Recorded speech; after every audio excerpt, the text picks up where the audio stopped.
The jams, though. Hey, hey, hey, everybody. Happy Friday. Ain't no day like a Friday. It's gonna be a good day. It's gonna be a mighty fine day. There we go. Perfect timing. Throwing the pre-roll there. Sambo Steel, excuse me. And Oniromania. Thank you both for 14 months. Happy Valentine's, as it were. I think that's just Valentine, if you're my Valentine, Oniromania.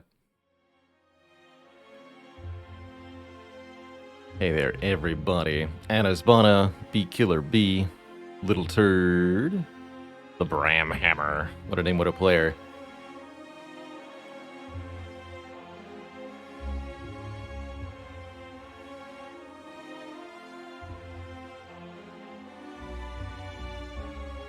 Dead Teddy, Doofus, Skyfish, Perf Jig, Lucky Subberducky, Girl TV, Terrainco, Howdy Ho Peace Man, Hey there Gokuka, Fire Bird Lover, Zizivivification, Friday, got to get down on Friday. Good morning from us. Is Glow. Hi, hi.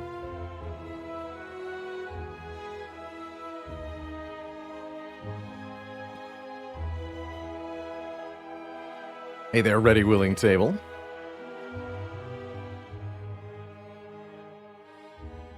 I've gotten to the top of the Spire in a heart run and suddenly realized that I forgot a key. I've missed the green key on stream exactly one time. And I think that's the perfect number of times. I don't think I'm ever going to do it again because of that one time. But it did happen once.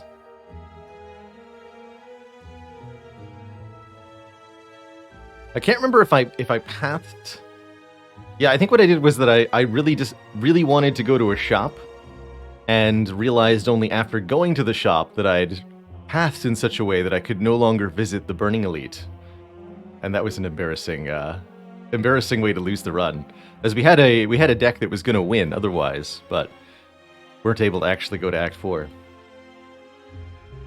I believe I've also had a run that deliberately avoided fighting the heart because we wanted to take Dead Branch over Blue Key to assemble Dead Branch Corruption on a Prismatic Shard run, and that was worth it.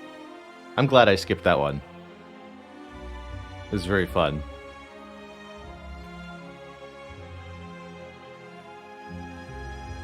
I have also definitely forgotten to recall. I think also exactly one time. I have a long-standing habit of recalling at the second to last fire. Well, there's a reason for that. It's because I have, at one time, forgotten to recall at the last fire. So I think I've missed all three of the keys at least one time, in different ways. I think recall is the easiest one to miss, especially if you're playing fast, and especially if you picked up a shovel and then the button moved for where the recall is going to go, and you click on the wrong button, and then you dig, and it's not even a good relic, and you're sad.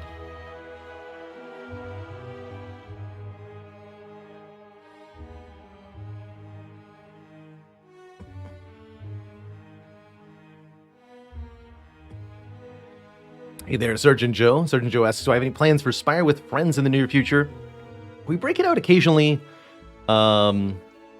as part of our kind of sub-celebration day. Whenever that little sub-meter below my face fills up, we do a day of Slay the Streamer, and usually involves some Spire with friends. So that comes on a relatively cyclical basis, maybe once a month or so. Which forgot my account says, once managed to save a Burning Elite blunder by getting a Winged Greaves from a question mark floor in the nick of time. Holy heck. That's a way to do it. I've seen Blue Key blunders solved by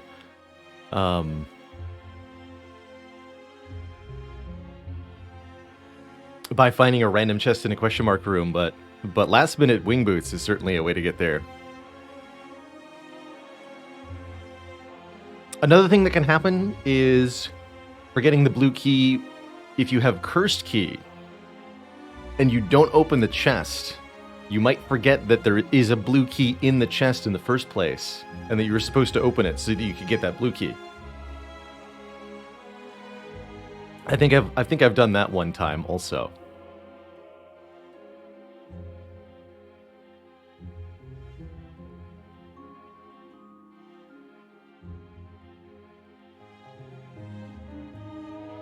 Hey there, Stiltskin.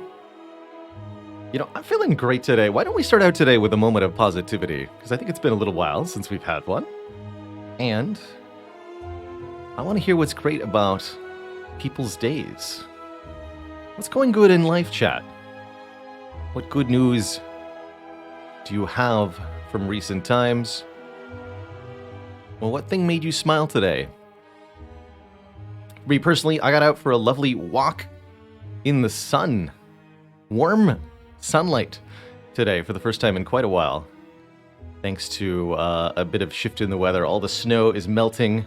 Green is starting to show. And although I'm sure we're not done with winter here, it was a nice little reprieve. So I'm grateful for the sunlight today and the time that I took out of my morning to indulge in it. Yogurt Dex, thank you so much for that Prime sub. Nubilim says, my cat was terribly cute this morning. That made me smile. What cats do best is they just kind of like roll on their backs with their eyes closed and be fuzzy. And you feel better about life. Just knowing that that exists. There's a rabbit I see in my backyard sometimes that gives me quite that feeling too. I look out the window trying to spot the thing because it's so fuzzy. He's a floofer. Skyfish has a week off work starting today. Gonna be house sitting for your parents, which means hanging out in your parents' nice house, probably. So enjoy. Bonus points, taking care of somebody else's cats is the best because you get all of the cuteness and cuddleness without any of the responsibility of actual pet ownership. Yogurt Dex says, got my first A20 heart kill yesterday after starting playing like a month ago. Congrats, and I have to say that's an incredible journey to make in just 1 month, to go to an A20 heart kill. Seriously, congratulations. The Spire ain't easy. And A20 heart kills are not easy either. Says he watched many videos of ducks.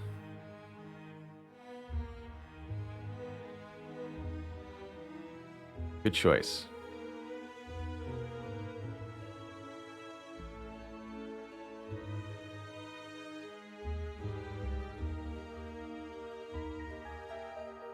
Osundono says, today's been 99% bad, but still have my dog waiting at me every day when I get home from work, and his full body wiggles give me serotonin. Gotta get the doggy butt wiggles have their magic power too. It's good stuff. Just someone who's happy to see you, no matter what else has happened on that day. Shlu crossed the 100 Twitch follower line a few days ago. Kratz, there's the first 100 is absolutely the hardest to get. When it comes to online growth, I think I could accurately say that 100 followers is basically halfway to 1,000 followers. Think of it that way. That's not quite true, but it can be. A third of your YouTube subs are people just filming their cats. Says that one Zenogre. Nice. Follower growth online, kind of like idle games. Not an inaccurate analogy, I don't think. You have to spam the mouse clicks for like the first hour of gameplay, but once you get the production facilities up, it's gonna play itself, you know?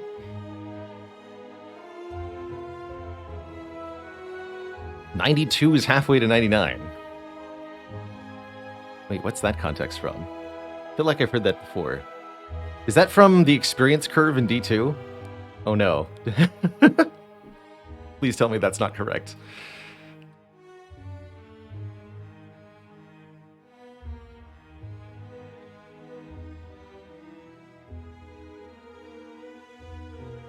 Ah, for RuneScape. Okay, it was very close.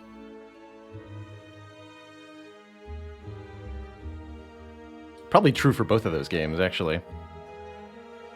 A17 is halfway to A20. That's also a good analogy for Slay the Spire.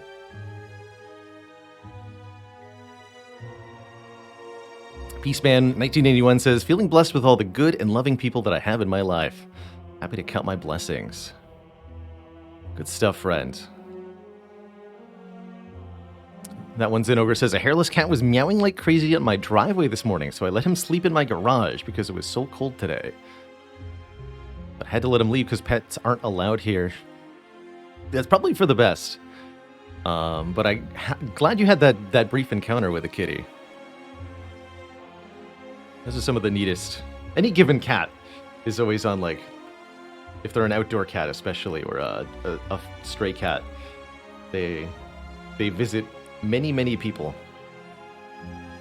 in order to get what they need. They're very clever. Quasin currently trapped on the couch by their cat, sleeping on your chest so you can't move without disturbing them. That's how they get you. You're pinned under their whims, but they have no qualms whatsoever about just like leaping off of you full force as soon as they've decided that they're done with whatever it is that is occupying your time. No respect at all.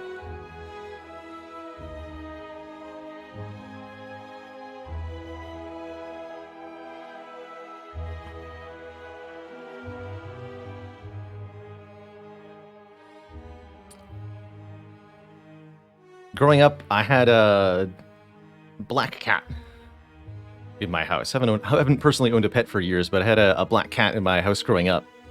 And my mother would always describe this cat sitting behind her laptop and like batting at her hand whenever she tried to touch the mouse for the computer. So just actively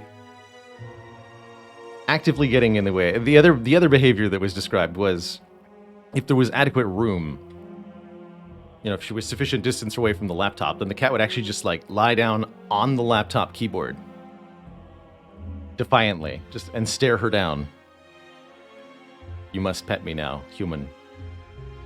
Your work is over.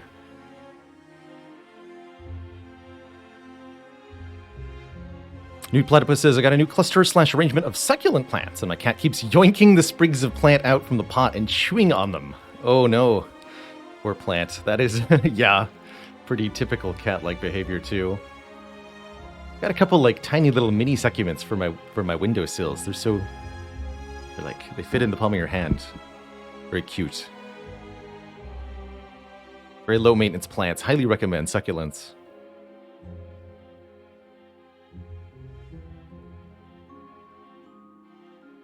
Peaceman says, I was rescued by a kitten crying at a cemetery. Came to me and walked me home. Kind of like a religious experience. It's a beautiful thought.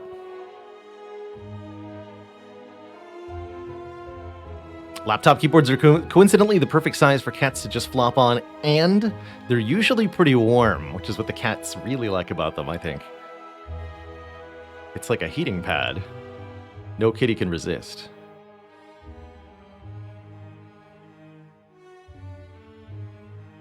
Like how our positivity turned into cat talk, gets her such a positive force.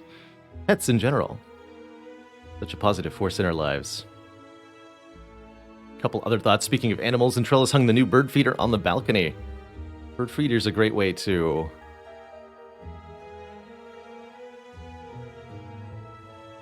feel good about your immediate surrounding. I like bird feeders. Babkarn says it's Friday and it's Kamigawa Neon Dynasty pre-release day, so that's good. Good luck crushing the opposition tonight.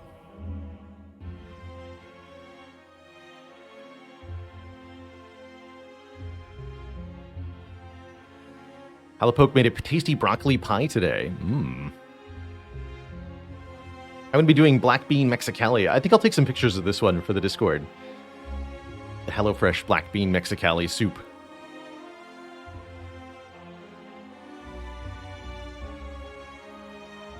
I like me black beans and I like me some cheese, so it's going to be super tasty.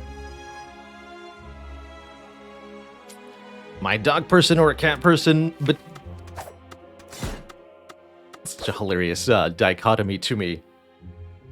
I'm certainly more of a cat person than a dog person, in that I think my personality fits that of cats much more accurately. I'm very aloof and independent in the way that cats are.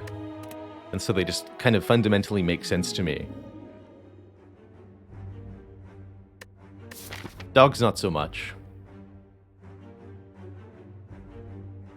But mostly I like other people's cats. That's what I've learned.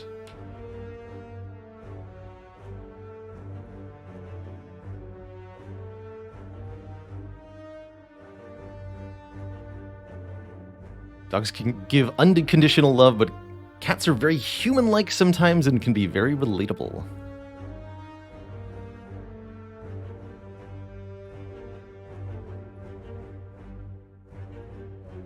It tells you to vote for a game to tell me what to play. It's true. It's true. But then I may or may not ignore what you say. What is this act layout, by the way? We've got Slime Boss at the end of Act 1. That's always a challenge for the Silence. Probably going to take a 250 gold start, especially since there is at least one early store available. There's even a sneaky don't fight an elite route. I like that. And the potential for 2 stores. Could take a 1-hit point elite, potentially, using Niao's Lament here. Getting one of these 2 elites for free. Particularly getting this one for free allows access to a pretty good overall path.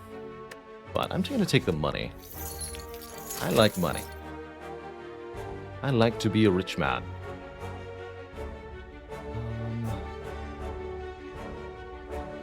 2 events before the shop, 1 event before the shop. I want the events after the combats. Just in case there's like a take money, get a curse kind of event. Stravius asks, is free elite the best usually if you can take it? I would say free elite is a pretty good reward. If your choice is max HP plus 7 or Niao's Lament and you can get a free elite, then always go for the free elite. However, against other starting options, there still might be better. Rare relics, 250 gold, or card remove or transform starts can all be a lot better in the long run than winning one elite fight for free. So there's always something to consider when it comes to which starting bonus you're taking. Should make a starting bonus tier list one of these days. I think that'd be a good one.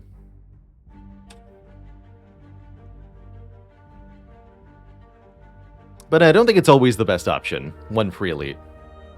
Especially if you can't get a bunch of combats after that one free elite, you may end up short on card rewards in your act, and that could be pretty detrimental.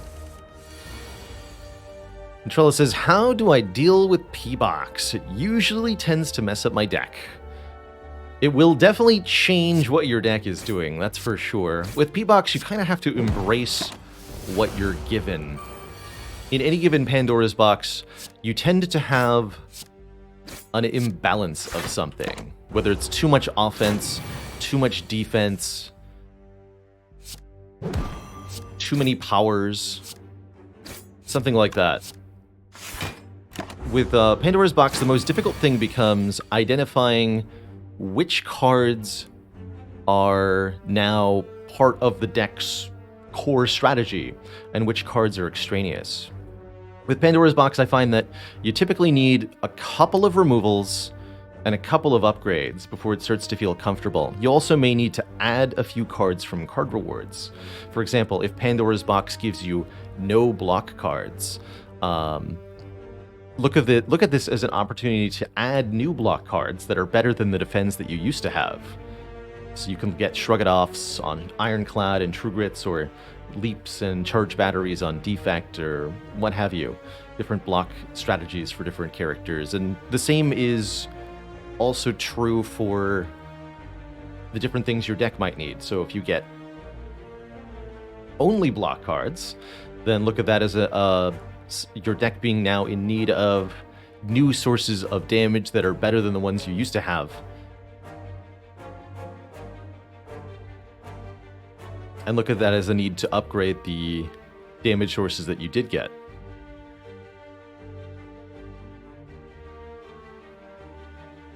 Labana asks, is it possible to get 2 identical nodes in a row?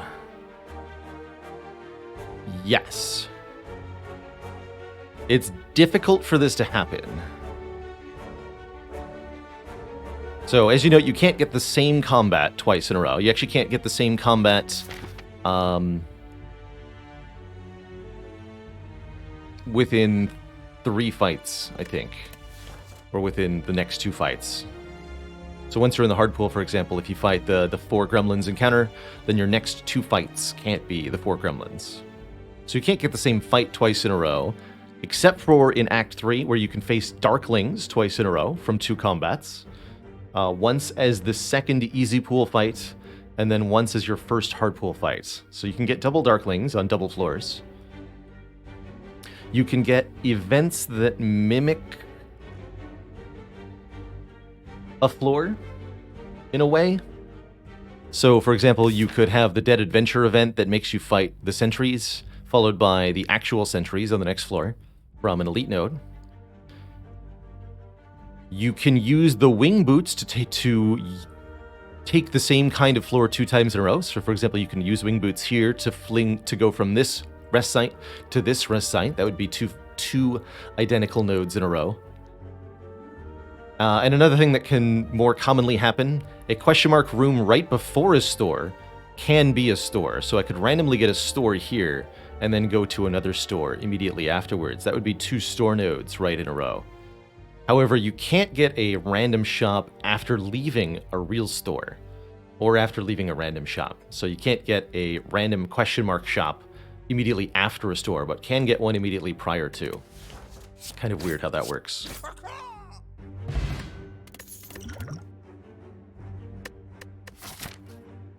Oh no.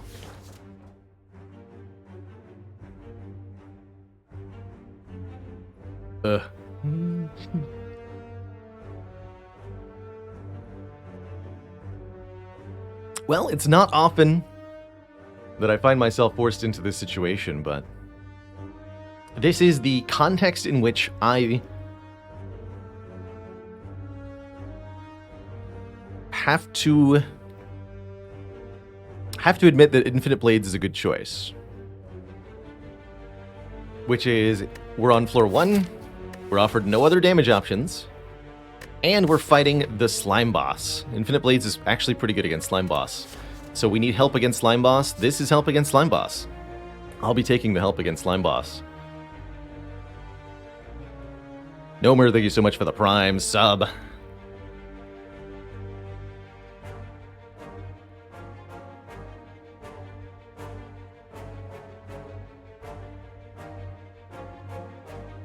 I guess you could say, Oakheart Monster, that under the right circumstances, this card is pretty knife. Hiladelic, thank you so much for the Prime sub. Welcome to the Cozy Sub Club. So yes, we're taking an Infinite Blades. Infinite Blades makes 1 Shiv per turn, starting the turn after you play it. That means 4 turns after you play Infinite Blades, you've created 3 Shivs and done 12 damage. The same as if you'd played 1 Blade Dance. Card is really slow damage output, and more insultingly, you can't upgrade the insultingly low damage by upgrading this card, unlike most other problematically low damage cards in Spire. What we need to do is find a source of vulnerable like Terror, or a source of bonus damage from Strength or something.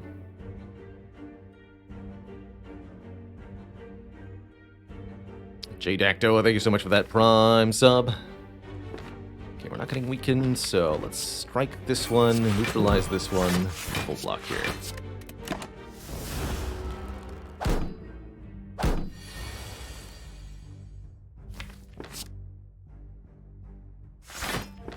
And I'm actually going to play the Infinite Blades because I've got Strike plus Shiv for a kill on the buffing one here. It's perfect. Easy. Alright, we got another potion immediately and another damage power, Noxious Fumes, which I like quite a bit more than I like Infinite Blades. Noxious Fumes is also very good against Slime Boss, and unlike Infinite Blades, can be upgraded to do more damage. Would Infinite Blades plus be better if it put a Shiv plus into your deck instead of being an 8? Yes, that would be substantially better. I don't know if it would be better enough. I've also considered making it 2 Shivs with the upgrade, which I think would be okay, but you'd run into hand clog problems if you had 2 or more of them. So I don't know if that's a good solution either. Just a really awkward card to improve. But a Shiv Plus would be a good start. Honestly, I think you could just make the base card Shiv Plus, and it would still be only decent.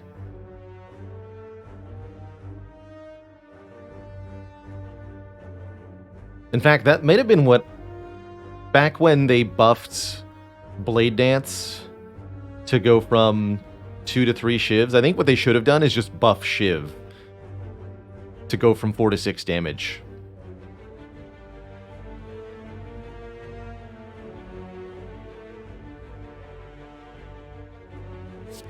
That way, every single Shiv card would have benefited. And they still wouldn't have had to change the text on any cards. I'm not taking either of these, right? No, no way. No way. Defense and card draw, these are things that are nicer when you have a little bit more energy to spend. You only get 3 energy per turn at the start of the game, and on High Ascension, you really have to be spending almost all of that doing damage most of the time. First, question mark, treasure chest. Happens 2% of the time. And I think we've had that happen almost twice in a row now. 2 runs. There's a bonus of a little bit of cash and a heckin' pen nib, making every 10th attack we play doubled in damage. That's pretty cool to start. Nice with the Infinite Blades, too. And we're going to get another relic from the second floor, this time for a health investment. Health that I think I can afford, because I have lots of it and a regen potion. Sure, what do you got? A boat thing here. 10 block on turn 2 in exchange for 18 health. I think that'll pay itself back probably before the end of the act, quite frankly. And now with 400 gold, we'll go to the store, which has some serious stuff in it.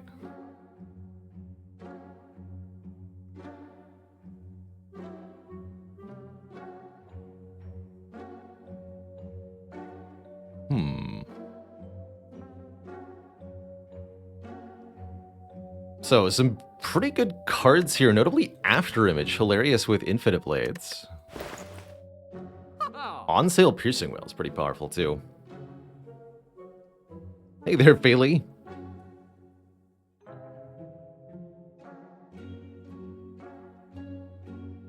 Dead Branch Infinite Blade, the most deck cloggingest. But if all of the cards in your base deck are bad, then how can clogging it with anything possibly be any worse?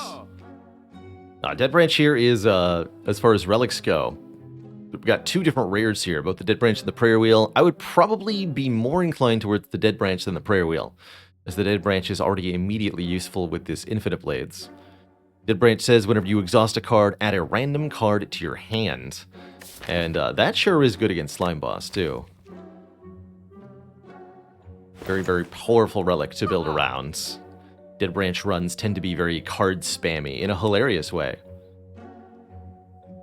And Branch pairs very nicely with this On Sale Piercing Whale. I would definitely take them both if I were to do that.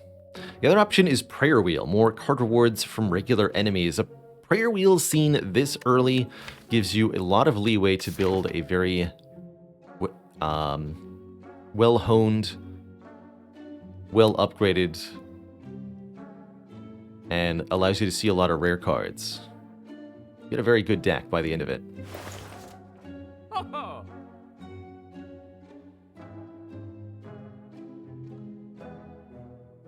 In neither case could I afford a card removal alongside, but I think that's okay.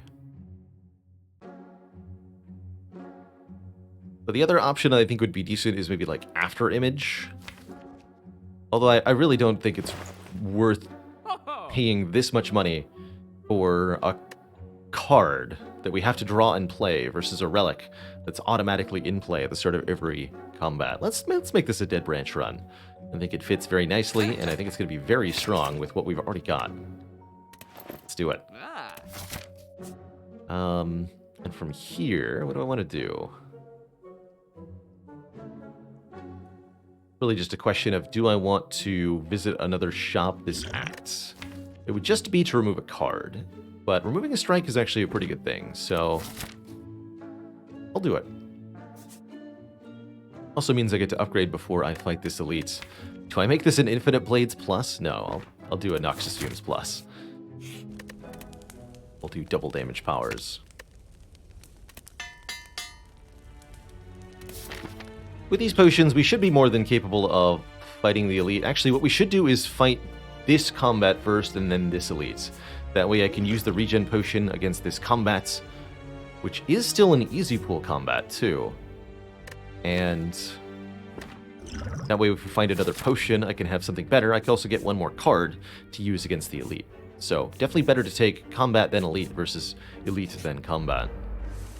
Especially in this case. So we'll drink that regen potion, try to get the health back where we can. We'll play the fumes. We don't want to kill the Jawworm too quickly to prevent ourselves from healing, but we do want to make sure we're winning the fight. And that we're not taking unnecessary damage. So we're taking one here. I think I'll just... No, I can't. Alright, fine. Let's take the one and then heal it back on this turn.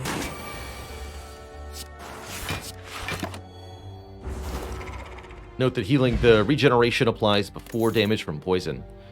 Works out nicely there. Second Piercing Wail is oddly tempting, but I think a little greedy going into what could be a Gremlin Knob fight. Maybe I'll take a Dagger Spray. It's a decent area damage card. Pretty decent with the Pen Nib. It'll be useful later against Slime Boss too. But it might be ultimately unnecessary. I think it would be a little foolish to skip here though. Okay, I'll take the Dagger Spray. It is the 3 sentries. That's going to be our easiest fight for sure. Especially with Dead Branch generating random cards. I did just with my Pen Nib. That was a bit of a foolish thing to do. But we'll Pen Nib this strike and still do pretty well in the fight.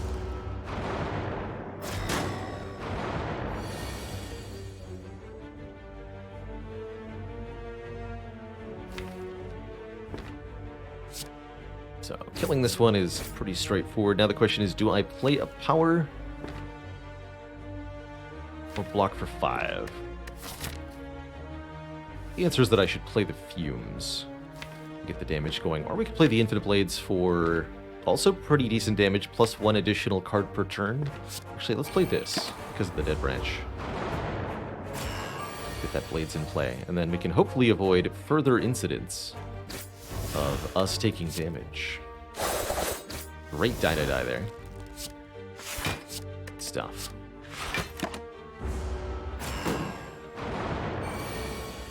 Get him, Dead Branch. Sure. Why not?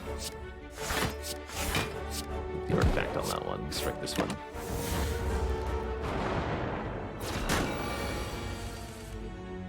Good. Pen Nib is here.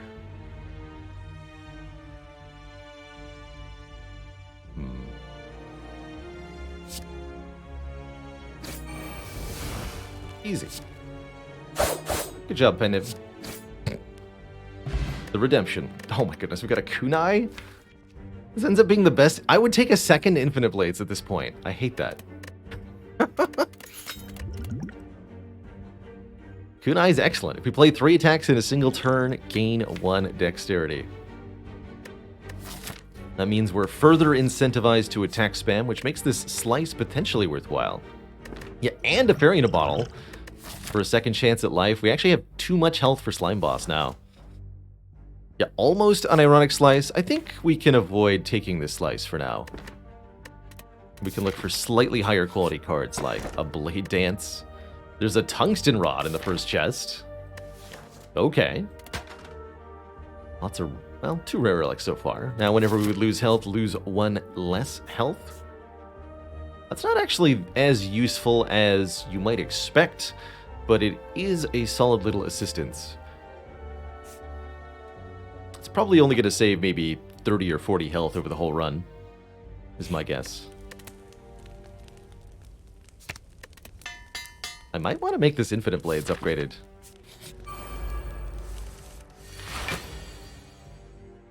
How strange.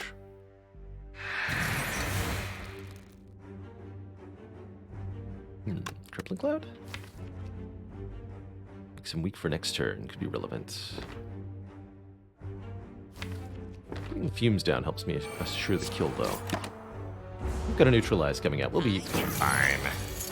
Yeah. Also, ow.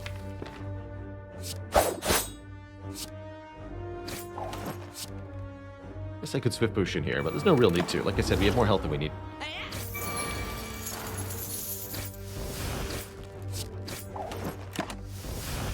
Get him, Kunai.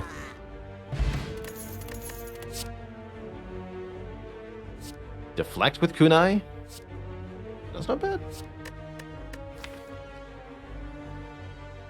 I don't think Choke is that good. Choke requires you to play a lot of cards alongside, or have some other interesting synergy with it. Choke is definitely one of the worst attacks that Silent has access to. Making anything resembling a quote-unquote choke deck is pretty far-fetched, but it's not impossible. Skewer can be quite nice with Pen Nib. A really good way to answer Lagavulin or Gremlin Knob, actually. Although it does need an upgrade. Skewer's a card I haven't taken a whole lot. But I think it's quite fantastic here. And it can be played for 0 in the event that we want a Kunai proc, too. I actually quite like that. Okay, I'm going to give Skewer a chance here with Pen Nib.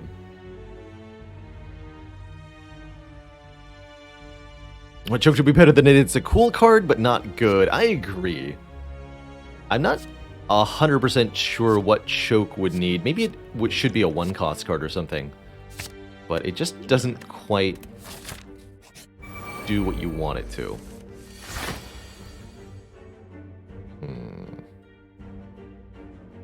Okay. I correctly see the Pen Nib this time, but do I actually want to intentionally disregard it in order to set up Pen Nib for this elite fight? Galaxy Brain. So yes, we can play Strike, and then Dagger Spray Plus does 24 damage. But is that actually wrong? Question mark? Strange.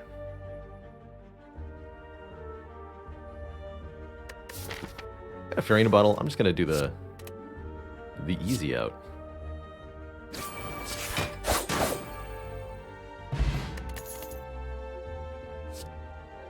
Okay, we can add the deflect after all. Or we can put in a Phantasmal Killer, doubling attack damage on the next turn. Phantasmal Killer notably upgrades to be free, which is rather interesting here. Phantasmal Killer Pen Nib is quite powerful. Bit tangential now that we have a Fumes, though. That's right, that one's an ogre. There are no additional updates planned for Slay the Spire. This game is functionally complete. But I think it's an excellent game exactly as it is.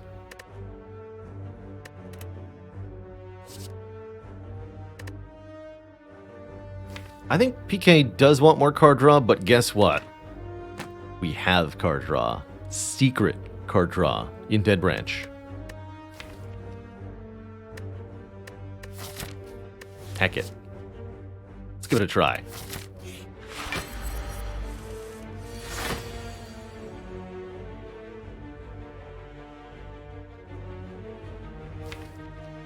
Just want to put these powers in play.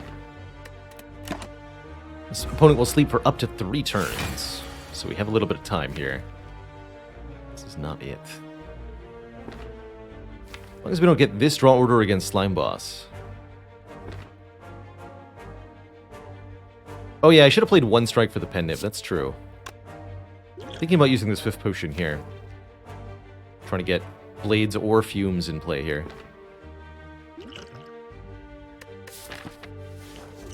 Do it. Good, we got Blades at least. So that way I can go Strike, Strike, Shiv for a Kunai proc, and Noxious Fumes next turn. Or I can go double Noxious Fumes. And still get a Kunai proc because of Neutralize. Easy game. Or Storm of Steel. Discard my hand and turn it into shivs. Wake up! You stinky.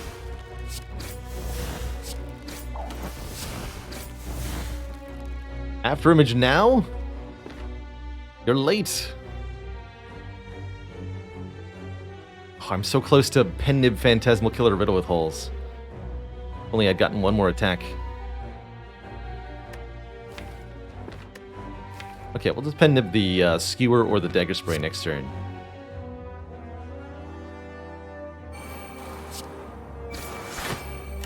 It won't be Pen Nib Phantasmal Killer, you know? Oh, that's so close to a kill. 14 by 3 is 42. We get a... Not +8, it's only +4 from the Shiv afterwards.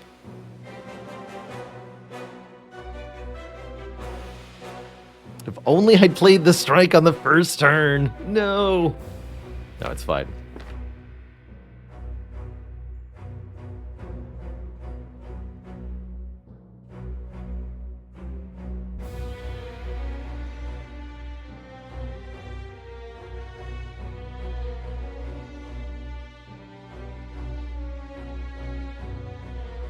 So we could have just played the Riddle with Holes instead of the After Image and the Poison Stab. And that would have been slightly more damage. Coincidentally, exactly enough to let me get the kill here, but I wasn't sure what I was going to draw. And I wanted to be able to mitigate damage. For example, with this hand, we're going to do it like this now. Strike, Shiv, defend, Skewer. And we actually take 0 damage. So with the line that I chose, we are able to win the fight with no additional damage taken.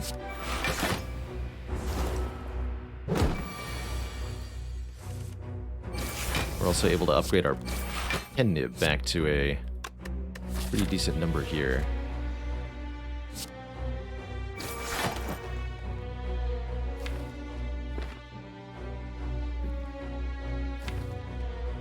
Eight is fine. Okay. Oh man, and another incredible relic here. Pocket Watch says if we play 3 or fewer cards during our turn, draw 3 extra cards at the start of the next turn. That's going to allow us to have 1 small turn here or there in order to draw a ton more cards. This is definitely a relics carrying you kind of run. We are very, very strong just off the back of all of these things. And bear in mind, we got 2 free relics from 2 question marks at the start of this run, and that has really helped. And I'm going to remove a card at this shop. I don't think I'm going to take another Piercing Wail. I lied. I'm taking another Piercing Wail. Some very good relics here. Dark Shackles is also a very nice card with Dead Branch. Wait. Oh no. No. Alright, I'll do it.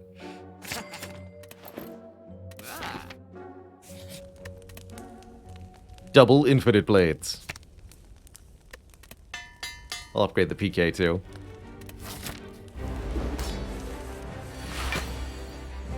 What's more infinite than infinity? That's right. Nothing. A couple different ways to play that. I could have gotten a kunai proc going strike, strike, skewer, but then I wouldn't be able to use the pocket watch. So I'm just going to go for a pocket watch draw here. To infinity. Beyond. 1, 2. Pen-nib Phantasmal Killer Dagger Spray, anybody? Anybody? 24 damage to all enemies. Twice.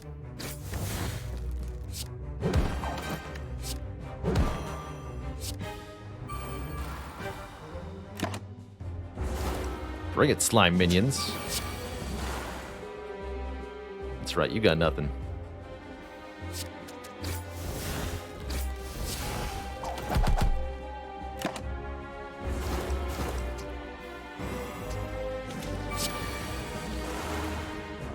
Piercing whales, save me! Help! The little ones.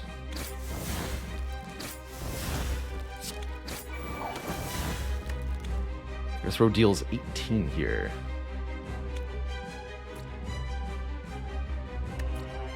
I just deal 12 and outright kill this.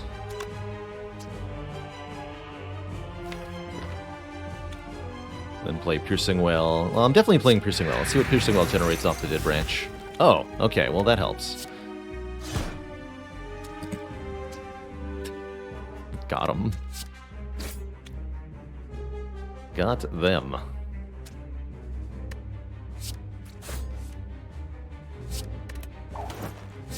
Then I'll take 2, I suppose. Begrudgingly.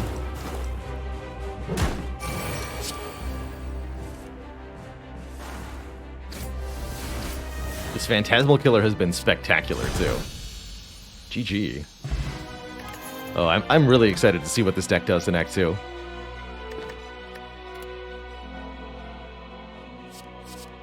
Beautiful. All 3 of our rare options say exhaust on them. Could be winding up to some kind of crazy Chemical X deck if I take this Doppelganger. But I don't think that's probably it. I think our reasonable options are the Alchemize or the Adrenaline. The A-tier cards, as it were.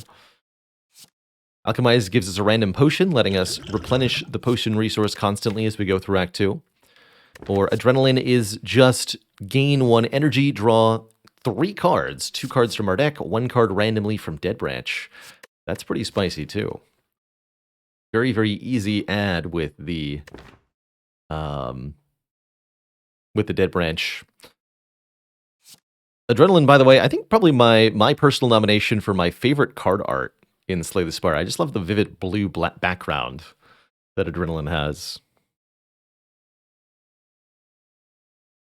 Glad to hear it, Bungus to Bungus. Got a lot of hours played in Spire. And a lot of Spires slain. We like to have fun here. What's the beta art like for this one? That looks considerably more stressful.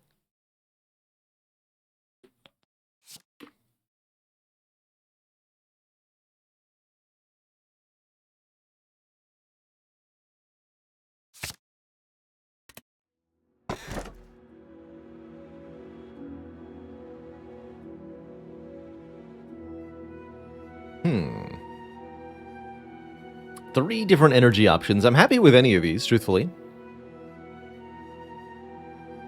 Energy is almost always good with the Dead Branch because you're able to generate plenty of cards with the branch, but rarely are you able to play them all.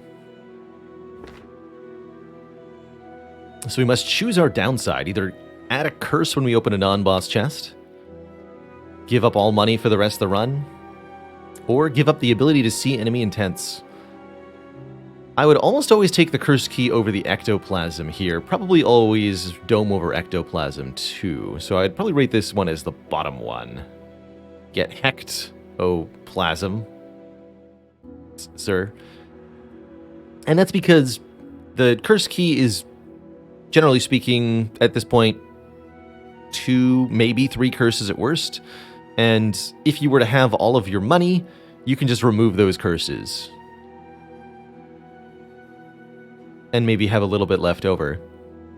Whereas if you take the ectoplasm, you get no ability to remove anything. That means we're stuck with all the strikes that we have, which I don't really like. Certain curses exhaust, although there's not many of them. Could work really well. We're actually immune to the worst of the curses because we have the tungsten rod too, so pain won't shut us down. And that actually means I might also be fine just having a curse or two in the deck that I don't remove, depending on what we get. I'll take this curse key, actually. Let's make this a curse deck. Plus, what if we get a Duvu doll? This could be really cool. Could be really cool.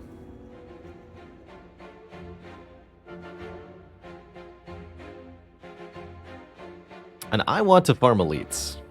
That's where I'm at. So I'm thinking boop, bop, bippity blop. And we can just murder everything.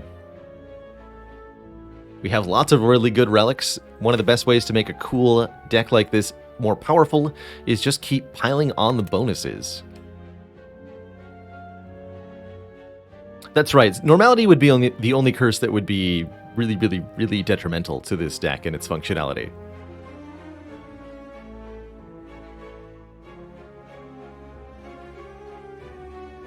That's right. That's right.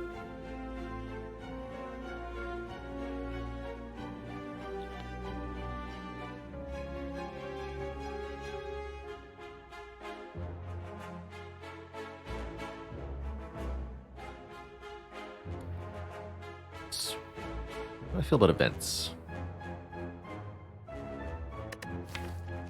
I would take bites. I don't really have a good reason to go to a shop this early. And I'm not fighting the Burning Elite, so we'll start with a couple early events in the act after our first couple of fights. Here I'm just going to full block and deploy, not playing a strike in order to gain the bonus draw of the Pocket Watch on the next turn. And here's the turn where we really start to get a little crazy, I think. Here we'll play more than 3 cards, for sure. It's going to be Piercing Whale. Piercing Whale. Oh yeah, here we go. I'd love to see it. Only problem is having enough room in hand to actually play the Blade Dance. Easier said than done, yeah?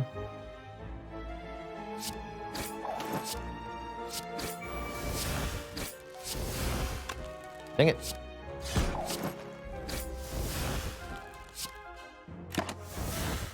Beautiful.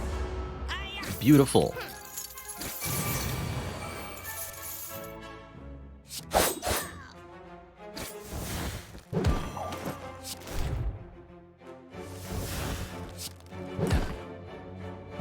I think that's a pretty good preview of how most of these fights are going to go. Escape Plan Kunai. It's a no-nonsense, sometimes helpful for free, sometimes just minorly inconvenient. Does further our problems against Time Eater and the Awakened One.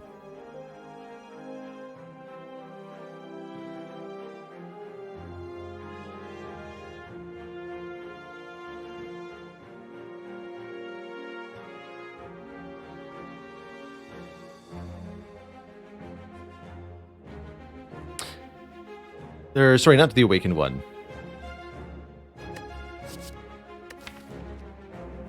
Time Eater and, I guess, Heart. Not even that bad against Heart. We've got Tungsten Rod. Mostly bad against Time Eater. But no, not actually bad against Awakened One.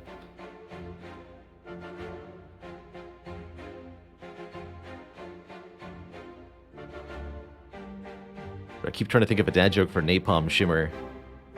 Did you hear about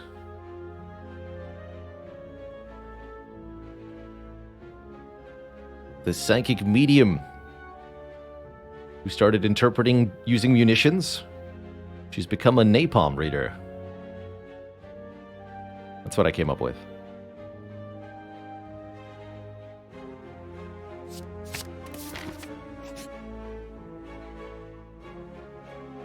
couple fire spirits.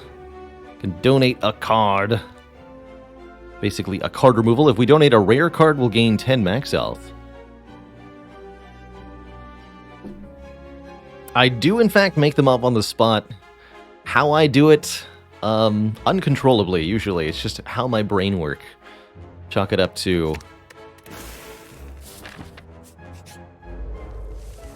a pun-loving father and many, many hours of Whose Line Is It Anyway?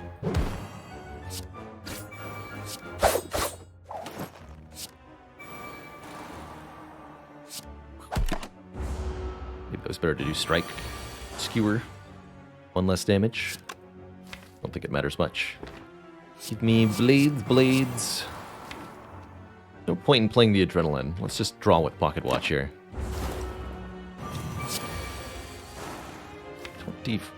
24, huh? First of all, how dare you?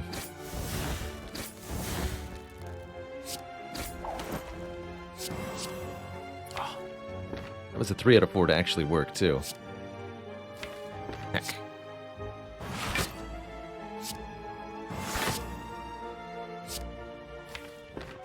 I'll take the accuracy here. We do take a bit of a beating here, unfortunately. But we've got it under control.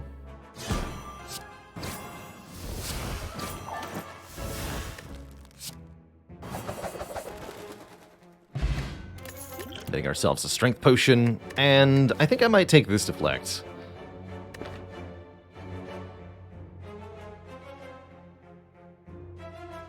Don't ask me to choose between the two best ones, Pataco Cats. But I always had a soft spot for Colin. It's my favorite bird, and why is it the tern? The Arctic tern? Good stuff.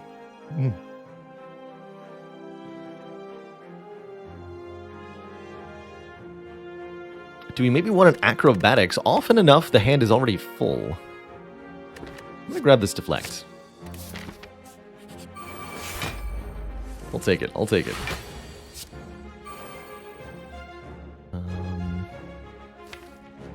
Just remove a artifact layer. And... Meeny, meeny, miny, mo. Boop a Spheric Guardian. On its toe. Play 3 cards. Draw a lot more next turn with double damage. And pen nib equals the Super Boop.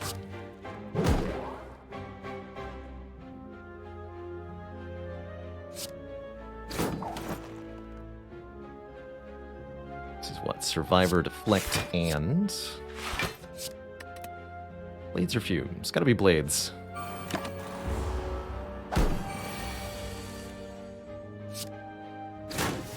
And thankfully that was enough to let me get the kill. Good. What about this acrobatics, though? But more relevantly, what about either Cloak and Dagger or Calculated Gamble? The Acro is the card with the upgrade here, so it's why I called out to it immediately. But upon reflection, with a Dead Branch, Calculated Gamble might well be a better card, discarding our hand, drawing that many cards for 0 cost, and generating a new card with the Dead Branch.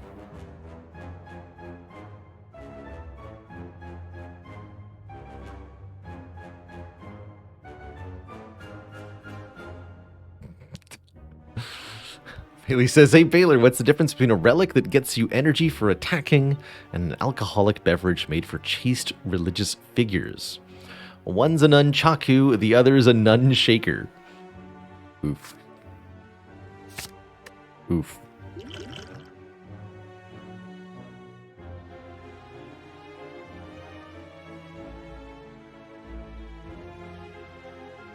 Do we ever upgrade the gamble with the Dead Branch?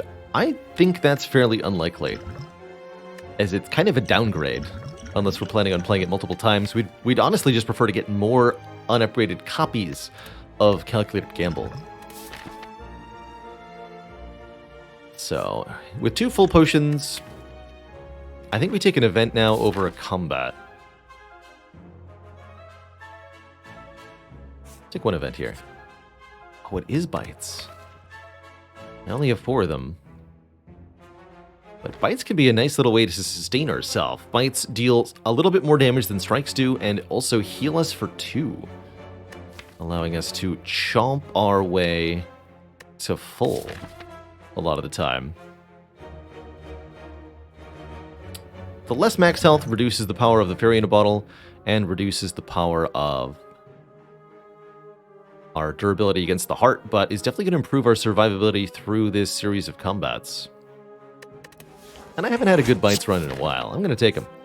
And we're going to embark on our elite chomping journey.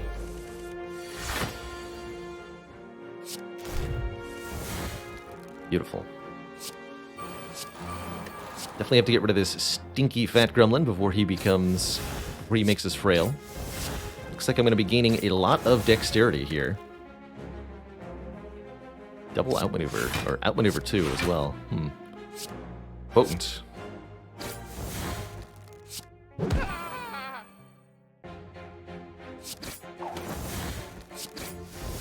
Give me... Ooh, I can retain that block for next turn. Let's do that, instead of playing outmaneuver. 16 cards played that turn.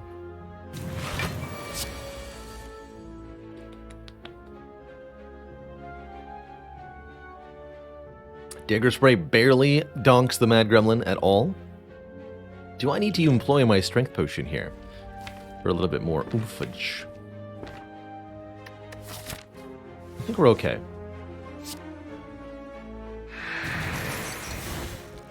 Oh, we're more than okay. Here. You have a corpse explosion. Definitely the wrong order. But that's okay. It's only -1 strength permanently. It's not really worth it. Let's just get the kunai here. We'll make him a little bit angrier. It's fine.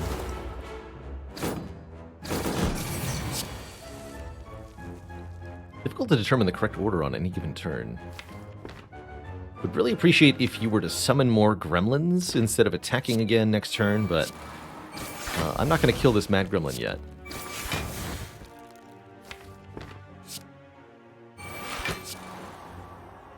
Let's do it this way. We have another Piercing Wail in case the Gremlin Leader tries to attack me again. And if he doesn't, then what we get is the Mad Gremlin exploding next turn to wipe out the new wave of gremlins coming in.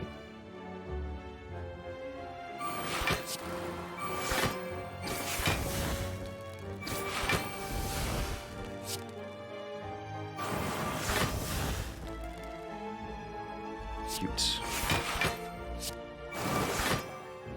Can also have poison, I suppose.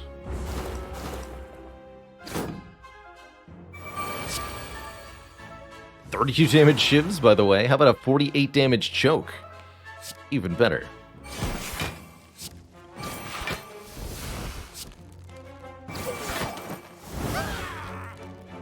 The Splosion. We get ourselves a Thread and Needle, up to 4 additional block per turn.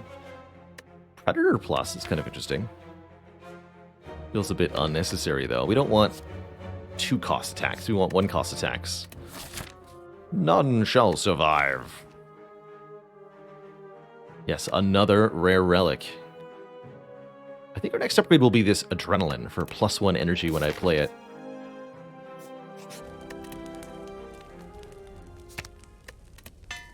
But quite frankly, we have just about all that we need. Alright, this time it's the Book of Stabbing that we're up against. Do I use the Strength Potion here? Pretty powerful single target. Could take a while to chunk through it. Let's get some additional help here.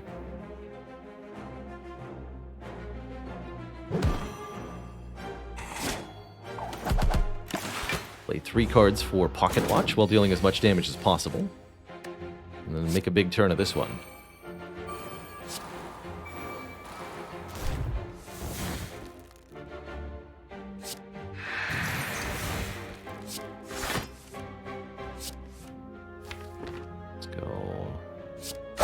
Spray bite.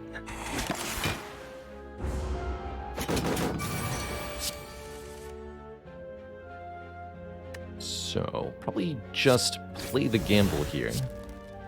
Oh my god. Wait a minute. How much damage? Thanks to Strength Potion, Pen Nib, and Phantasmal Killer. Riddle with Holes does 100 damage? Okay. Why not? Why not? As our dex goes up and up, more escape plans actually just reasonable here. Welcome.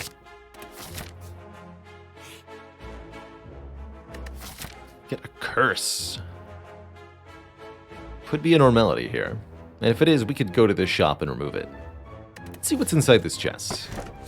Regret and a toxic egg? I'll take that toxic egg. And I'll have no regrets at all, actually.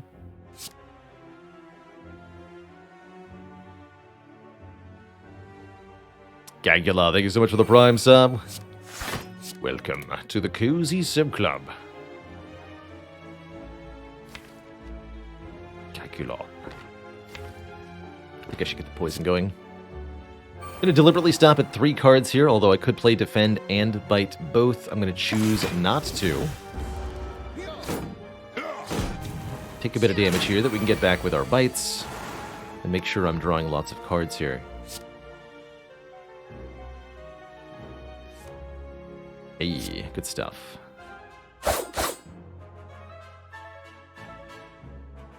They're 14 apiece.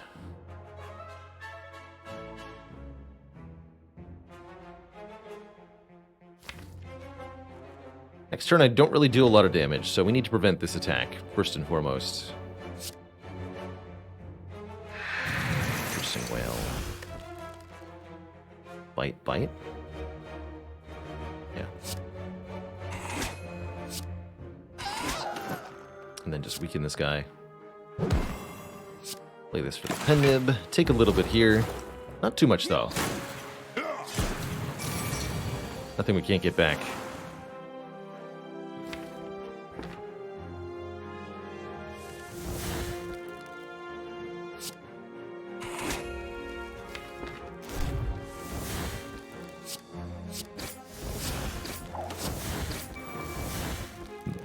So we could actually just win right now, or I could try to draw some bites.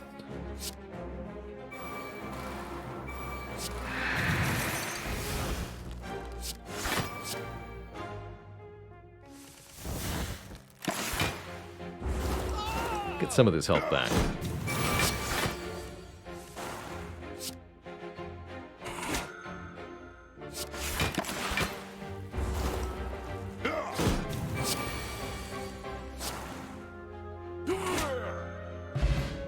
Ice Cream lets us conserve energy from turn to turn. And this Cloak and Dagger says plus on it. 2 more shivs with Kunai Dead Branch. Seems alright to me. And Dodge Roll Plus not bad either with the Kunai. But I think this Cloak and Dagger is excellent. Relic for another curse? No, I can't deal with a Writhe right now. We don't have any of the requisite stuff.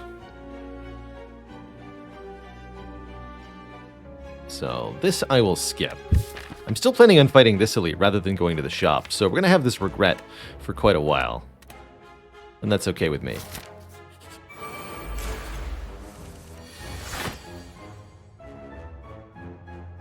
Hey there, OK Texas. I tend to think that bites are best when they allow you to heal yourself through a myriad of elite fights, especially in Act 2. We got offered them here, and it was 4 elites. Constant healing through 4 elites can be easily worth the loss of the max health.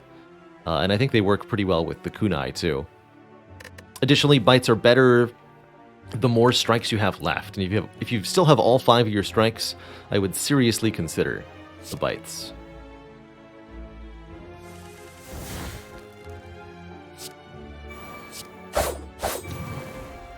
Get him.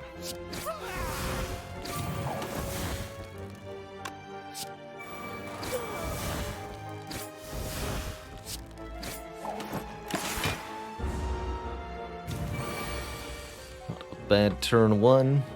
Could just do 14 by 4. I think I'll play Fumes, Blades, Skewer for 14 by 2. Still draw 8 cards here.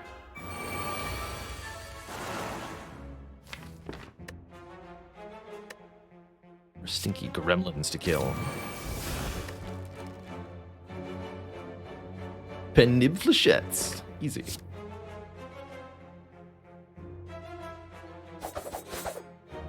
So satisfying.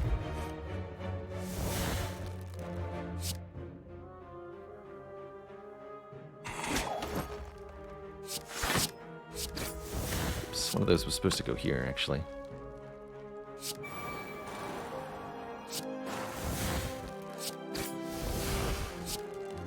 I'll just pummel the heck out of the Grim Leader and kill him. Easy.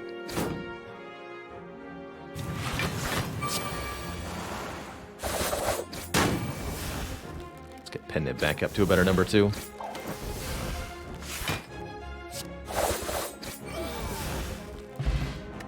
Smiling Mask makes for cheap curse removals at shops. Don't think I have enough discard for Reflex Plus to actually be any good. Setup Plus could make something on top of the deck free, but we only have 1-cost cards, so we're trading 2 card draws, essentially. Remember, for setup, you not only have to draw a setup, but then you have to... Since you're putting a card back on top of the draw pile, you must draw that card again. Setup is then, therefore, trading 2 card draws for some energy. Although, if you're actually benefiting from putting the card on top because the card is more important next turn, that's when setup can be really helpful. I'll skip it all. I'll just take the energy potion.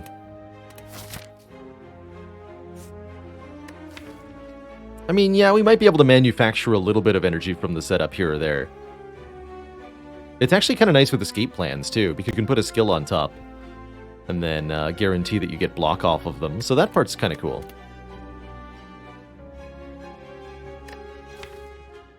But I think it's unnecessary. The whack would be good now. What about Ritual Dagger? 50 gold or take a knife. That knife gets permanently stronger when it kills a foe. Pretty spicy with Penib PK, but we're a little late into the act to make this thing all that reliable. I'll just take the money. Too many cards. That I agree with. 1.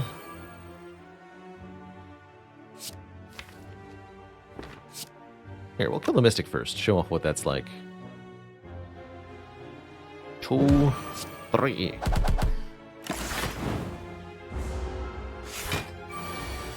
So, if the Mystic is killed, the Centurion switches. Whenever he would have blocked, instead he do 7 by 3 attack.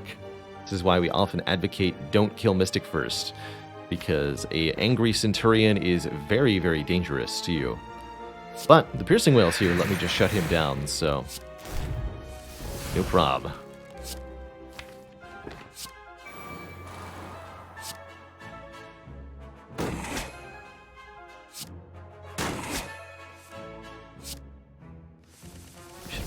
Dagger.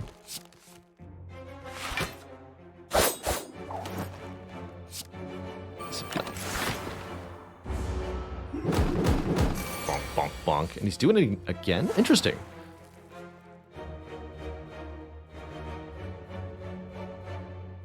Huh. Fascinating little exception to the AI rule.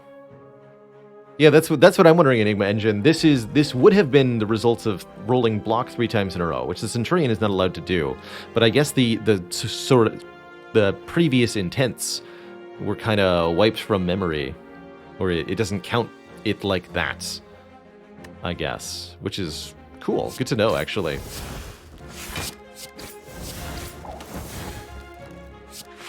Stay angry, though. However, once the Mystic's dead, it's pretty easy to wear the Centurion down, since they'll never act in their own defense. Can I make this work? Yeah, I can.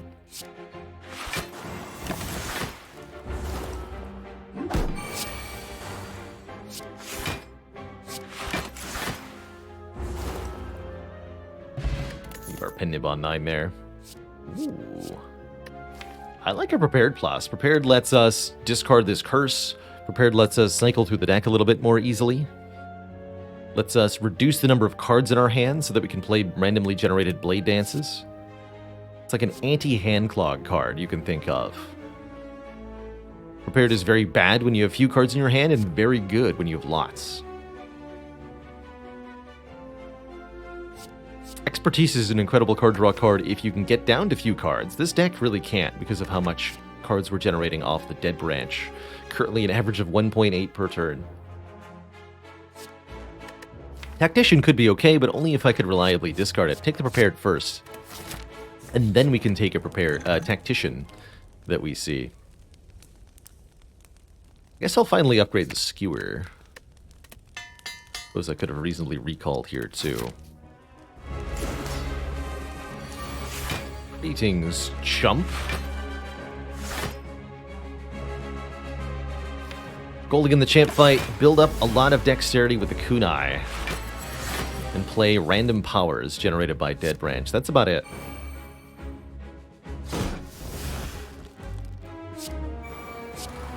Champ is a fight where he gets quite a bit stronger over time. But if we can do better than him at his own game, well then, we're going to be in business.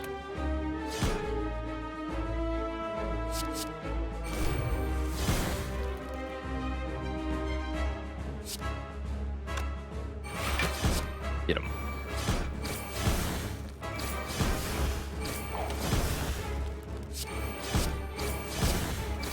Also got Ice Cream Pen Nib Skewer or Ice Cream Malaise. Both ways to absolutely donk this guy.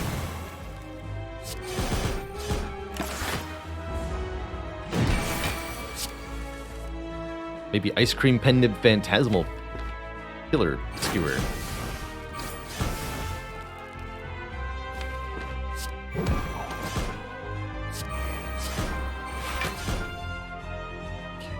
Zero. These do double damage, but let's just bank some energy here.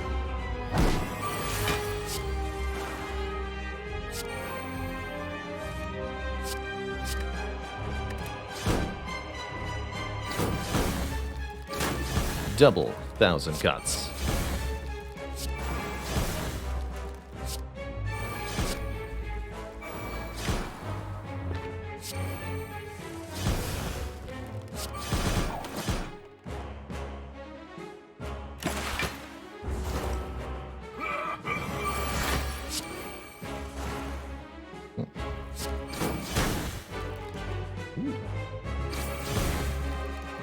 Ooh.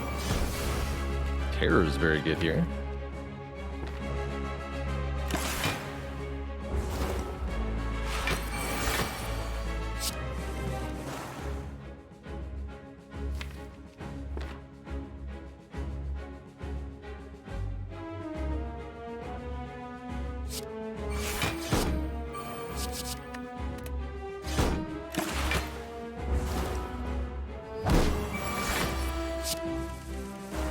There you are.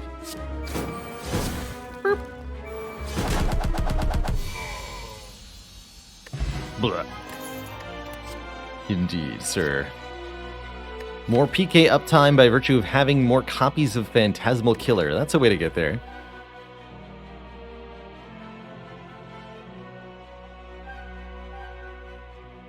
Burst Plus could let us duplicate skills. Although the number of skills we want to actually burst are fairly small. Or Envenom, making us apply poison with our attacks. Not strictly speaking necessary. If you play 2 Phantasmal Killers, that's 2 turns of double damage. I'm going to take a second Phantasmal here. So they stack together in a lovely, lovely way. Both 0 cost here. We'll leave the colorless pot on the ground. And we'll be offered one of these 3 relics here. Busted Crown gives energy at the start of every turn, but we get less cards to choose from. With the Toxic Egg, that's definitely a bad thing. Slaver's Collar gives us energy during boss and elite fights. That would certainly be useful for making Dead Branch pop harder. Or we could take another curse with the Calling Bell to get 3 more relics. Honestly, don't think another curse is going to be a great idea. I like the color just fine. Ever had a 6 base energy run? They're pretty rare, but I have had a couple. Definitely something I don't see a lot of in my Spire play. 6 energy runs. Okay, have to go for that Burning Elite, which means we get to go to this store afterwards. We have to open this chest to get the... Uh-oh. Oh no, chat. Uh-oh. What if there's a normality in there, you know? Could happen. And we are fighting Time Eater first. So, be on notice for that. Could go to a bonus shop here for an extra removal. Or I could go for 2 elites early on. I think more relics is a really good idea here. So I'll plan on just going to this shop. I'm sure it will be fine.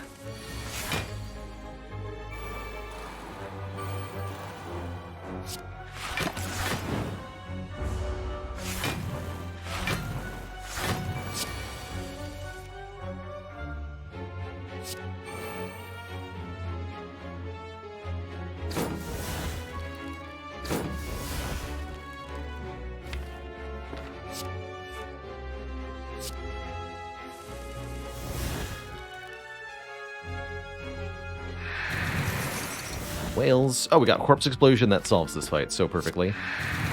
Good.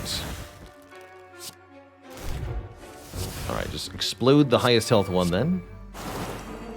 And skewer it. Or something.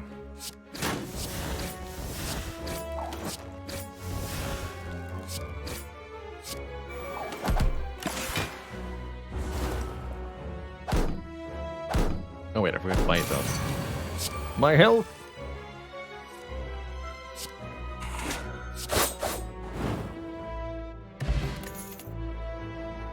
I love a Blur Plus here, allowing us to retain our block onto the next turn. Could also take a Dodge and Roll Plus. Both of these are ways to help ourselves against the Time Eater, especially. Second Fumes could be an interesting way to help too. Currently this deck is very weak against the Time Eater, as we have difficulty blocking or dealing damage without playing a substantial... Oh wait, we have Ice Cream Skewer though. Never mind. That's how we beat Time Eater, is Ice Cream Skewer. Incredible. Brilliant. This is definitely not the time to take 2 normalities. Upgrade all cards including the bites, but no longer be able to heal? No way. This deck is reliant upon healing thanks to bites, so we'll fight a boss for a rare relic, as both of the second 2 options here at Mind Bloom are hugely detrimental. Just absolutely, massively, horribly detrimental to us. And yes, we'll get another rare relic. Duvu Doll, I want to believe. I want to believe in Duvu Doll here.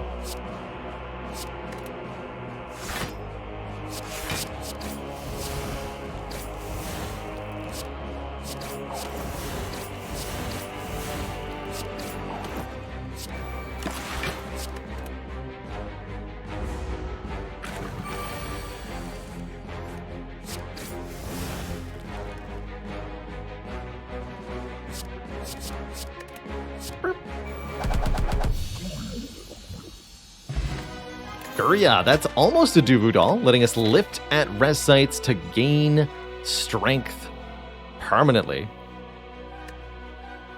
Yes. And an Outmaneuver Plus. Next turn, gain 3 energy with Ice Cream. I'll take that. I'll take that. That really supports the skewer lines. Quite well, actually. Never too late to start lifting. Damn straight.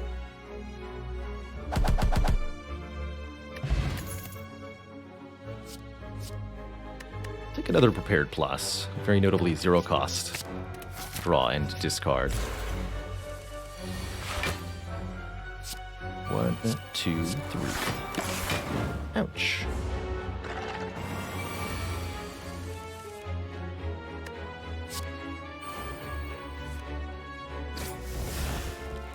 Malaise is pretty hilarious in this fight.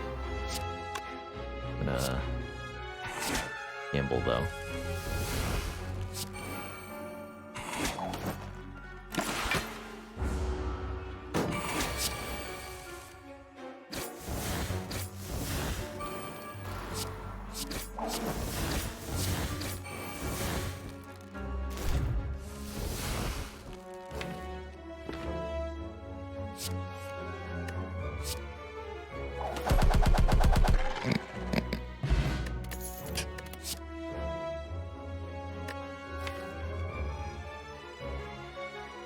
More block cards. Yes. More block cards. This deck is amazing. We basically want to remove things that aren't skewered, though, or part of the block engine and the energy generation. All this is to support, actually, the skewer quite a bit. Like an event here. Falling, lose a bite. Perfect. That's a card that's not a skewer. Be gone. Exactly what I wanted. And now, Giant Head.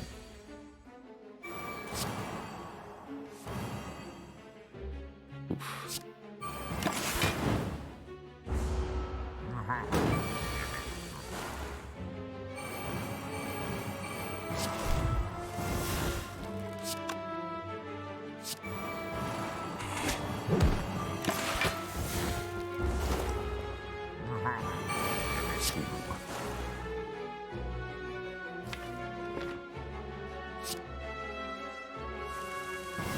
Give me different cards.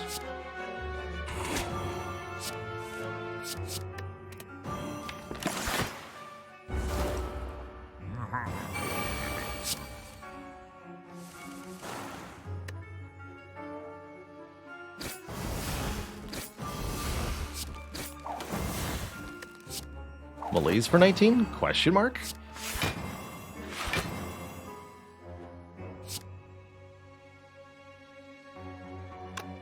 The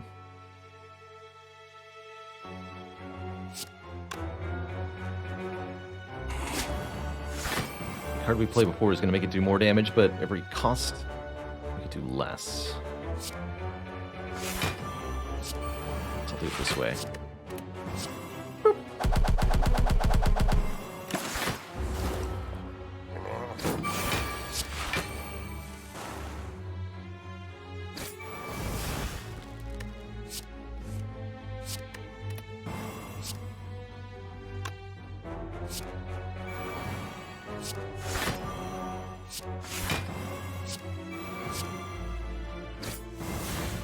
Exact lethal. If this hadn't been a quick slash, anyway. Reserved Insect will make the rest of these elites smaller and easier to kill. Do I take one more dodge and roll here? I think, yes, one more dodge and roll plus. And then we have enough block to actually wait for Skewer to come back. $527 gold for the Red Mask. Rat Mask is good, but it's not that good. No thanks.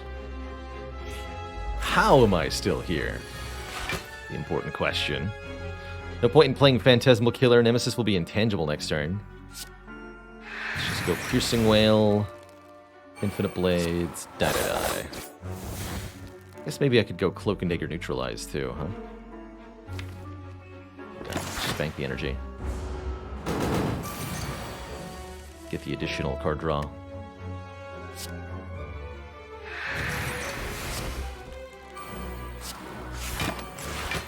Playing both Phantasmal Killers would have been effective, though, as that would have given me double damage on this turn.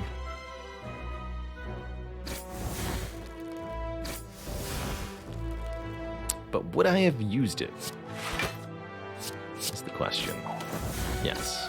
Oh my, Venom and 1,000 Cuts with his hand? Okay, hold on. Now we're talking. Get him.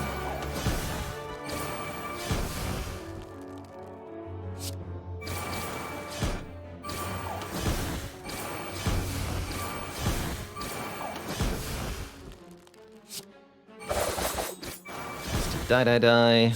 Yes to blur. Set up the Crippling Cloud. Play this for one more card. That's pretty good.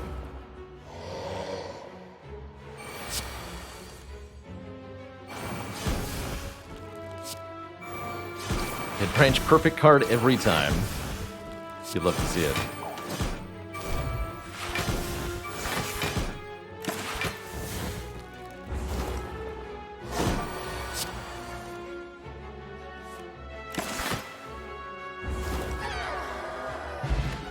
Molten Egg. Now all attacks are also upgraded. But what about Terror Plus? Permanently making an opponent take more damage from physical attacks, scaling our skewer even more. It's going to make Time Eater so easy to kill. Amazing. Shiv Potion's pretty good too, actually. But I think I prefer the Fairy and the Energy Potion for the threats we're specifically weak against. Here's the big question, though. What curse do we get from this chest? It's a decay, not a normality, just a decay. At the end of your turn, take 2 damage. That's fine. Curse of Monkey Island. Fair enough. And I guess I'll recall it this fire. So that we can lift at the next one.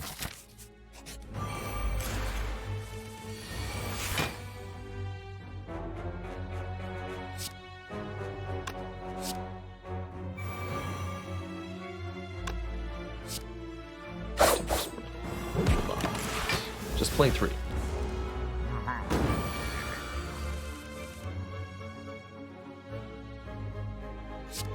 Again, 1, 2, 3.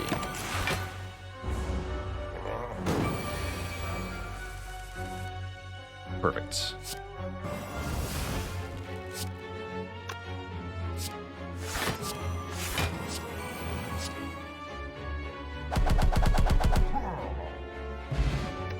Art of War? Now, if we don't play any attacks on our turn, we gain extra energy. And a Tactician Plus or another outmaneuver. Honestly, I guess I'll take 1 Tactician Plus. This is a card we can play without actually playing it. Gain 2 more energy, but we do have to be wary about our deck size at the moment. Could, instead of shop, we could go this way, lift. I got Smiling Mask? No. You're late, Omamori.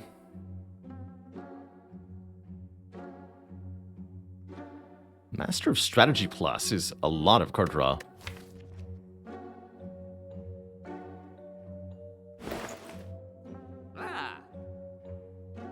Frozen Eye is also rather interesting, actually. Frozen Eye lets me know exactly when the skewer is going to arrive, so I can plan around that properly.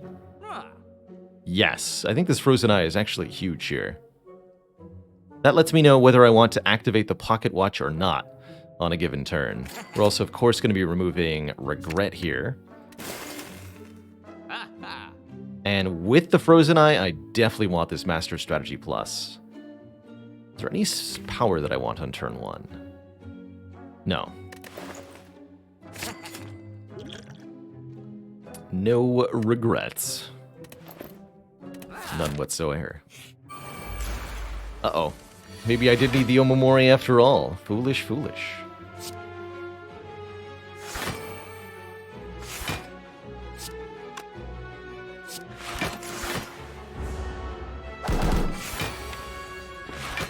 So, we know the top 4 cards are Skewer, Defend, Survival, PK, for example.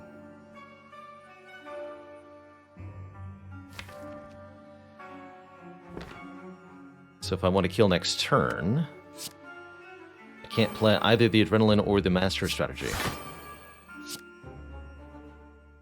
Just do this. And immediately, there's payoff with the Frozen Eye. Just instantly. This deck is cool. Escape plan, now that I have Frozen Eye, just seems free. Wait, another Skewer. Actually, this seems more important. To have a second copy of this in our 38 card deck. We're gonna need 2 copies. Welcome. Take that, you ungodly spaghetti.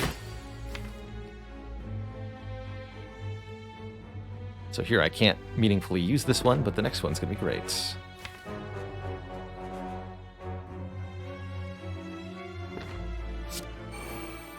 So for example, next turn, 1, 2, 3, 4, 5, 6, 7, 8.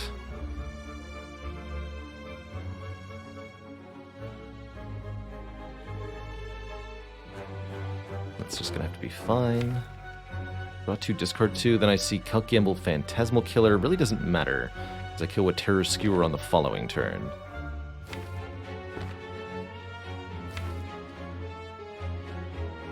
And yeah, Escape Plan draws the gamble anyway. Okay, so I don't actually need to play any further cards. I was worried you might do that, though, which means I probably have to abort plan so that I can draw block cards. At least we have Neutralize here.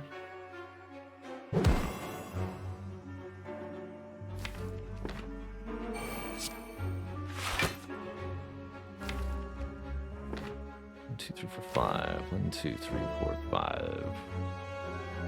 So what we do is dodge and roll. Gonna take a lot of damage here. Well, that's what the blights are for.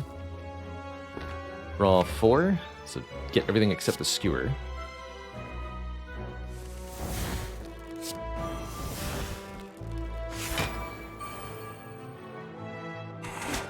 Order there, actually. Some damage. And win.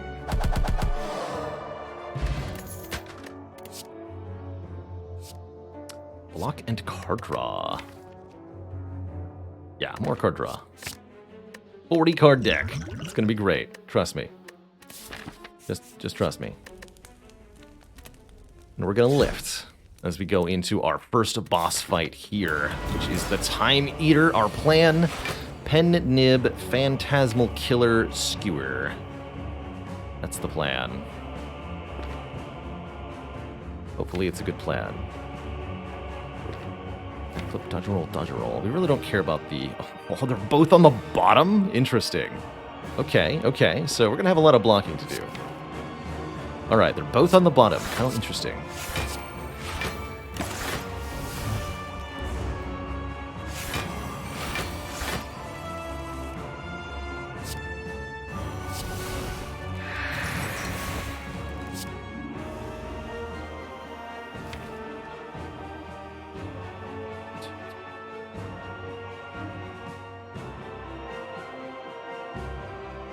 Okay.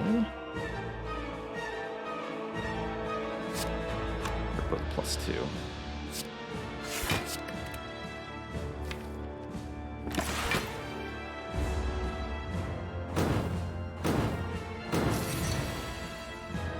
Eight by 3.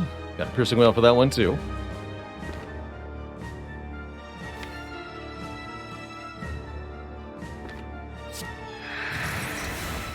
So 2 by 3. This makes it 1 by 3. Then I can't meaningfully take any damage. Although I might want to make this 6 cards. 4. Good. Yeah, let's just play 6 cards this turn then.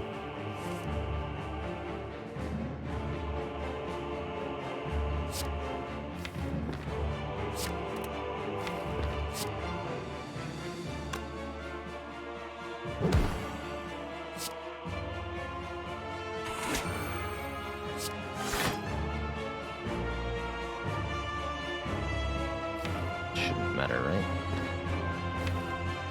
The PK won't be lined up. It's fine.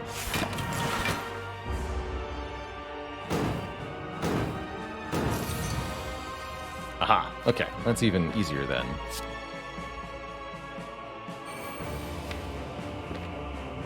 Good luck to you, sir.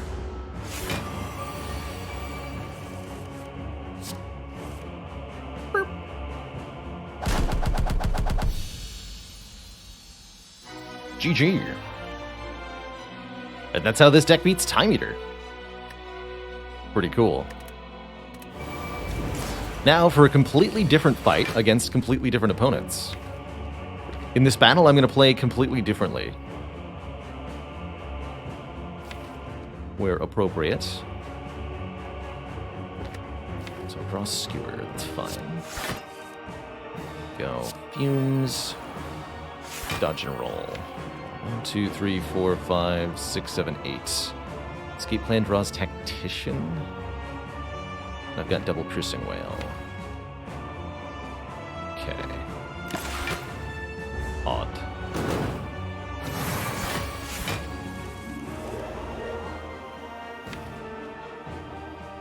I have no way to discard this either way.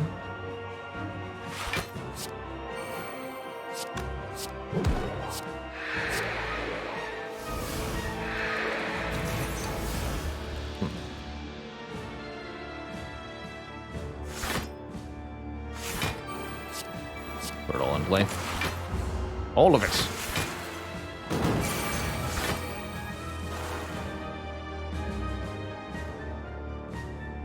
Alright, we weren't able to avoid too much distraction here. We do have a very powerful Skewer for 22 times 8. It's not quite a KO on either of them, though. Perhaps if I'd saved a little bit more energy last turn by not playing the... I should have done the math there. We could have calced that I needed to not play Envenom in order to get a kill here, but I don't think we're going to be missing the hit points much, to be honest with everybody. So, let's just go... Lucky strats here. Actually bank even more energy for now. Give me all of the card draw.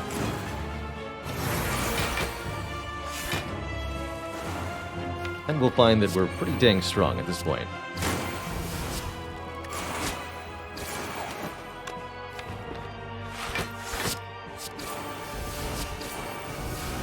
Double bolt time. Intriguing.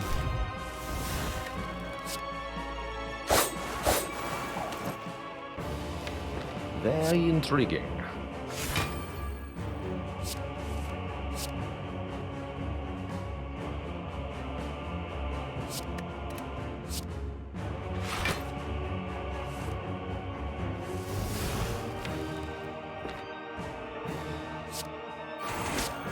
Taking my health back, please. Thank you.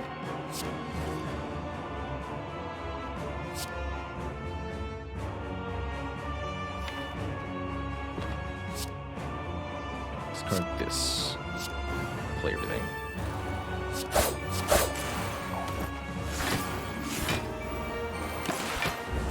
Get to retain that block. We get to do lots and lots of damage. It's good stuff.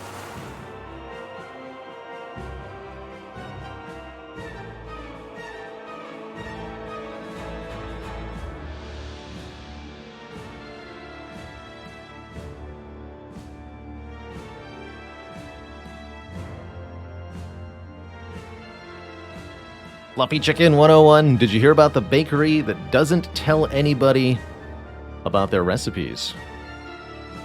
That information is on a need-to-know basis.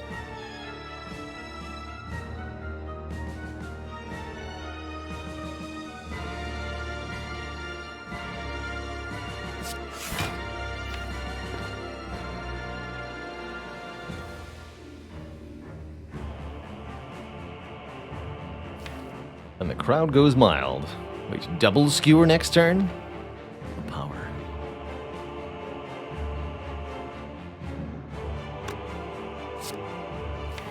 That'll kill Donu. So let's go ahead and bonk Deck. Oh, hold on.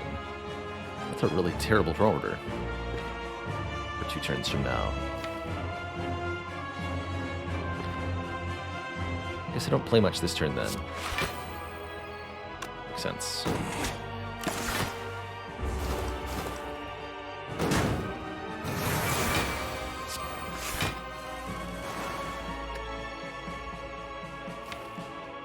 That's better.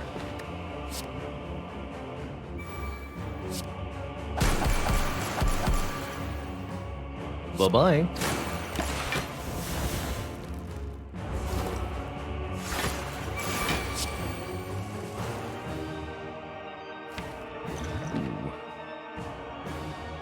My hand was full.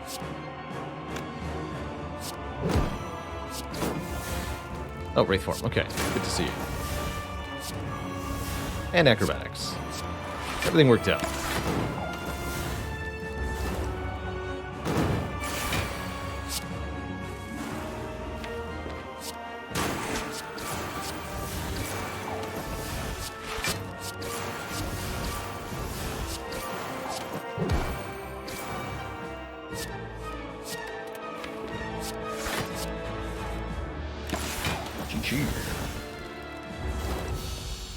Okay, how is our Dead Branch deck going to perform in Act 4? That's the question. Two thump. A deep, pulsing red dread can be felt throughout the room. Is this the heart of the Spire, the source of all this strength on silence? Let's lift. 2 points of innate strength means all of our shivs are doing 2 more damage. The skewer is doing 2 more damage per hit. It's all beautiful. We get some glorious options here in this shop. Card remove on the other curse is a thing. There's also the bag of preparation for more draw on turn 1. Medical kit lets me play status cards to exhaust them, generating new cards immediately. Pretty good against Spear and Shield. Or just another calculated gamble, also very good.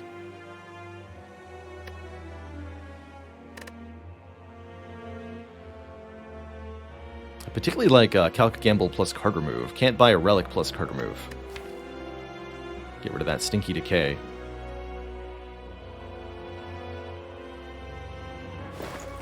But yeah, medical kit here is pretty tempting.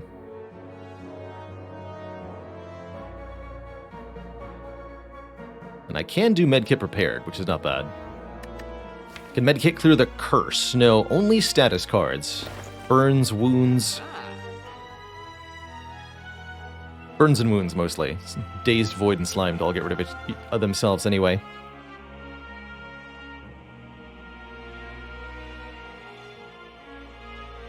But I'm not actually afraid of Elite's turns, too. I'm gonna go Decay. Remove Calc Gamble. Could also take Prepared. I think with 2 Calc Gambles, I don't need any further assistance, though. Alrighty, what did we get here? We got ourselves a Blur, Escape Plan into Calc Gamble. Outmaneuvers here. Piercing Will for next turn is here. Good. We got everything that we need to not take any damage from this fight.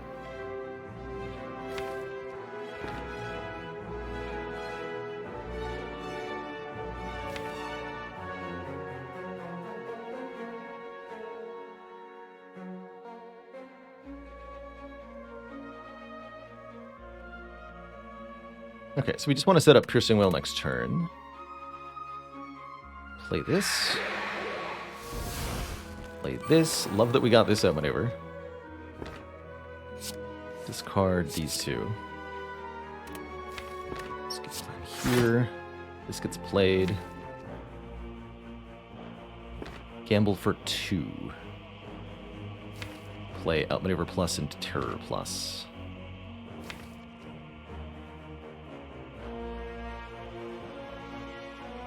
Just gamble for 1. Can't do that. Understood.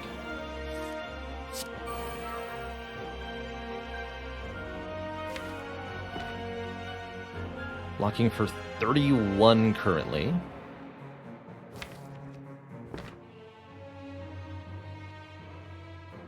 Incoming damage is 33, so currently I'll actually take 1 damage and draw +3 off the Centennial puzzle. That seems really helpful, actually. Yes, I'll take 1 damage.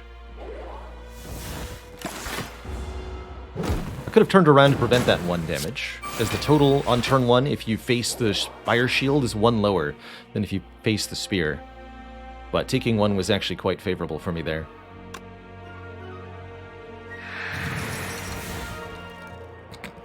Nice. Okay, am I drawing into? I can instantly draw this Adrenaline. Which then draws 1, 2. And then we get 1, 2, 3, 4, 5. Yes, okay. Let's just do that.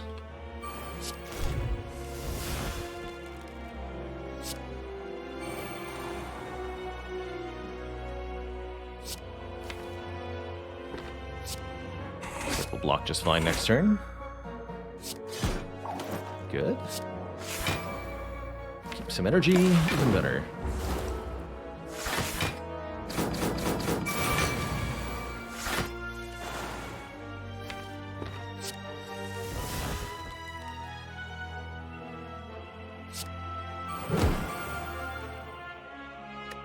Now I have Pen Nib. So I can actually just gamble to that Skewer. And we can kill someone.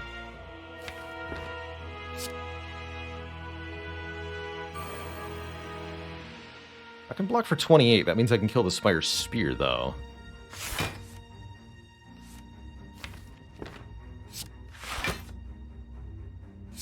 Easy.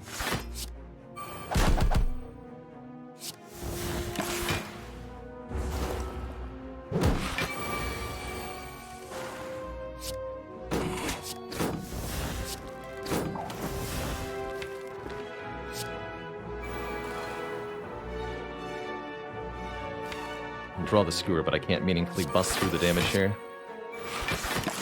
Bust the block.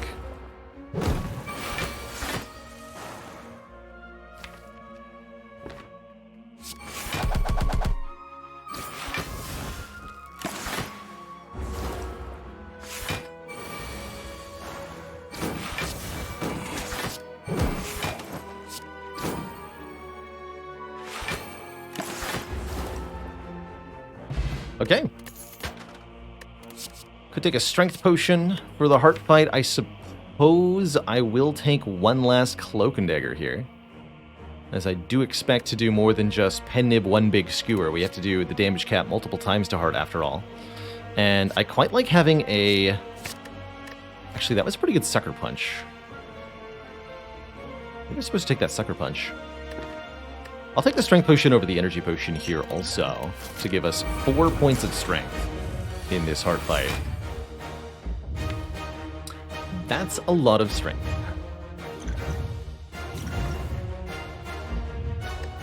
Definitely play Terror on turn 1. Probably go Fumes on turn 1. Let's see, I could gain a point of Dexterity with Bite, Unload, Skewer, if I so wished. Looks like the important stuff is relatively far down, depending on whether we get multi-attack next turn or not. This could be either really good or really bad. So currently I'm drawing up to the Bite. Status cards might change this too.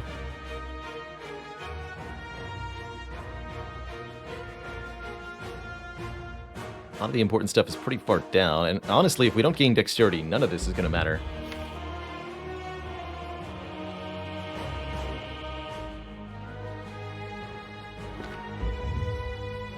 So I think it's either Blur and Pass, or it could be Blur, Defend, Phantasmal, Bite, Unload, Skewer. Just play everything here. Gain a point of Dexterity and do some damage. I guess the Phantasmal doesn't matter that much. So skip the Phantasmal, play Blur, Defend, Unload, Bite, Skewer.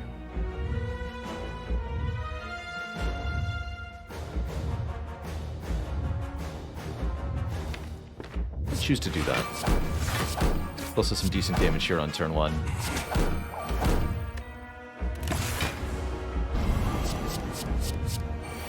Multi-attack first, thank goodness. We shut that down with the Piercing Wail. Yikes, we drew 4 out of 5 statuses in the top 10 cards. And then the Void's way down here. We're always surviving next turn with a Fairy in a Bottle, but can we please do better than that?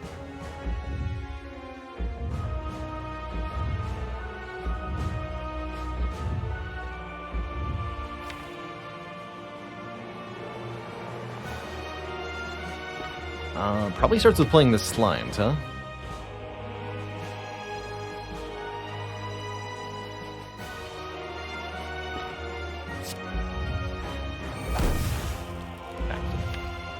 Backflip. Or...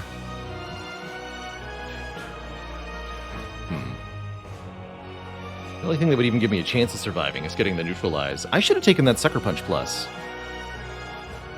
Seeing how much weak we had, but I was partially relying on Dead Branch for stuff. So let's do that. Let's rely on Dead Branch for stuff here.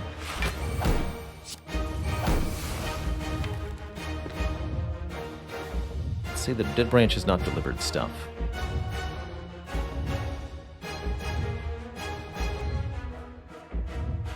So we could play the Whale. At this point, though, if the Whale is not changing whether or not I'm dying next turn, I don't see a good reason to use... I guess it saves me the Plated Armor, technically. But otherwise, we could potentially save this Piercing Whale for later in this Heart Fight.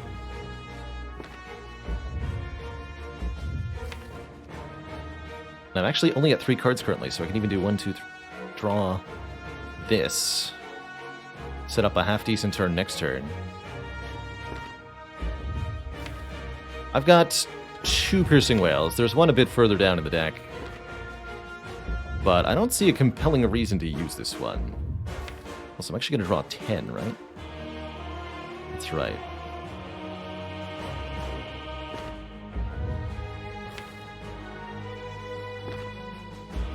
Oh, but this is going to block me from... No. I shouldn't try to use the Pocket Watch. There's no reason.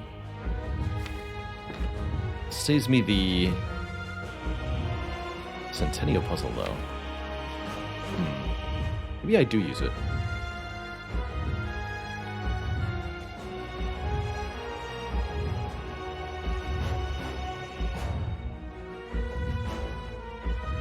Oh, but if I play the Whale, I lose both the Pocket Watch and the Centennial Puzzle. That can't be correct. We want to lose one, but not the other.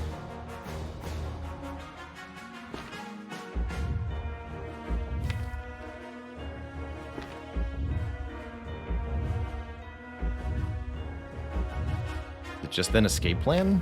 Draw one more?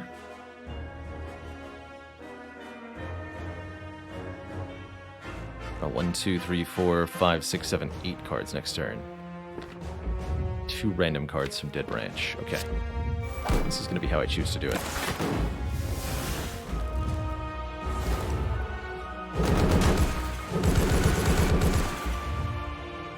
Because we're never blocking this 67, so the plan is just use Fury in a Bottle here. Gain as much dexterity as possible, gain as much energy as possible this turn. But we never block it. Although we do get the neutralize. Maybe there's a way. Don't worry about it. Just play.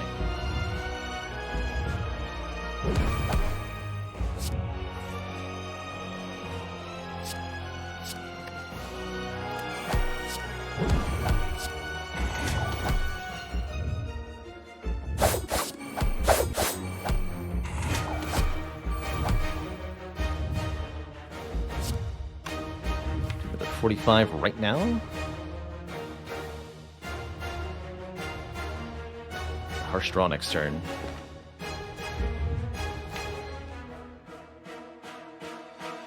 Can't get the Tactician and the Repair together. For shame. I'm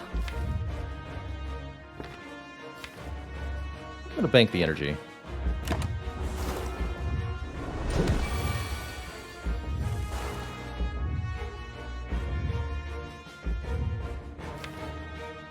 And then this is fine. Yeah, I can do a lot of stuff next turn.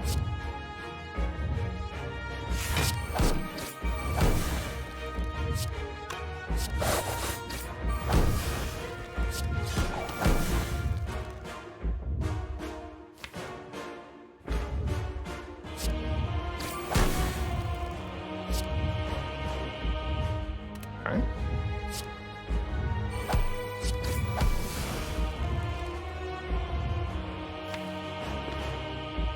Careful about how many times I choose to take the beat of death for Tungsten Rod here. A couple more times at least.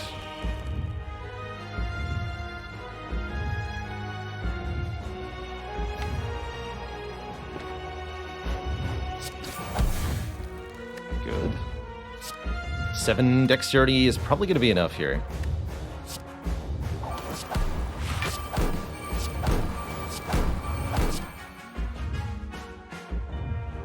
hope, anyway. Oh, and then I can energy! Beautiful. Alright, we have 8 dexterity now. It is a multi-hit burst. Artifact is going to prevent me from blocking this piercing whale, unless...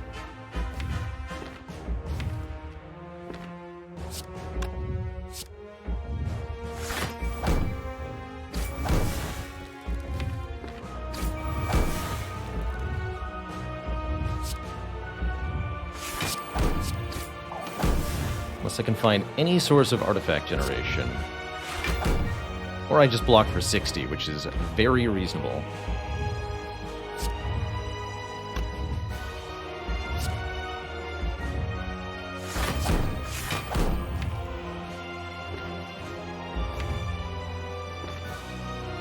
Very reasonable indeed. Let's keep that void in my hand then. Good. Neutralize, even better. Okay, so we actually did draw around to it.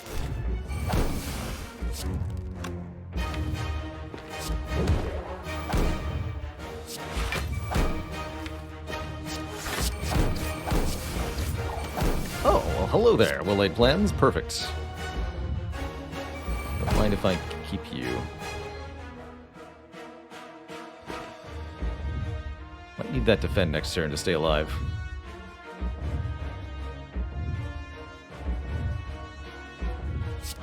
Keep making cards.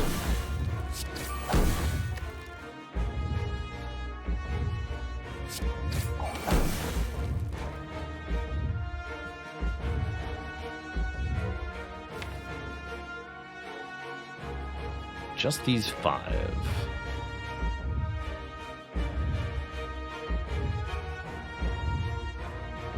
Don't need to survive any more multi-attacks. I'm going to keep going here.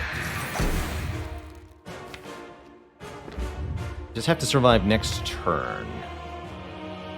No matter what. The best way to do that is to have even more dexterity here. Heal Hook, Bane, Finisher. Which obviously did nothing. but it felt like it was a lot, and then we keep this defend. Give me a block card, please.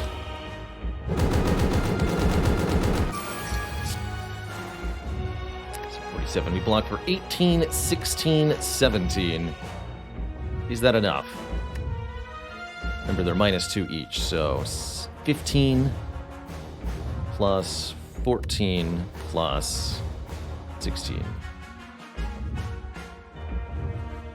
is 45. I will take 1 damage after Tungsten Rod, as long as I don't play any Shiv cards. 1, 2, 3. Take 1, keep 1 card. It's going to be Skewer. And then I have 2 turns to finish this thing off. Maybe I should have actually played the Skewer right then, because I could have survived.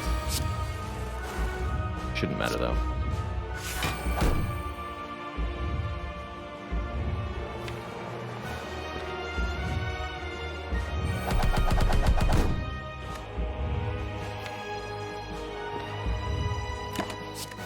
GG. Spooky.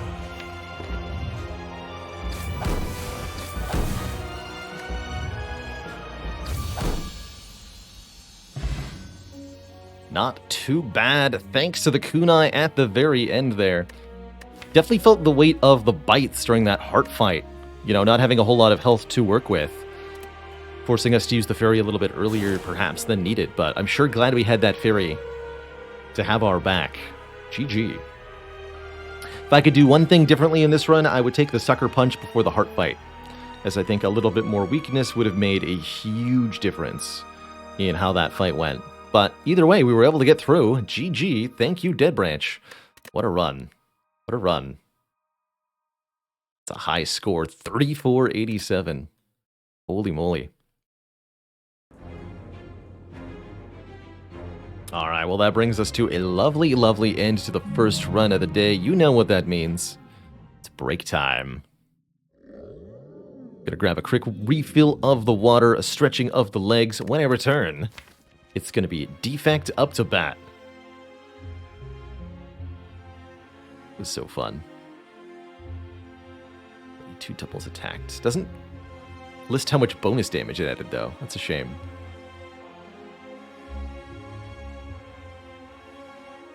Average of 3 energy retained per turn. Ice Cream was beautiful for Time Eater. I don't know how we would have beaten Time Eater without Ice Cream Skewer. That was so good. All right, folks, I'm gonna update my commands and then I'll BRB.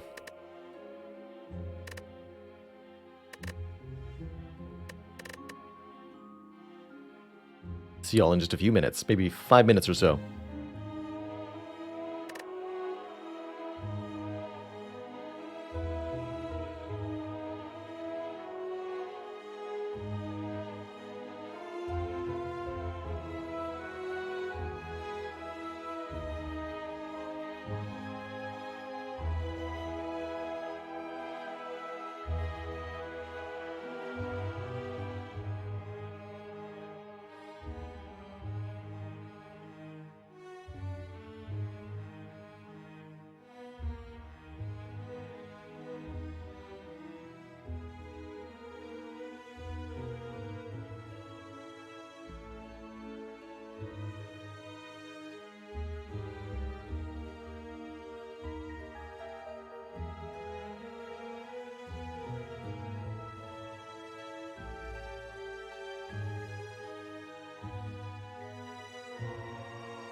Alrighty, folks, we're back.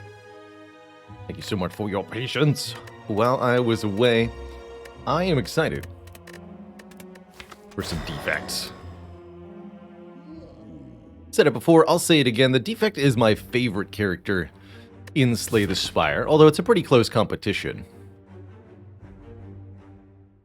It's not like he's miles away my favorite, simply slightly favorite. Thanks to the wide variety of functional decks the defect can make work.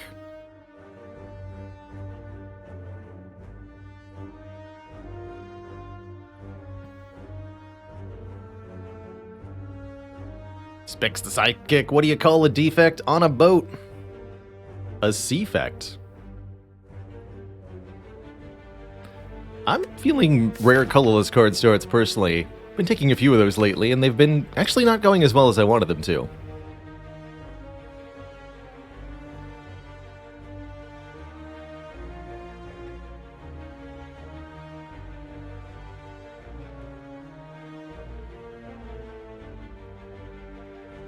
Can be an early Hand of Greed, an early Apotheosis. 14 max health to do it. A lot of max health for one card, you know?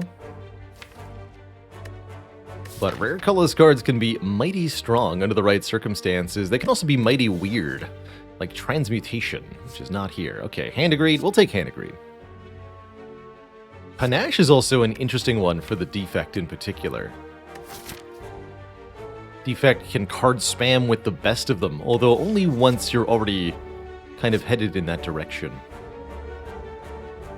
How do I Chrysalis or Metamorphosis with defects, 0 cost synergies? Just scrape it all for one. Metamorphosis, the attack one, pretty good actually. Can do some very cool things, and notably on defect, Metamorphosis has a chance to just create an infinite combo by creating 2 0 cost all for ones. I've seen it happen before. You can also get free Meteor Strikes, which is pretty powerful. The Chrysalis is a little bit more unreliable. I don't know when the right time for Chrysalis is, but I don't think it's on defect.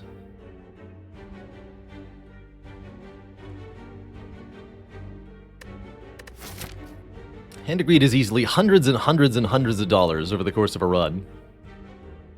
Can be really powerful. Maybe support's going to this shop with like 250 gold, gearing up and bopping this elite in order to get access to a good overall path. I think we should go aim for that Burning Elite if possible. I see that we could fight up to 4 elites, although that's maybe a little ambitious. There's also very more reasonable like Fire Elite, Elite Fire, Burning Elite path. Either way, yes, I'll take an early Hand of Greed for sure. And I'm going to give myself the option to go to the store, perhaps.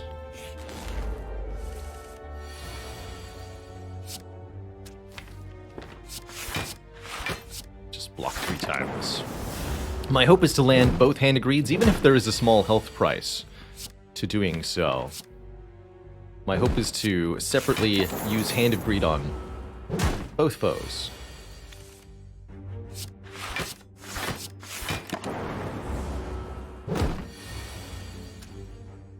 A slight health price indeed. We could dual cast and kill with strike, or I can take 3 damage to gain 20 gold, which I will absolutely do with intent to enter a shop immediately. If there was no shop in sight, this trade wouldn't be worth it. But because we're getting a shop nearly immediately, I'll do it. Leap could actually help quite a bit in terms of making the Hand of Greed a little bit more reliable to get in play without taking damage. Normally I'm all about a floor 1 ball lightning, but block is a lot more immediately appealing to me here. In a world where I've got the Hand of Greed already. Does that mean self-repair is a good pickup here? I think so.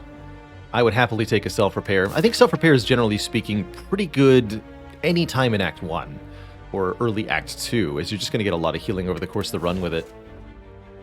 But you do have to weigh the slowdown. It's kind of like having a curse in your deck that you have to play in order to get the healing. Okay, I'll take this leap, actually. This feels like a decent time for a first pick block card. Of course, I'm going to be 1 damage short here. Yep. But we can block next turn with Leap, so I'll, instead of letting Hand of Greed plus Strike plus Lightning Orb get the kill, I'm going to try drawing back into the hand.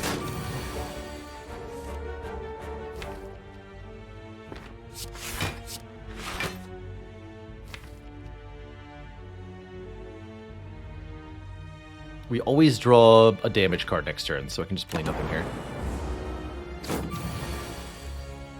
Money!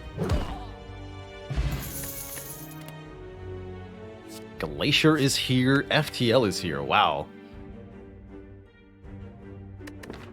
FTL might be one of my favorite defect cards for the first few floors. It's essentially a strike card, but it's a truly free strike card, in that it costs 0 energy and it draws another card to replace itself.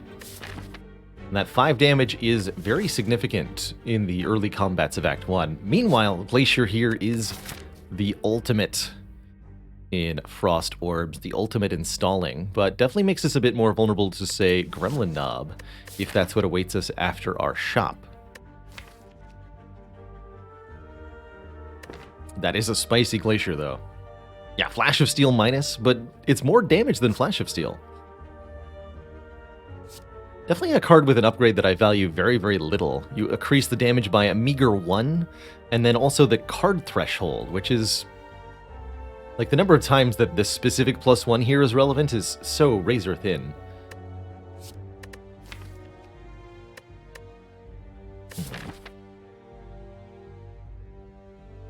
Already have a Leap. Alright, I'll take this FTL, begrudgingly. Because I think the damage is better than the block at the moment, but it's begrudging.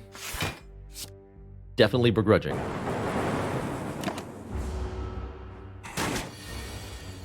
FTL into Hand of Greed? Oh. Okay, well, we have a kill next turn. With plus money.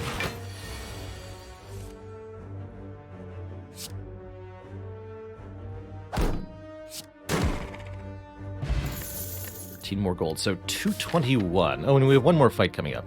This will be our first hard pool fight. Could be a lot of money there.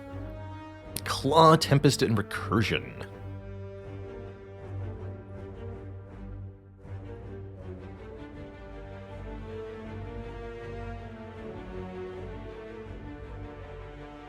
Haven't done much DMing, but it's something I'd love to do more, I think, in my later years.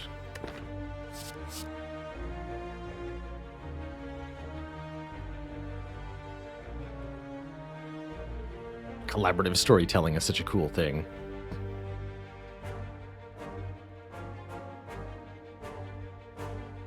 This honestly feels like a skip to me.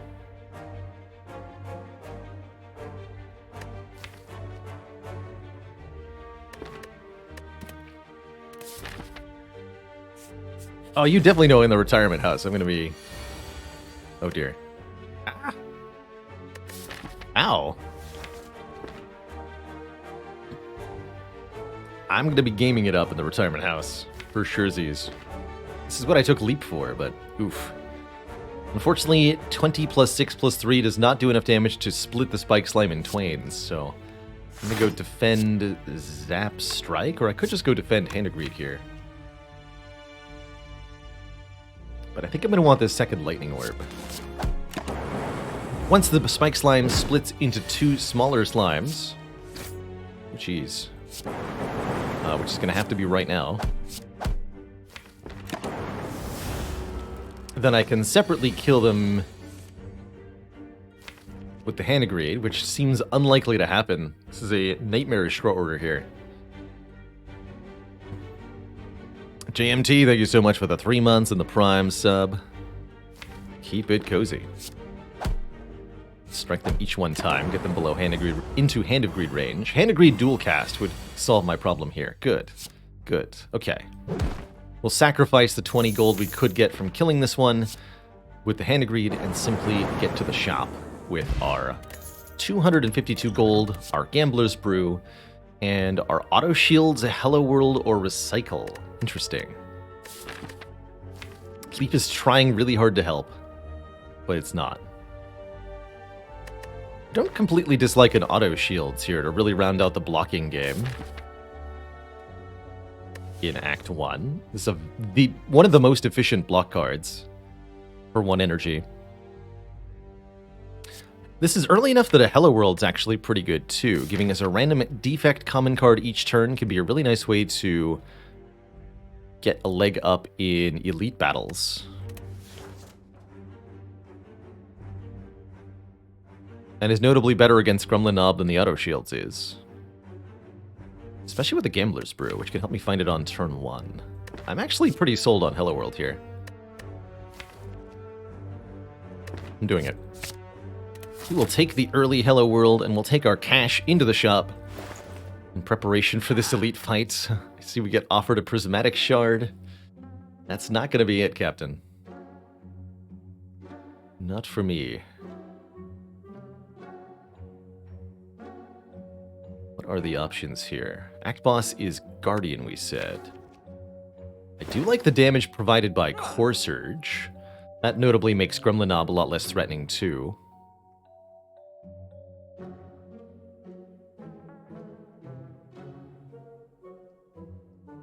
But it's very expensive. Of the relics we could afford, Blood Vial is nice in the long term. And if we weren't immediately being threatened by elites, I would probably buy this as a pretty good use of 161 gold. But we need to be able to kill this. Now.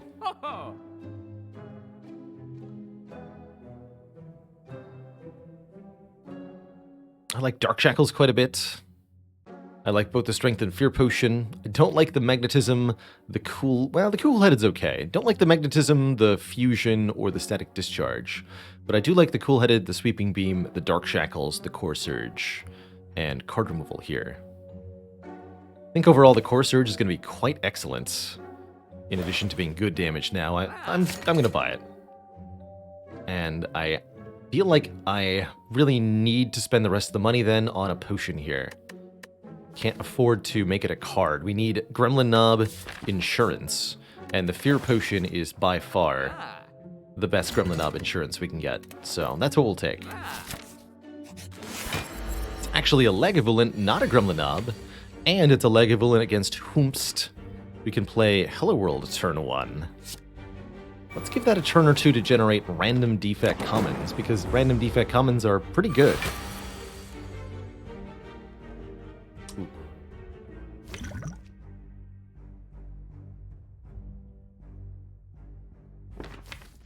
It's not quite it. But I might want to just simply Fear Potion, Core Surge, Hand Greed here. This is not the ideal draw, but we can partially trust in Hello World to do something better. Unsure. Okay, I'll do it.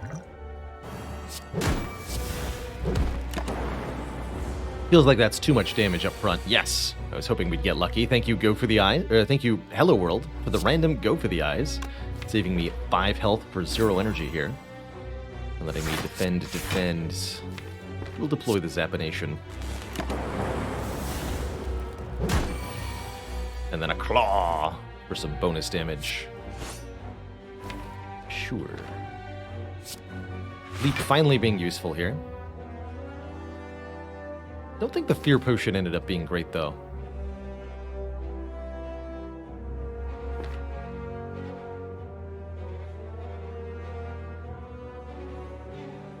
I think this ends up being Defend and then Strike. Need to do a little bit more damage if we want to try to get the kill here. Not a Hand Greed kill, at least not on this draw. Looks like we'll be missing it for this fight, and that's okay. That we won is what matters. Although there's a faint chance FTL can draw. And agreed, it did not. Could actually full block, but we're killing.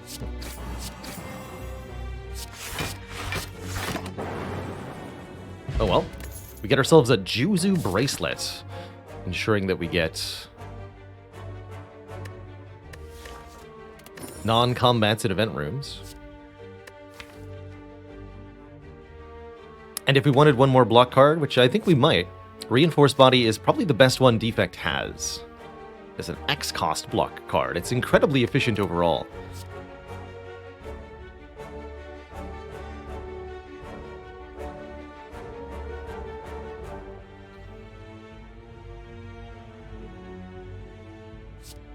Let's grab that.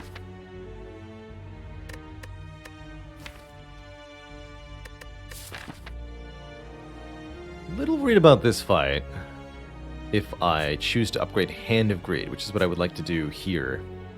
And then we might choose to rest here.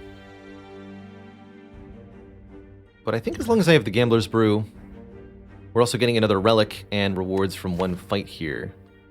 I really want to make sure that this Hand of Greed is hitting as hard as possible and giving us as much money as possible. But there's some small chance that things go badly a couple floors from now. I think as long as I have this Gambler's Brew, I'm okay without an immediate rest. Thank you, Leap. And here the Reinforce doing a pretty good job too.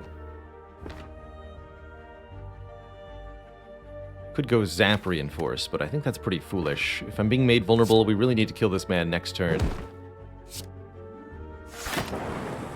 Hopefully Core Surge will do the job. Or Dual Cast. Either way. No chance at bonus money, but that's fine. We need to keep our health right now. Create, Defrag, Boot Sequence. This is definitely not the kind of deck that wants a Defrag yet. We only have Zap and Dual Cast for Orb cards.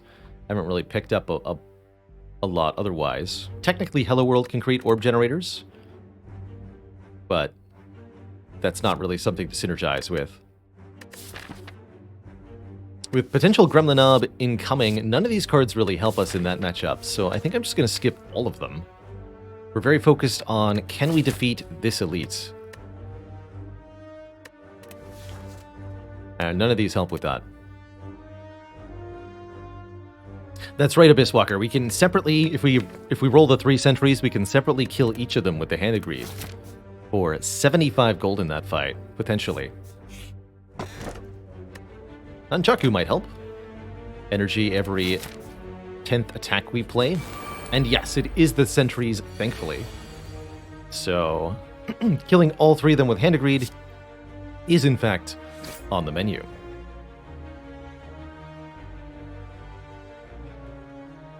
Strike brings it to 27. Okay, it's fine. Strike, and leap. Lightning Orb, I need your help. Thank you.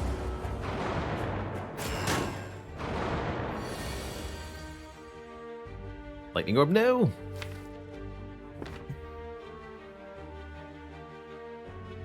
Okay, we'll be waiting on the Hand of Greed for that third one. This turn I'd like to block for a bunch. We could full block with the Reinforced Body, simply Hand of Greed next turn, but I think it's worth it to take 6 damage in order to play this Hello World. That guaranteed gives us at least 1 card to play every single turn. And that's going to be invaluable for the later part of this fight.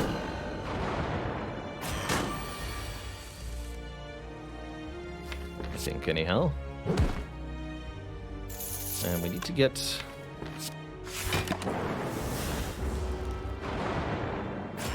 the rest of this fight just done with as best we can before we take catastrophic amounts of damage.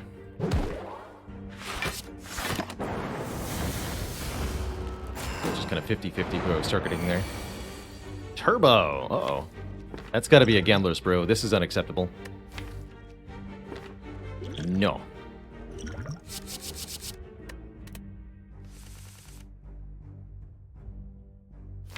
Okay, that's also kind of unacceptable, actually. I drew only real cards. Shoot. I think I have to Hand of Greed here and then block for 7. Leaves me at 11, which is enough to survive a full hit. But also gives me a chance of killing this one next turn with the Core Surge. Incursion does 8 to a random one here. Could go recursion, reinforced body for 2, but I think it's better to just do the damage where it needs to go.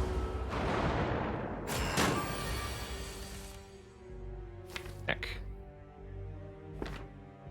This is exactly going wrong on every possible level.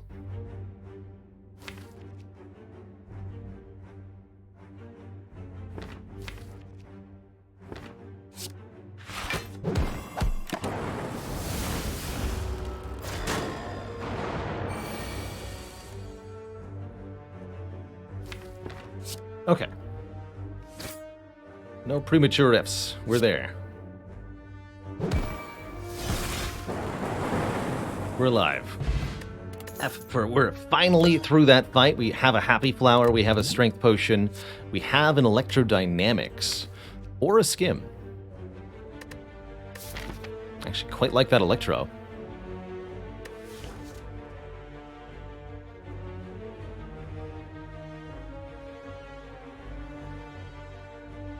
Our act boss is Guardian, which does speak to Skim. Really like Electro here as an area damage option. And we're going to rest, and I will be fighting this Burning Elite, is the current plan.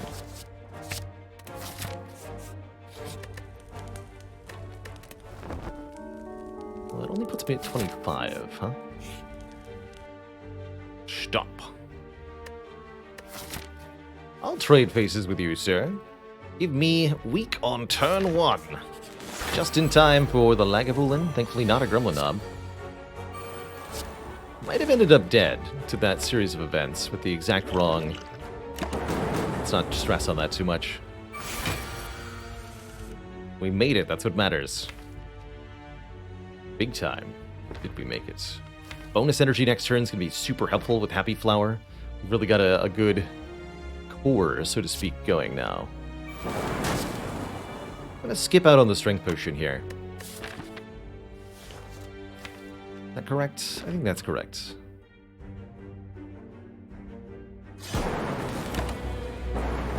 This was our Kremlin Knob insurance. We don't need it in this fight.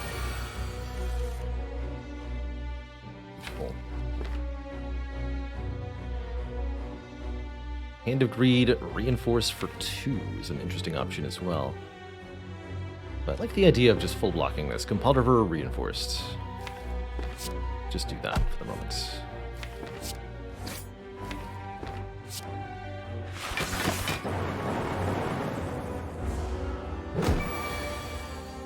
Free ball lightning, you say?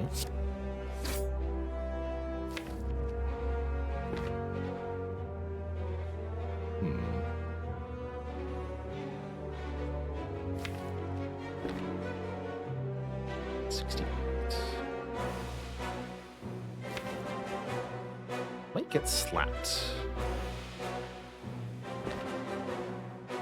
I think we're a lot more likely to win if I play this ball lightning. Take 6 here. Reinforce for only 2. Be doing some precise math could help a bit more there.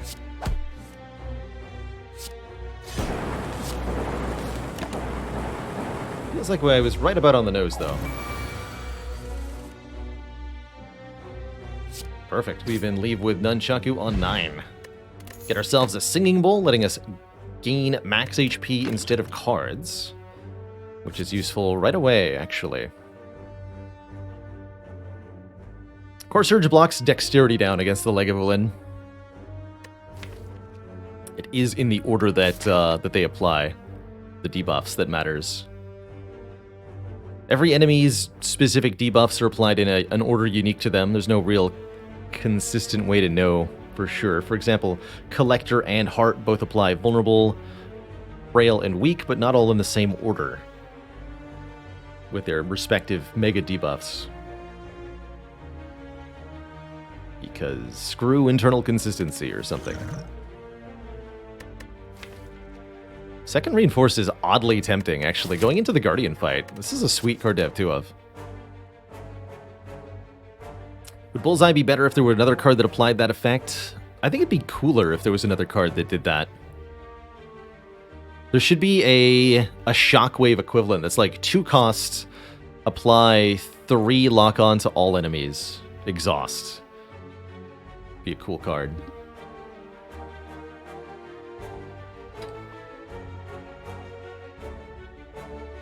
Let's go 2 reinforced bodies, just to make sure this Guardian fight goes really well. And then, because I have Singing Bowl, I think I'll take another combat. Try to gain 2 max health from it, as well as a little bit of money. Could take an event here, and that could be all sorts of stuff. Really like this part of the deck. Front-loaded block, something the defect often lacks. Deck certainly wants more energy at this point. A lot of reasons to go to shop locations. 2.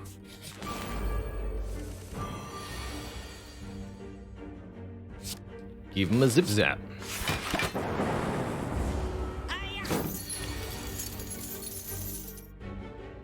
Double zip zap.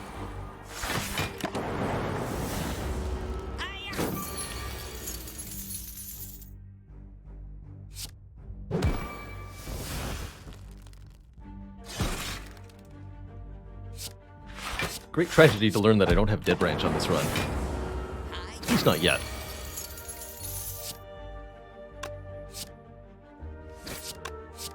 But I still have a Hand of Greed, also a good reason to go to fights. So with Hand of Greed and Singing Bowl, we're actually able to gain quite a bit of advantage. What about Hologram? Let's get back cards from the discard pile. Kind of neat with these Reinforceds. Definitely a card that inevitably becomes amazing on my defect runs, even if it's not amazing as soon as it's offered to you.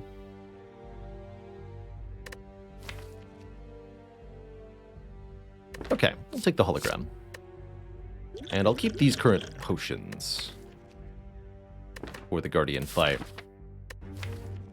Going into Guardian, do I get to sneak an upgrade in? And if so, to what card? I would probably upgrade either to Electrodynamics, maybe one of the 2 reinforced bodies. 17 health is a little risky for this fight, but I think that because we'll have persistent Lightning Orb damage output, and because we have very consistent block draws, we should be okay here. We're also pretty able to solve turn 1, turn 2, thanks to the Distilled Chaos, as long as I'm willing to use it. Could upgrade the Hologram, too. That's another option. But I think I'll upgrade the Electro first. When do you upgrade Zap? If you are drawing your Zap a lot, it can be very good. Or if you have very good Lightning Orbs. With Electrodynamics can definitely be a time to upgrade the Zap. For sure. But this is going to be my first choice. I like to think of this as plus 8 damage to all enemies, as you immediately evoke the additional orb to everybody. So, am I using Strength Potion here? Not with the turn 1 Electro Draw, I don't think. This hand does quite a bit of damage already. I get bonus energy next turn. And I have Distilled Chaos, worst case scenario.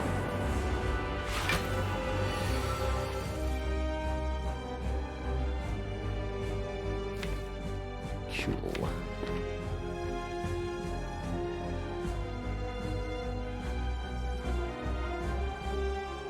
Hey, easy game, Valor Desert Fox. You can give relics with a one-time effect like the Potion Belt or the fruits, the strawberry, the pear, or the mango, because those can all be given to Inloth in exchange for his gift without any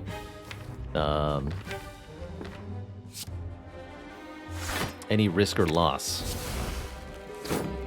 Pretty sweet.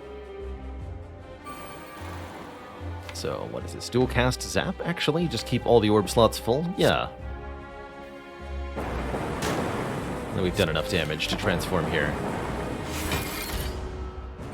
We'll do an additional 9 every turn, plus, well, whatever the Hello World says we can contribute as well.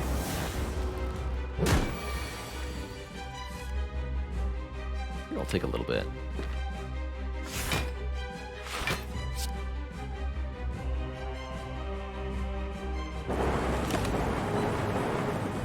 Go to 11.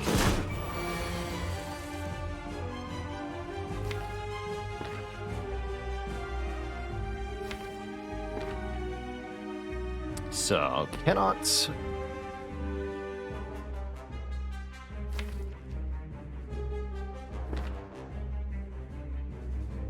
Cannot transform the Guardian here. But we can easily block with our Reinforced Body, and I can rebound, I guess, this FTL. Put the FTL back on top. Draw it again next turn, use it with the Nunchaku. Or I could strike right now, and then Reinforced Body, also leveraging our Nunchaku. Doesn't seem like I'll have 4 energy of attacks to play next turn, so let's use the Nunchaku right now. Sneak that little damage in. Then block.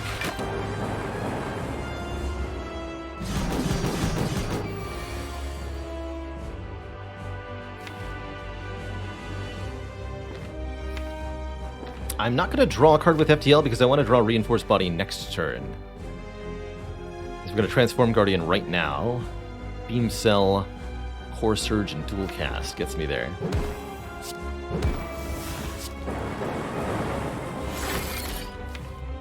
And then I can play this without drawing a card.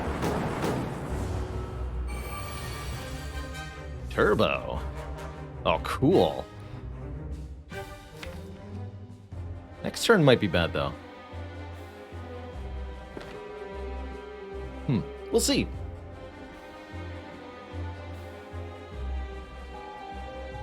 This Turbo allows me to play Hand of Greed this turn for some bonus damage if I want to. I could choose to draw one with FTL also. We can go Leap FTL. Every attack we play will take 4 damage back. But we can mitigate for that.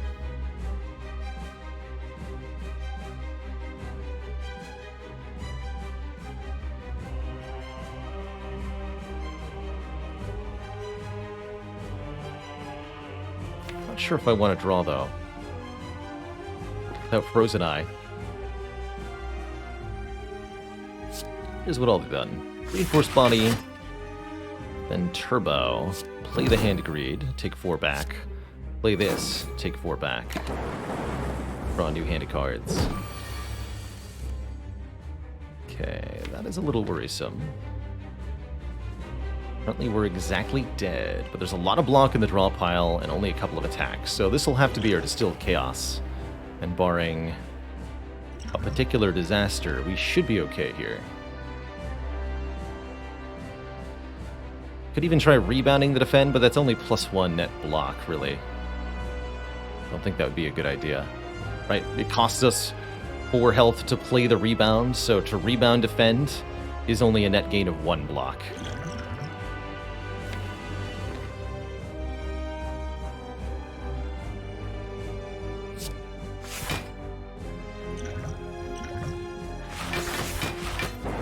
Beautiful. Now I'm going to rebound the Go for the Eyes so that I can apply Weaken Guaranteed next turn also. Okay, that worked out really well. That definitely could have resulted in my death if we were particularly unlucky, but we weren't. So, we get through the fight, no problem.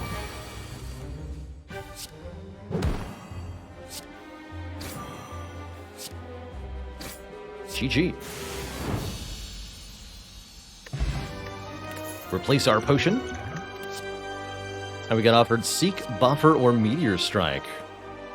Some pretty spicy options there. Deck's pretty defensive already, which definitely makes Buffer a little bit worse.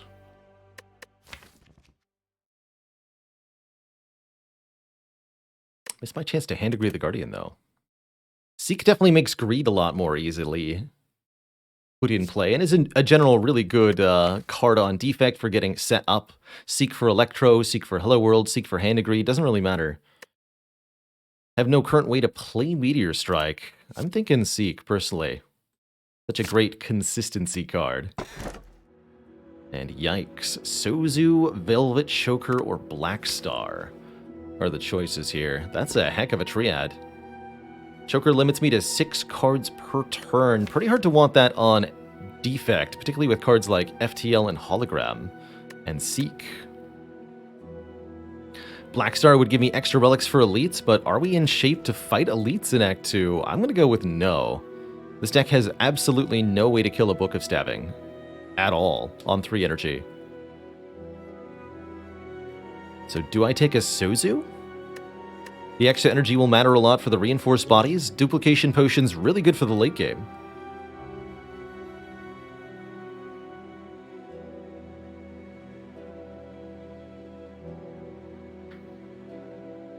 Is Choker ever good on defect? It can be.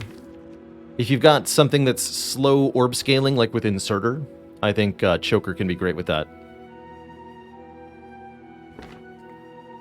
Okay. I guess we'll take Sozu. Get 1 additional energy every turn. That means no more potions for us. And I'm probably going to take relatively elite light paths because of that. For example, we're not going to do this path.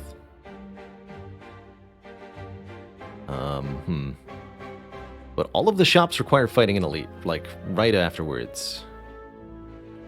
So... that's fun.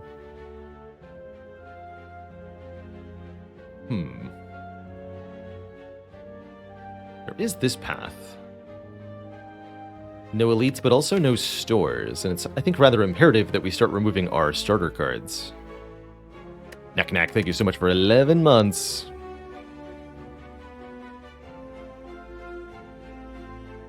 Best of luck with the waiting.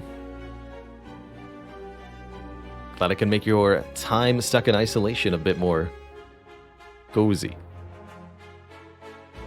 Electro will definitely help against elites, although, again, it's primarily the Book of Stabbing I'm concerned with. We need to do 170 damage to Book of Stabbing in approximately 5 turns to win that fight.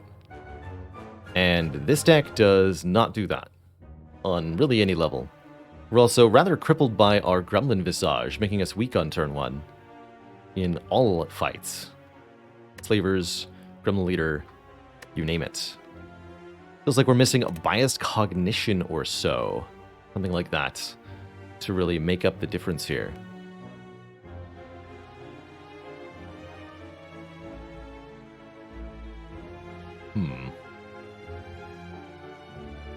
I don't like my choices. That's where we're at. I'm going to assume that I need to take the Zero Elite path for now. If Hand of Greed, we'll think about opting into a shop if things go well. But if they don't, then I won't. Get nerded, bird nerds.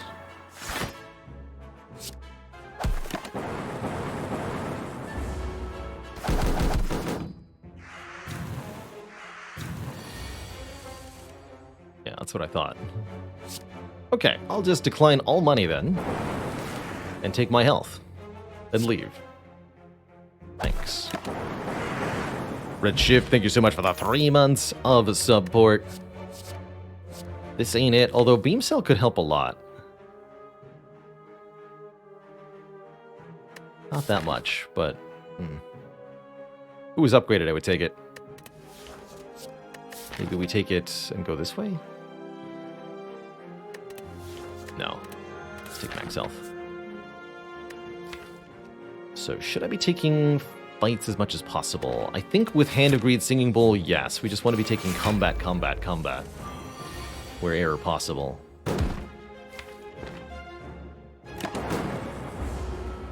And if that doesn't work out, then that's unfortunate.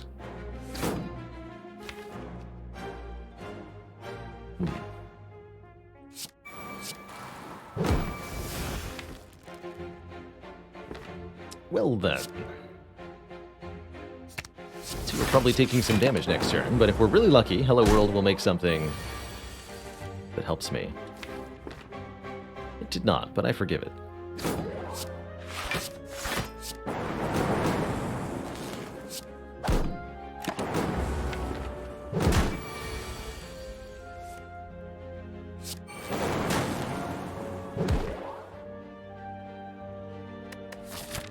Take 2 for a chance at money, or just win.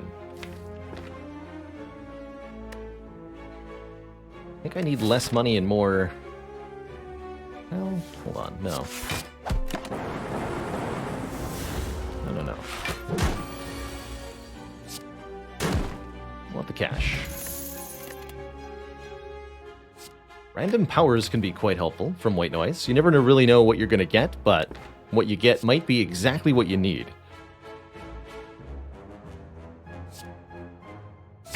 Take it. Block your stinky confusion. Not that the X cost defend cards care much. Okay. Seek for Hello World. Get my card generation going. Please make holograms.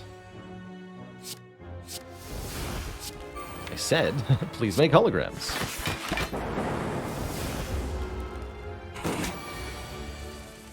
It's more like it. Not quite what I asked for, but charge battery's great. Thank you.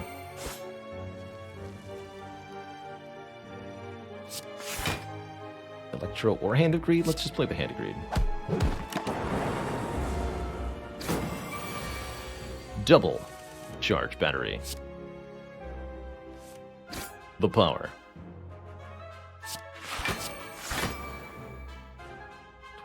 So, Electro reinforced.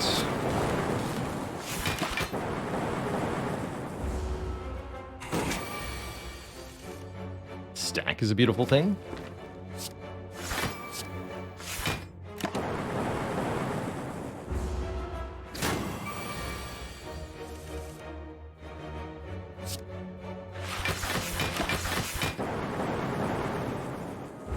We patiently wait for those dollars. Okay, things are going acceptably. Defrag minus is offered again. Turbo minus offered. I think this is all a no from me.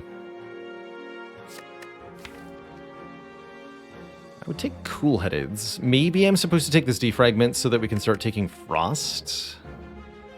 But it's not... Well, actually, it helps me with the Electro. It's only one focus, though.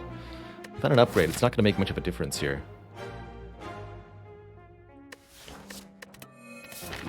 Not convinced.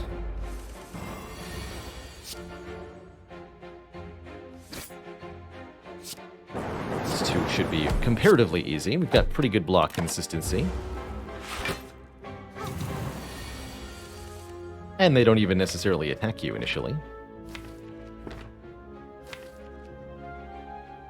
Keep that hologram around. Let's seek for Electro. Sure, we're still doing damage to them. She might attack me next turn if I don't do enough damage to the Centurion here, right? That's correct. Hollow dual cast would prevent that, though. Okay, let's do that. Make sure the Mystic is healing again next turn.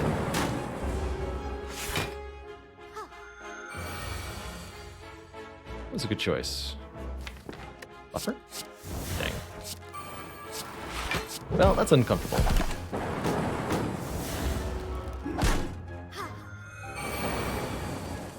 Here I was hoping this would be nice and smooth. But no, they had to make it unsmooth. Try to kill Centurion first here, as if the Mystic is killed, the Centurion gets very aggro. We don't want that. I'm not going to try to double Hand of Greed. Single Hand of Greed is good, but double is too greedy.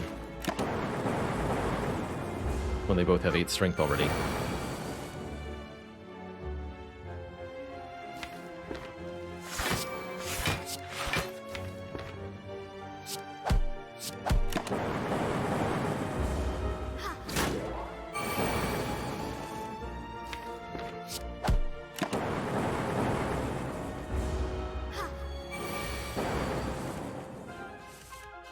There we go. Okay. Vision unupgraded. Remove all of your orbs, gain 1 energy, draw 1 card for each orb removed. Fascinating. I actually quite like an equilibrium here. 13 block and retain for a turn can help set up powerful turns with the electrodynamics. Or with the Hand of Greed. Lowers our damage output, though. I think I am going to take this 400 gold into the shop. We're going to try to find enough stuff in the shop to survive whatever this elite is. And from there, we can opt out of further elites if we need to. I will take this EQ, and here goes. Oh, totally worth it. Membership card, giving us a 50% discount on everything. So now we have even more money to effectively spend. Although there's not a whole lot here that's actually that useful. Shame that we can't pick up Potion Belt and make use of it because of Sozu here. But we can gain 1 strength with Vajra. We can remove... Honestly, at this point, I think a Defend needs to go. Make sure we're still able to do enough damage.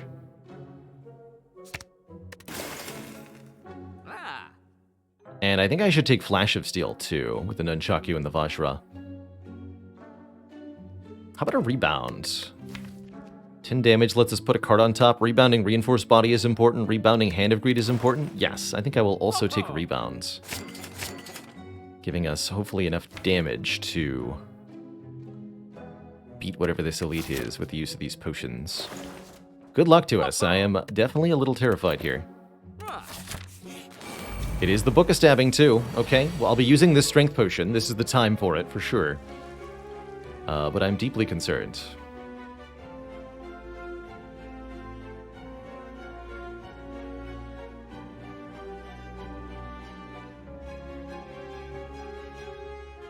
If I have to also use the Duplication Potion, that'd be bad.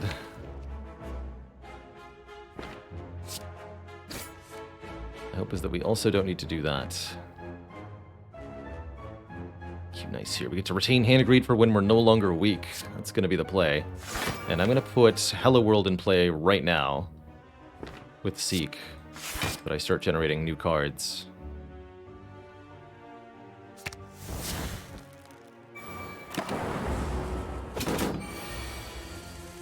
Courage Snap. But now I can't play Hand of Greed, right? Because I have to block for 21.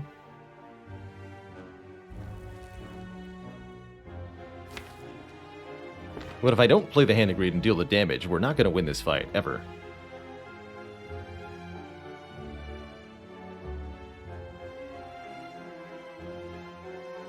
And I think I should also play Cold Snap. Cold Snap, Hand of Greed, Reinforced. Take some damage.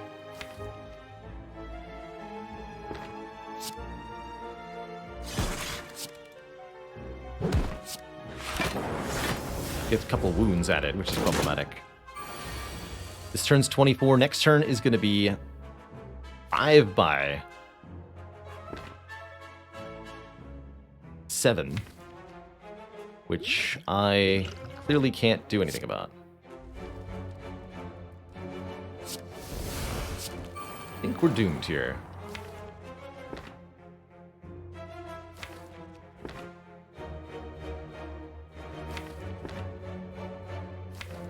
Yeah.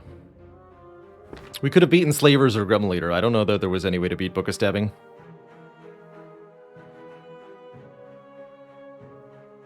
So what we had to do was not fight any elites this act, which is increasingly feels like the correct line. When you just can't get strong enough to beat a particular elite.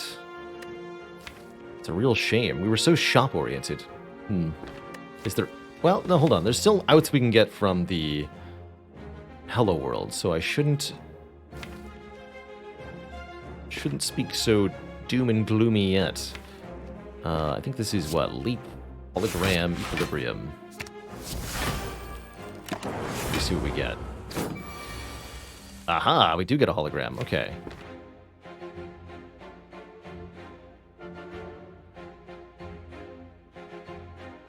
So I can live at least one more turn. Problem is we can't block and deploy any damage at the same time meaningfully. Makes this a real challenge. Don't have anything like Charge Battery or Go for the Eyes or Beam Cell, none of it. We're so limited to how many cards we could play per turn. Shame. So this is 42 damage. I could hologram Reinforced Body and double it. But then next turn we perish with a 7x6 attack. Double Hand of Greed won't do it.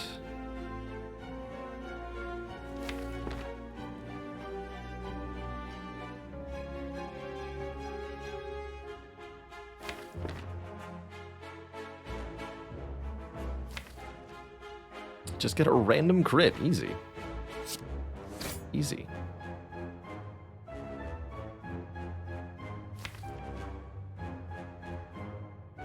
Play that for 100 damage. Well, not 100, 50 damage. Half of 100. How much health do I need to actually survive here? 7 by 5 is 35. Currently we have 21. So all I need is 15 more. So leap.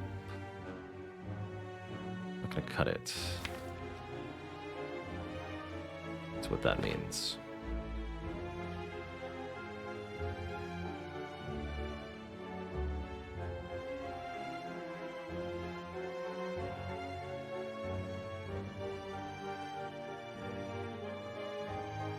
Did I say 15 more? Yes, we're going to get to 36. Leap Hologram Cold Snap gets me to 1 here.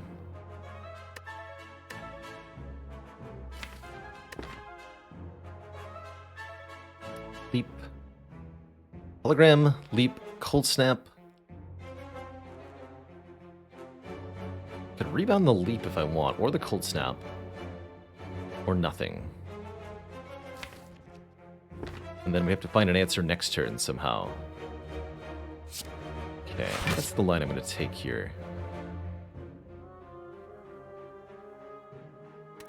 Does Electrodynamics also get there? We go to 14 plus 19. That's not enough.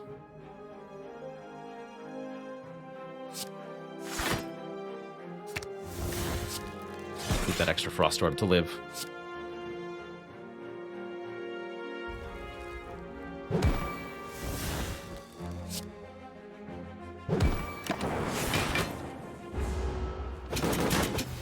Wait.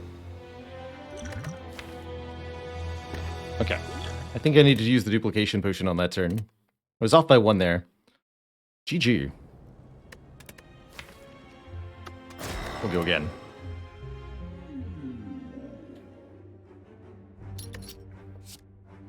This time we'll take the Apotheosis that were offered at the start.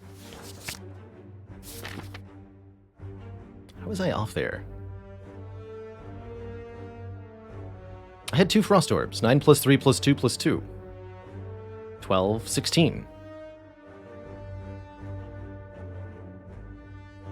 Oh, but 16 plus 19, yeah, it is 35. So I was at exactly, instead of exactly plus 1. I did need 1 more block there. Oh well, we were pretty doomed from that position. That was a tough one. As soon as we saw the Act 2 boss relic, we were in really tough shape, unfortunately. I want to do 3 elites, but it's not reasonable. So 2 elites it is. Avoid these early shops. The block reminder mod. There you go. For when you need to remember to block.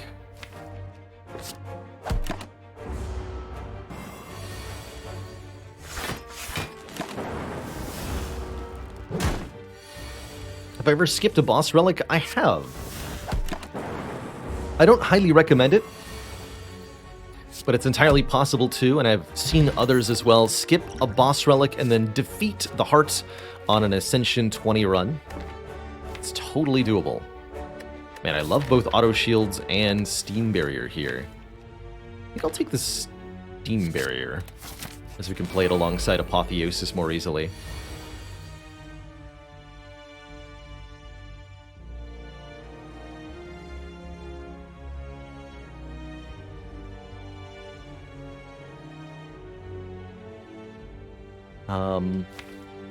Actually, I think just correct to play the dual cast here.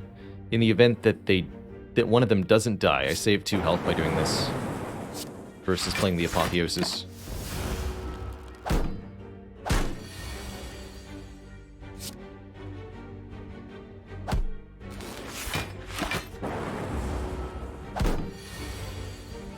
That's why we gotta get the Apotheosis upgraded ASAP so it's only 1 cost. Then it'll be a lot more reasonable. Already added a block card. Where are the damage cards at? Hello? Like a Frost and a card draw.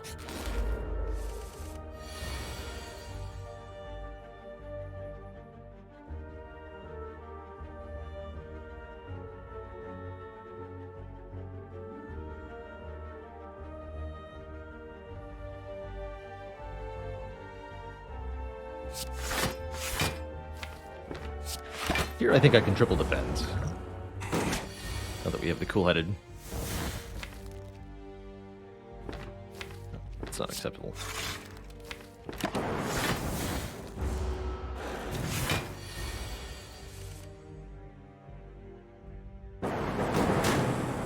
Heck.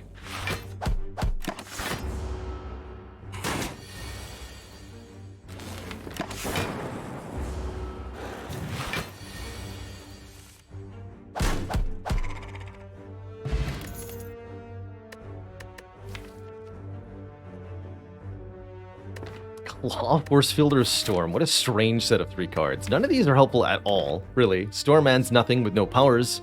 Force Field is unplayable with no powers.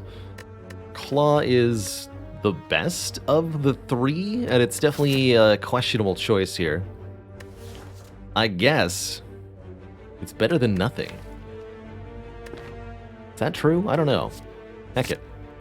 Claw gets a lot better if you can get more card draw or if you can find more copies of it. It's actually a pretty sad upgrade too. I'm not in for this. No, I don't want to do that.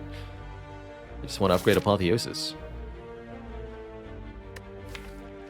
The more fight could be very costly in terms of health. Let's just get the Apotheosis upgraded, please. I will take the Golden Idol for max health. We upgrade Apotheosis and we fight this elite. If this is the knob... might be a short run. Oh, good.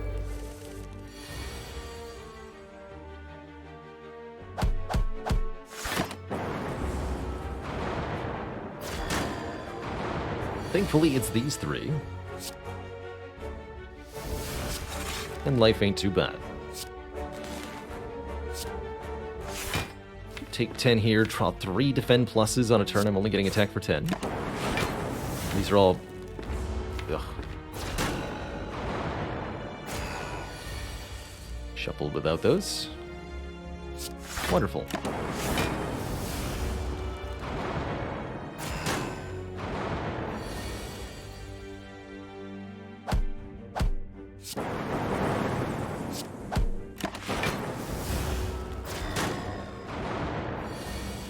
Thankfully, upgraded strikes do so much damage that it worked out okay for us.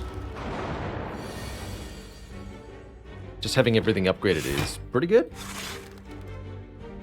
Actually quite strong.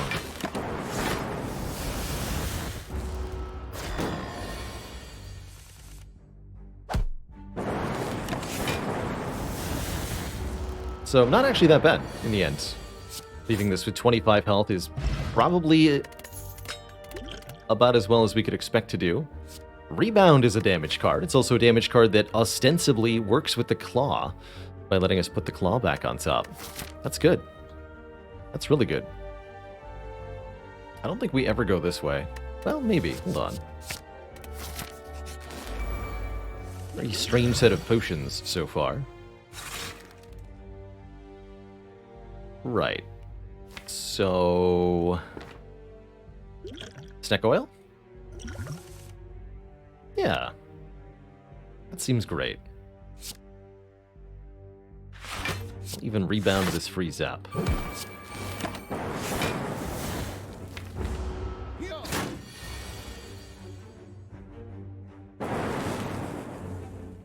So close.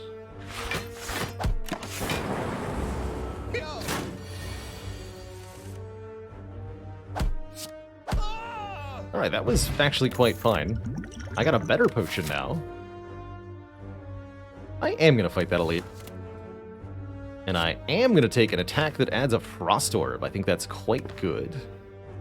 Could also maybe think about go for the eyes. It's a little bit early for loop, as I have fairly limited frost generation. But I think a Cold Snap here, give us some more frost, fill up the orb slots, will be quite nice.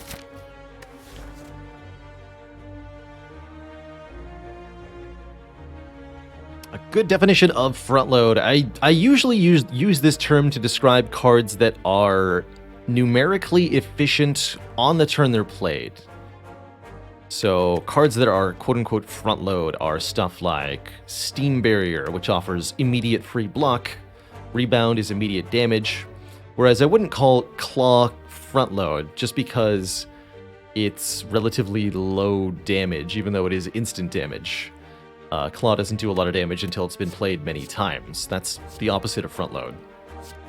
Front load is damage, whether or block, that you can meaningfully use on turn 1, 2, or 3. No prior setup required.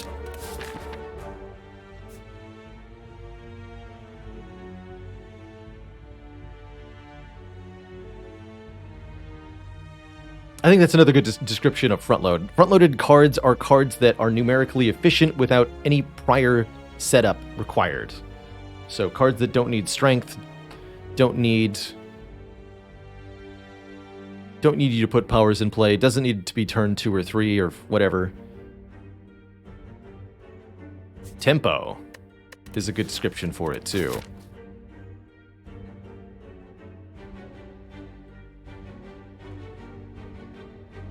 Yes, I like the word tempo. If I had more money and I didn't have an Apotheosis, I'd be a lot more interested in going this way. But the Apotheosis really makes me just want to get relic after relic after relic. And Ornamental Fan's a pretty good one, giving us block every time we play 3 attacks. The Claw and the Cold Snap and the Rebound starting to really fit together here. Locked out of Gremlin Knob. This would have been an okay turn 1. Can't scale the Claw against the sleeping Lagavulin because of the Akabeka. Let's just get Frost Orbs and play Apotheosis, if we can.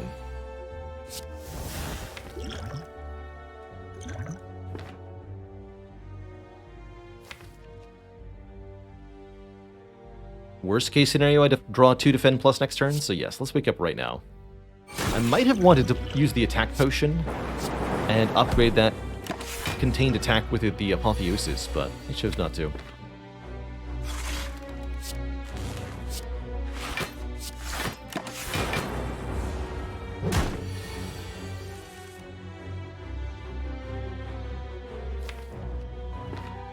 I don't want to rebound any of these cards. Legabulin's not attacking me next turn.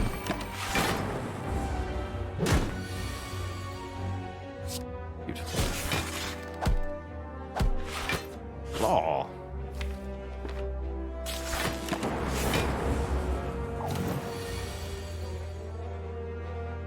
Seven plus 7 plus 8. 22. Yes, that'll kill. With this lightning orb. So we perfectly defeat Lagavulin. No damage taken, no potions used. No problem. Score ourselves a Duvu Doll. 1 strength per curse in the deck. And this barrage is starting to look mighty spicy. Striking once per orb that we have. We have 1 starting orb. We get another one from Cold Snap. We got Cool-Headed. Looking pretty good here. But I think I could also reasonably skip any of these. We're starting to do pretty decent damage. We've got Slime Boss mostly under control. I would like to take an area damage card. First one I see. Let's accept the possibility of a Sweeping Beam that we add here or here. Or here. Oh dear. Oh dear, anywhere but here.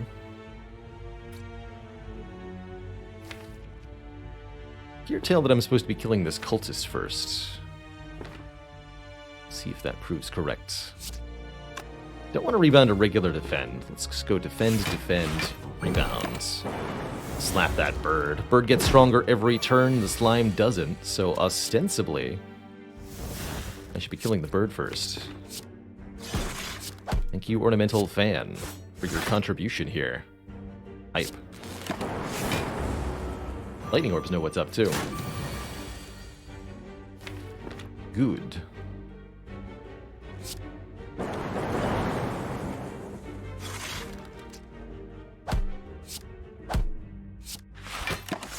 that went really well. I was initially concerned. This is one of the tougher fights in Act 1. But that we've performed so admirably is a good sign of where the deck is at. There's the first area damage card we see, Doom and Gloom, and I will happily welcome Doom and Gloom to the deck. Slaps pretty hard with AoE. Well, actually, hold on, I could talk about Hyper Beam too. Hyper Beam's even more damage than the Doom and Gloom.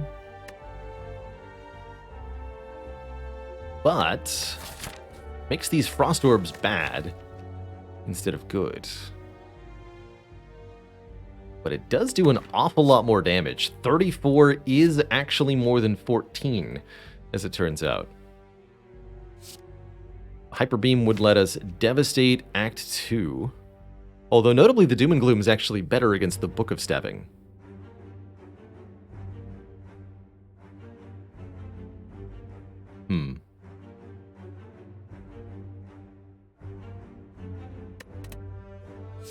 Tough choice for me here. It's not an easy Hyper Beam pick. Also, the Hyper Beam's not that good if I don't already have the Apotheosis down.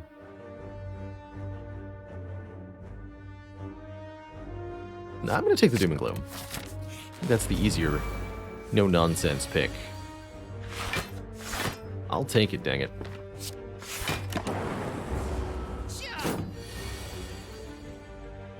How dare you?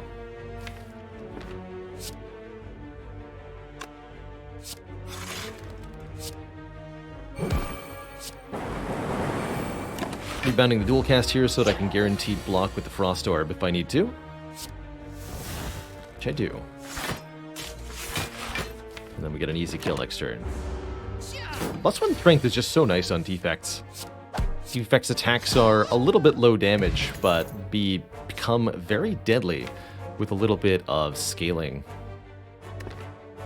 Love this Compile Ripper. We have 3 different orb types in the deck. It's going to be deal 11 damage, draw up to 3 cards for 1 energy. It's a great deal. And starts to make us want a energy generating card. Doom and Gloom. Well, we tried. Dang it, Doom and Gloom. You're late. Although I can actually full block with just strike, defend, defend, but then I'll be weak and frail for next turn without upgraded cards. I think I'd rather take the 2. Could use the attack potion or the energy potion. I do like the attack potion a lot for getting through Slime Boss easily. So I think I'll try to win this fight without it.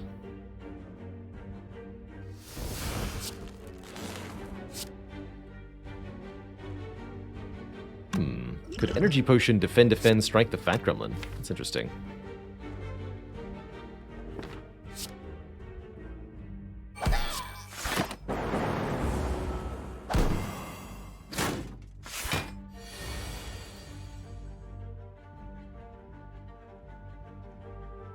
When in doubt, rebound a claw.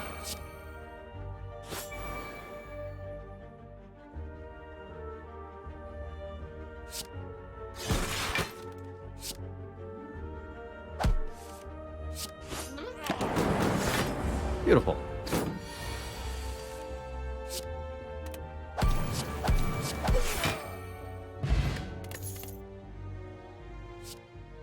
Rip and Tear hits pretty hard. Although we might have enough attacks in the deck that I don't necessarily feel the need to add more unnecessarily. Ailey's, thank you so much for 6 months. Claw is law.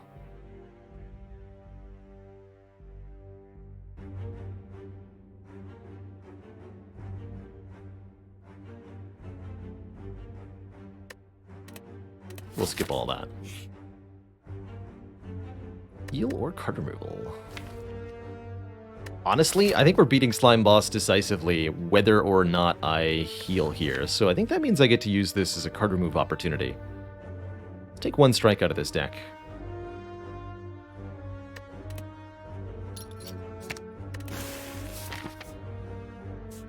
Makes it more likely that we draw our Apotheosis early. And here, actually, I don't have a whole lot of use for an upgrade either, because of Apotheosis, which means we could actually validly rest here. And then maybe I can keep both potions into Act 2. We could also upgrade Cool-Headed to try to draw towards the Apotheosis a bit more reliably. Or upgrade Doom and Gloom to increase our immediate damage if we get that on turn 1. Or Recall. Honestly, all valid picks here. I think personally in Act 2 I'm most going to want the Doom and Gloom upgrade, so that's going to be my pick here. But resting actually felt pretty valid.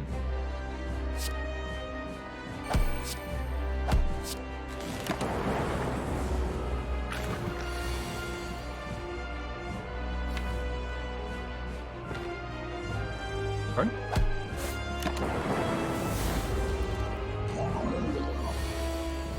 Ooh, no Apotheosis. So, how do we do this? To prevent this attack requires bringing Slime Boss below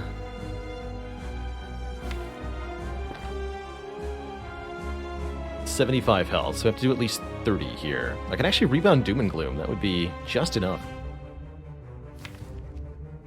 An interesting option.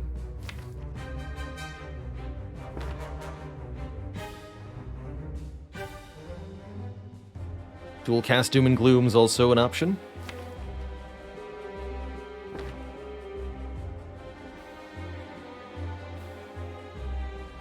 We could get one of the potions evolved. Actually, a good turn for the energy potion, because then I can dual cast Cold Snap, Rebound, and Doom and Gloom.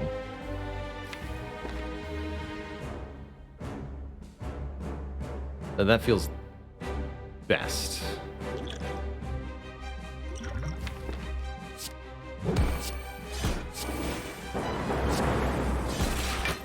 Could have even done a little bit more initial damage by making the order a bit different there. Alright, and they're both attacking me, because they're both jerks.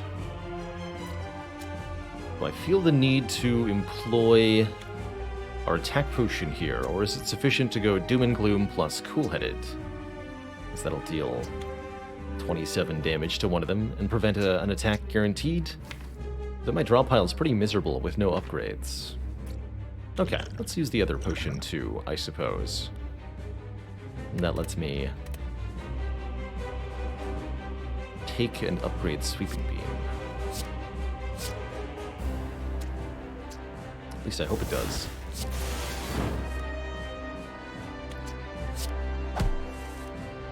Perfect.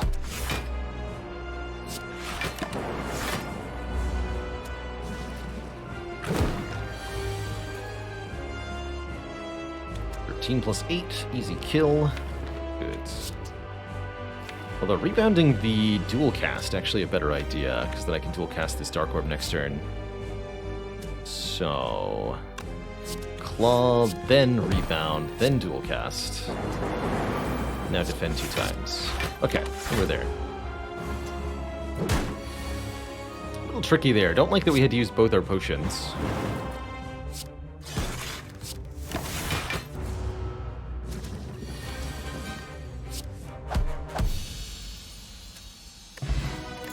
But we do get a good potion back. And we find either a Seek or an All for One. Looks like it's going to be Seek to help me get Apotheosis down. Although All for One returning Zap, Dual Cast, Claw, Steam Barrier is at least worth considering. But yeah, that's going to be Seek for me. Thank you. Yes, please. Pyramid Seek? Ooh. Pyramid says at the end of our turn, we no longer discard our hand. I particularly like that here. For a lot of reasons. The Apotheosis is going to make the operating on 3 base energy a lot easier. Although notably, all of these involve operating on 3 base energy. Sacred Bark doubles the effectiveness of potions. Making a double regen potion is very strong.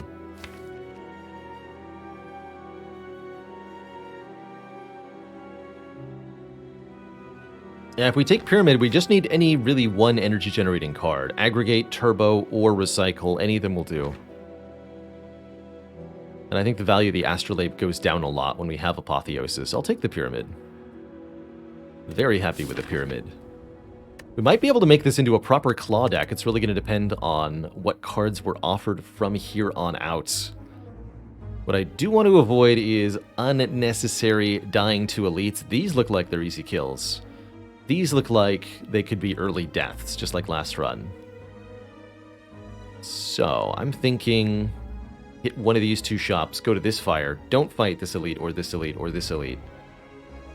Go around. That said, I think we could probably win an elite fight. I just don't think it would be pretty. We'll be able to get our revenge, though. That will happen. Oh, yes. That will happen.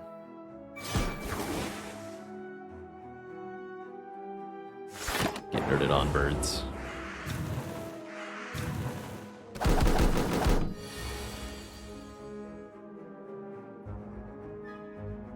So 4 hits can take 1 bird out of the air here.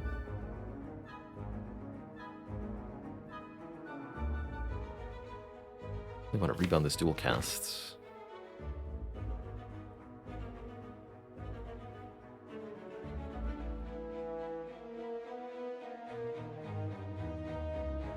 So worst case scenario this turn currently is take 8. We can maybe do better though.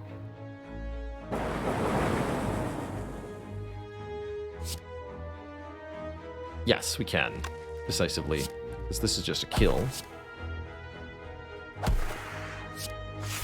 And now I only take 3.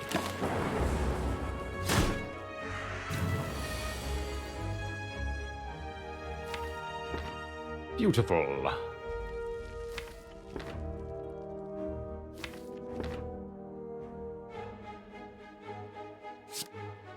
Dual-headed Cold Snap Defend. Good way to take 0 here.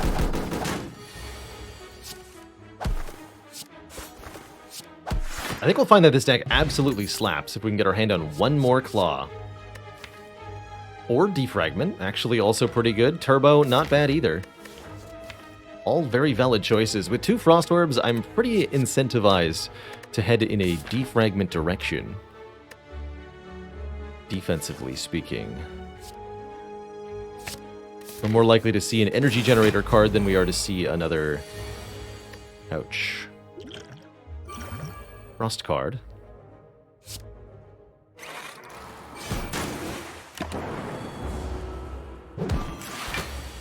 Ow.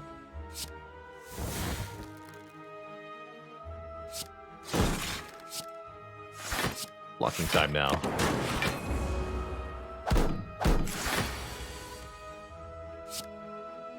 +6/+3, rebound the claw. Get him. And then when the regeneration is done, we can dual cast to kill. But only when it's done, dang it. Refuse to take damage early to your stinky parasite face.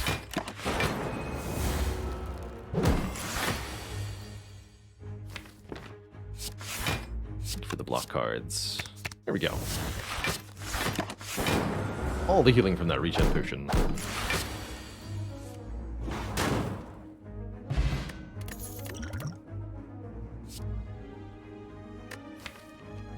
Skim Plus. Both Go for the Eyes and Turbo are also excellent. Heck. They're all good. Upgrade matters a lot less in a deck with an Apotheosis. But man, that's such powerful card draw. Okay, we'll take the Skim. We're still looking for an Energy Generator card. Aggressively ignores Turbo. Membership card is back from last run. Welcome. 50% discount on everything is heck yes. Especially when we've got bonus money from the Golden Idol. And we are going to get rid of another strike here. Turbo is so good with Pyramid. The big risk to cards like Turbo normally is that you might draw them without any other cards that cost a lot of energy, and therefore be unable to actually spend the energy from the energy generating card. But with Pyramid, it's never a concern, because you can just hold on to the card for one more turn. Did we get strong enough now that I think I can... I still don't have the energy generator. Now, let's continue to avoid elites for the moment. After all, it's time to spin the wheel.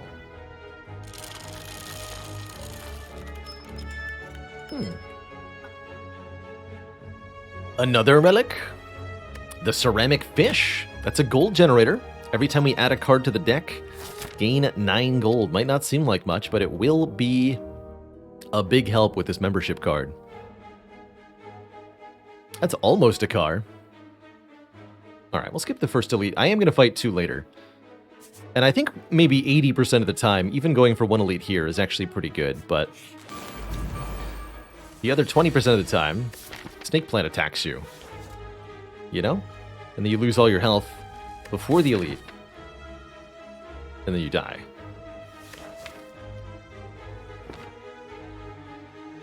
You know? What about using our potion here? We do take 9 on turn 1 and more on turn 2. Oof.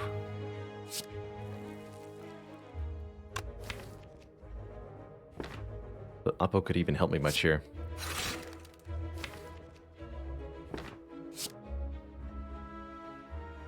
In fact, it doesn't even save any health this turn.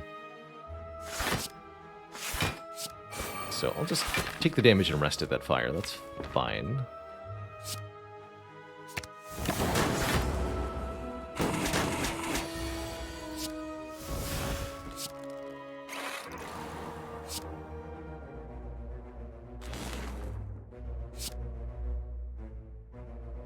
We've done this dual cast, so I can dual cast Frost next turn if we need it. Just to make sure. Rebound the Claw. This is 14. It's 10, yes.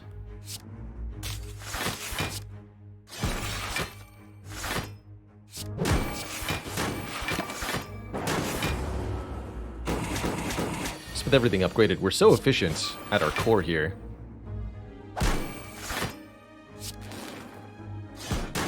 It's really quite a marvel to behold. And there's our second claw, or another compiled river. Personally, it's going to be number 2 claw for me, chat. That is now our scaling damage, so to speak. 2 of them with a rebound, and the skim is going to be more than enough to really put on a show.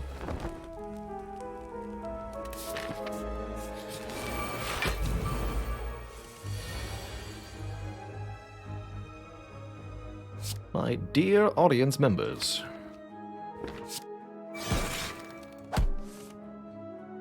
Yes. Definitely want to upgrade that Seek as well.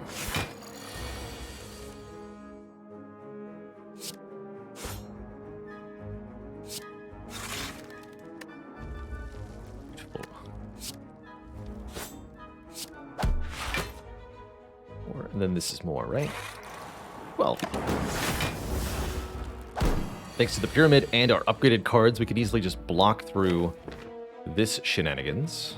We'll again use rebounds to get these zero-cost cards that are so efficient back into our hands at key moments here.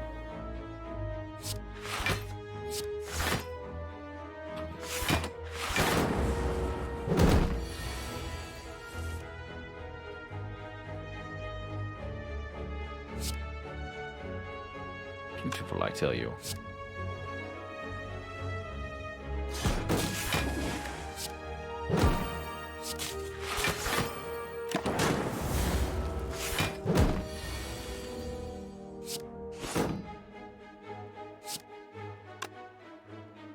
Cold snap. Dual cast. Easy peasy.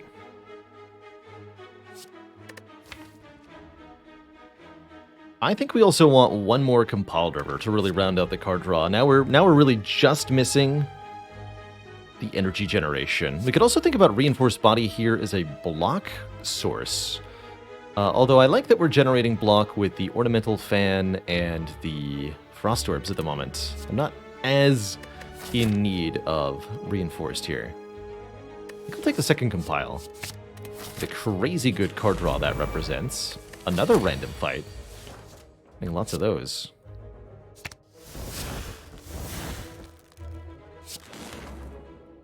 Keep this tool cast.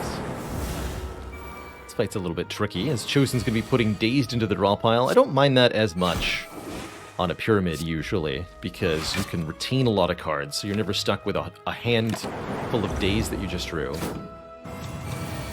It's not as bad. Alright, buddy. 16 is the goal. 16 I can do.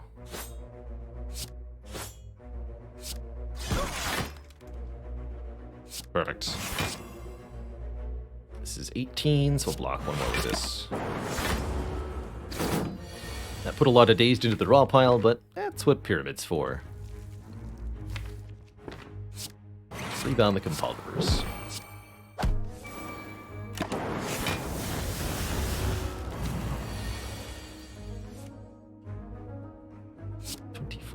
Also easily blocked.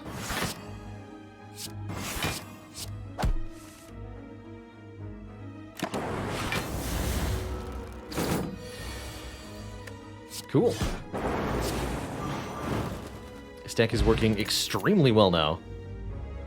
I don't think we have a need for any of these. I would take more orb slots, after which point I would take a barrage, but we don't have the orb slots at the moment. So we'll just skip all this.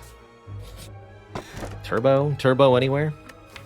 Birdface Urn is pretty cool. Heals us 2 when we play a power. Only 1 power in the deck currently. But Defect can definitely change things with when it comes to power cards. Lots and lots of power cards in this character, including, of course, Creative AI, which is essentially unlimited healing. Figured I'd duck into one event here, but this is not it. Theoretically, we can gain a point of strength if I'm willing to take a curse on turn 1. Problem is, with Pyramid, I am not willing to take a curse on turn 1. So, heck that Writhe. Just heck it. Unlimited power.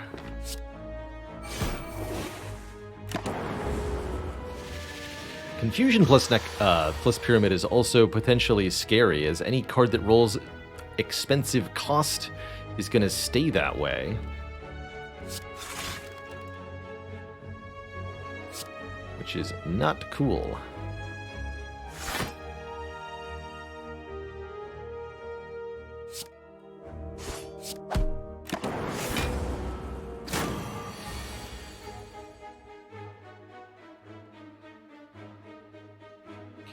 Rebound, that's good. Block, block, block. Focus.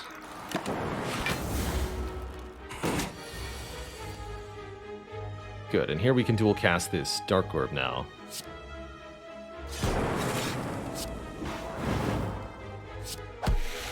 This deck would love a recycle. Holy moly, would it ever. I think it also likes to go for the eyes pretty reasonably. Another cool-headed's not worthless either, but we don't want too much of one orb type, or the Compulsors don't work. So I'll take this go for the eyes. Deeply considering a capacity potion. But I like these two a lot too. Good job, Doom and Gloom. You did it.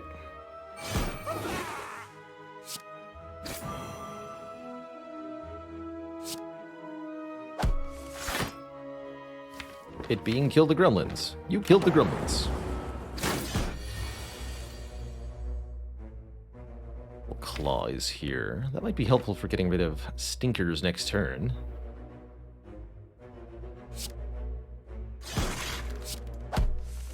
Need to find my Apotheosis. There it is. Okay, let's put a Dark Orb in front. Dual cast might neatly kill the 2 gremlins that come out here.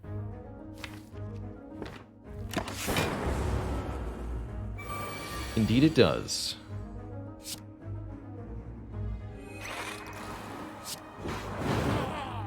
Yeah.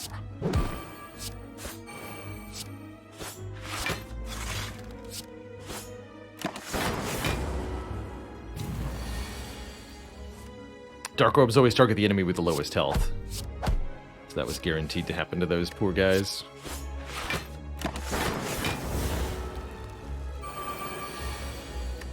Our claw.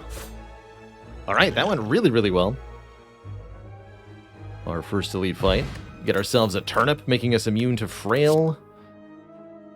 Could take a machine learning here, but I think we have enough actual cards that draw more cards that we don't need more passive card draw.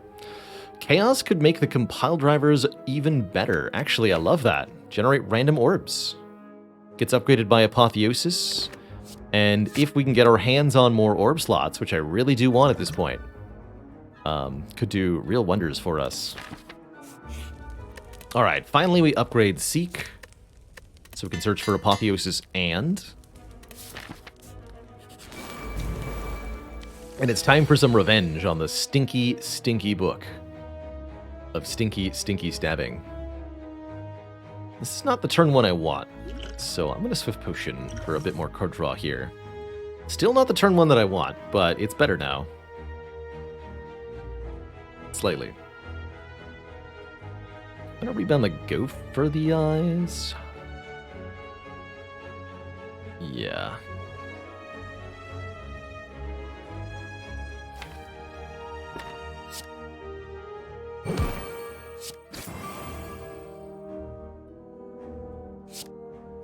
I guess I'll take one here. Put the other lightning orb down so we do a bit more damage. Okay, Apotheosis and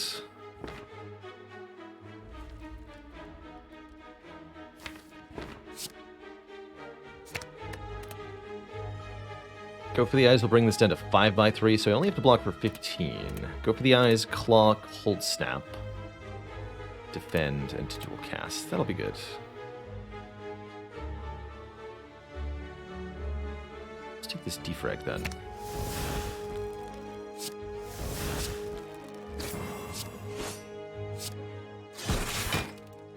Six plus 8, take one more.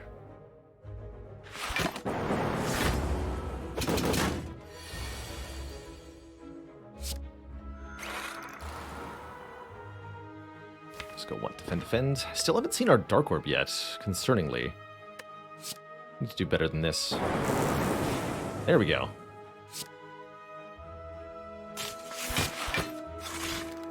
Okay, that helps a bit. And now for 7/5. Good luck to me.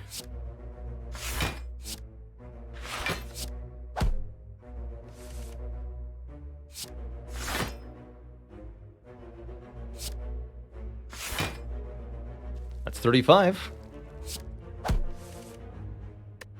Claw.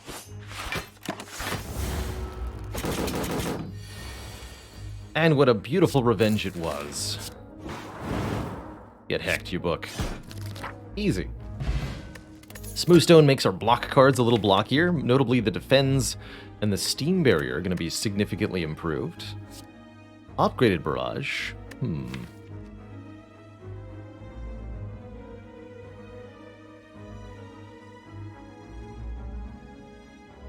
Alright. Sunder's also decent with Runic Pyramid, but I think we have enough attack cards. I don't feel the need for this barrage. We've got those claws for scaling at the moment. I'm going to skip it all. And I could upgrade Defrag. I think recalling is also appropriate. Let's go with the recall here at the end of Act 2. Early recall potentially lets me take better advantage of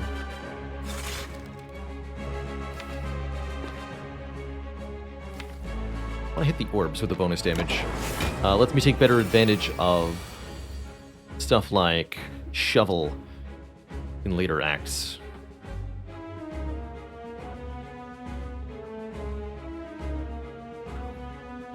So this is going to be Apotheosis, Doom and Gloom, Steam Barrier, Claw Claw. I block for 11 plus 4, take 1. 1 is fine.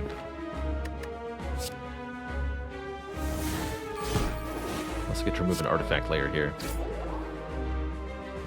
Claws go on the minions. The first minion is dealing Seek. The second minion is stealing one of my uncommon cards. We definitely want to get our Seek back into our hand here.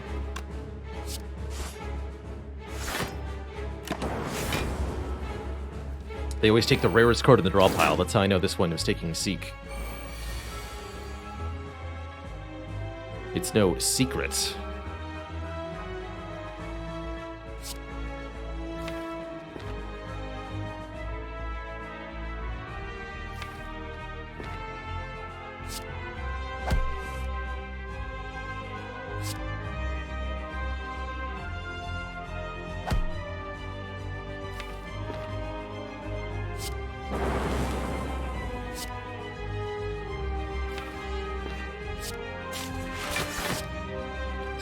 Down.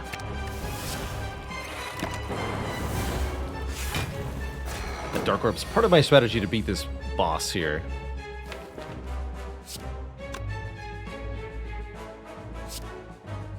Only a part. It's triple block? Sure.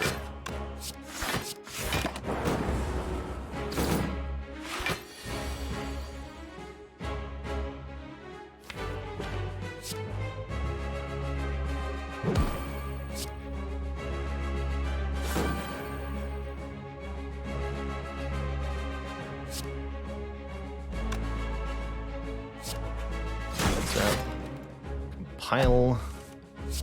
Clause 12. It's fine. So we'll cast next turn. Might need to dual cast a Frost Orb though. Hyper Beam is headed our way here.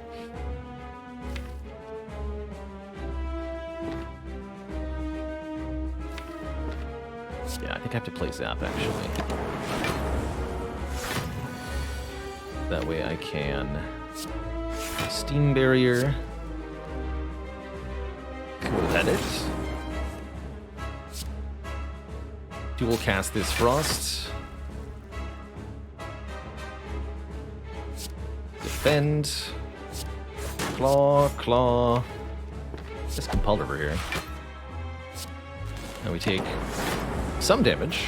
19. Not comfortable.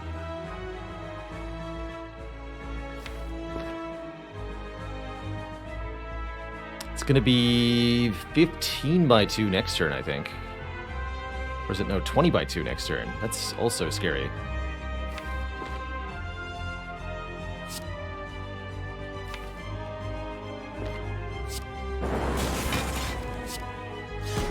For an energy orb there. 20 by 2.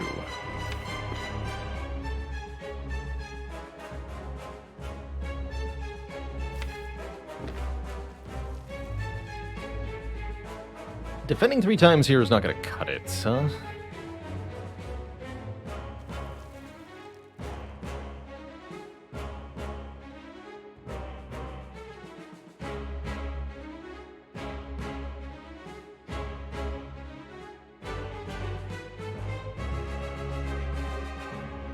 I could rebound the Go for the Eyes and try to... Yeah, that'll also draw the Steam Barrier. Okay, that'll be it.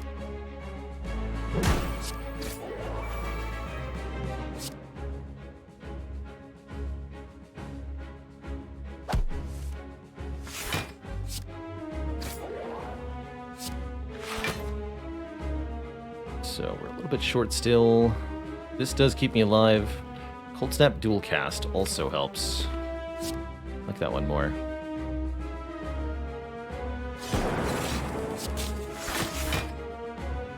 Block for 29, take 11, go to 10 here, and then we're almost done with the fight, thankfully.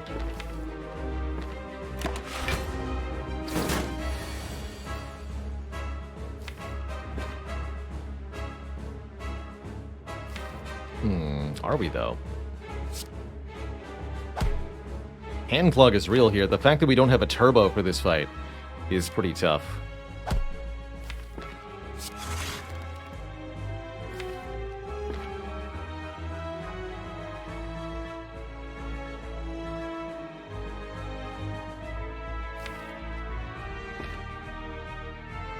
Okay, I need to play the zap so that I can draw the claws here. Good, we get both of them too.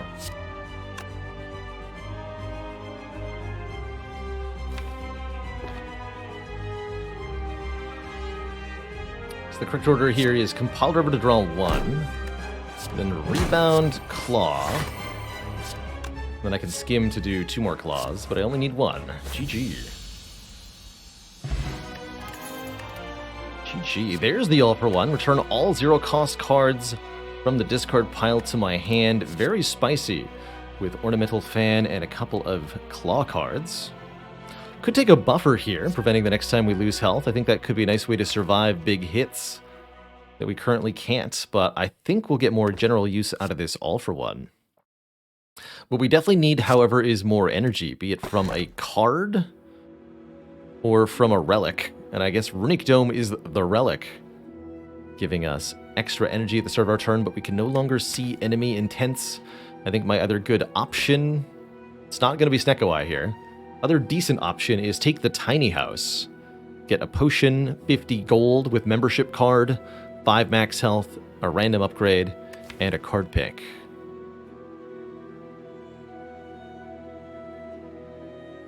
But the Dome's probably the easy take here, especially with Go for the Eyes to help me figure out whether enemies are attacking or not.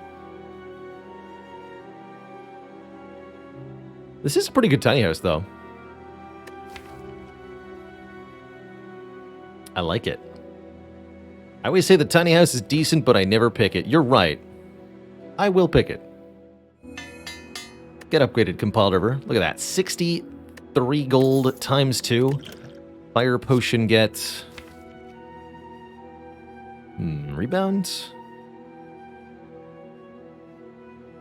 Yeah, I like 1 more rebounds. But we're going to need an energy generator. Stat. So we got to go to the shop. The one that's after the Burning Elite. Yikes. Alright. I'm not too afraid of that Burning Elite. Maybe I should be. And if we're lucky, we'll see a store before the Elite. But you never know, right?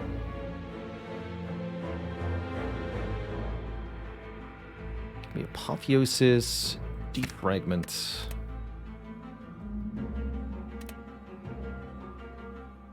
Actually, heck, what do I want here?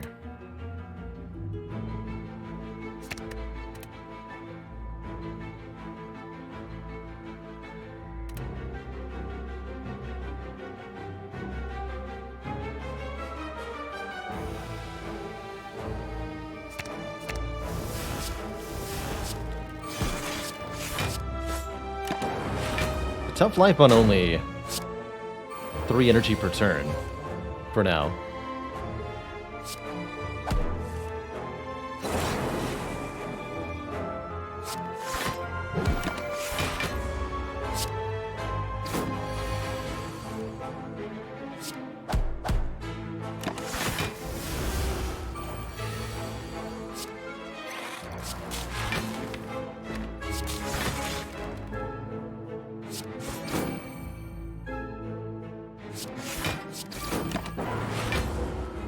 Dual cast will kill.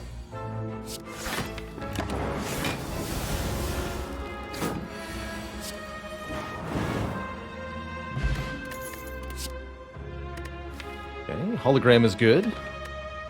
Another card manipulator, letting us put a card from the discard pile into our hand. I'll keep the current potions, though.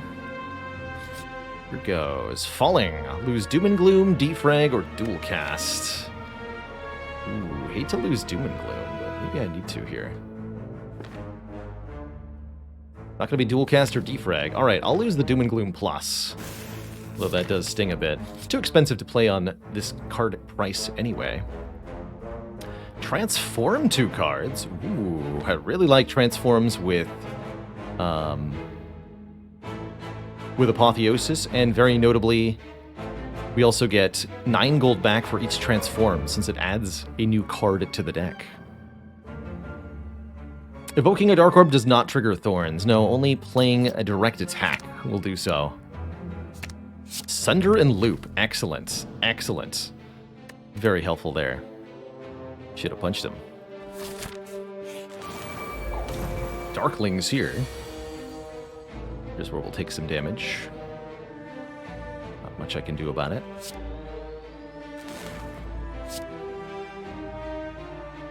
Play the Loop too.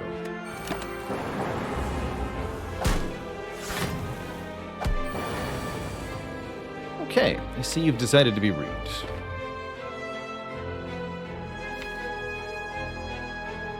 So, what's the most abusive thing I can do this turn?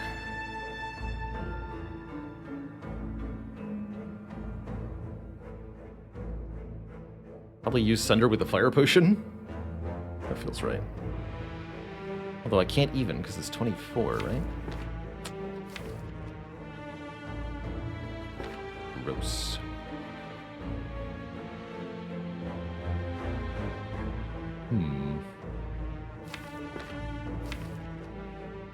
Surely we can ignore some of this.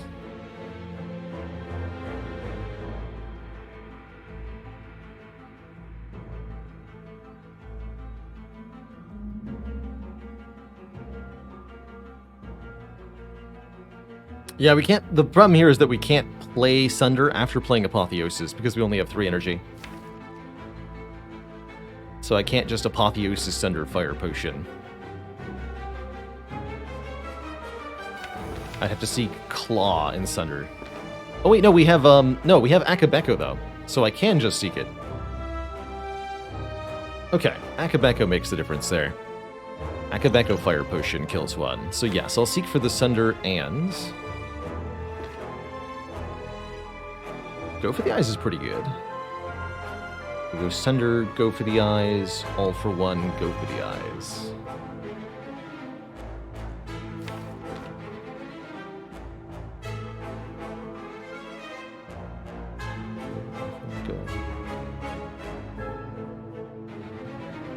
Then I defend 1 time, take some damage, but not as egregiously much damage as I would have taken otherwise. Okay, I think that's got to be our best play. Unless there's a block card that can do better? I don't think so.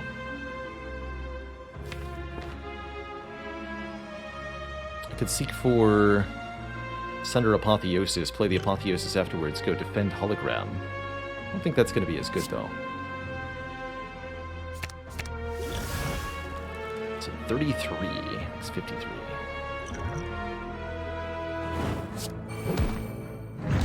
Thank you.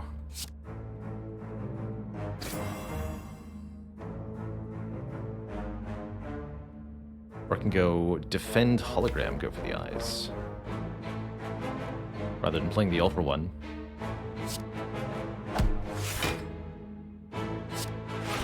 Okay, that's not actually that bad then. Take less than 10. But what about the next turn?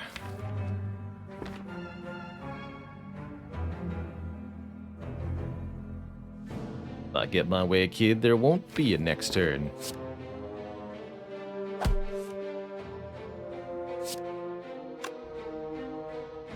Almost.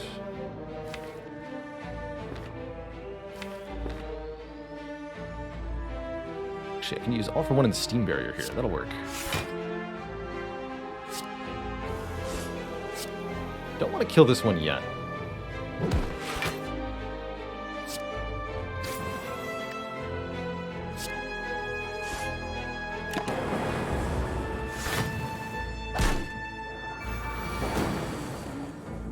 Want to be able to kill it on this turn. That Apo has been deeply lodged in the deck. Kind of spooky.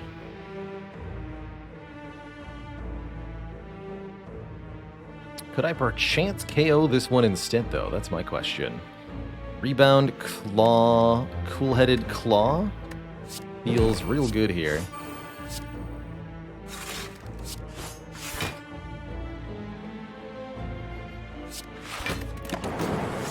heal from the defrag before we end.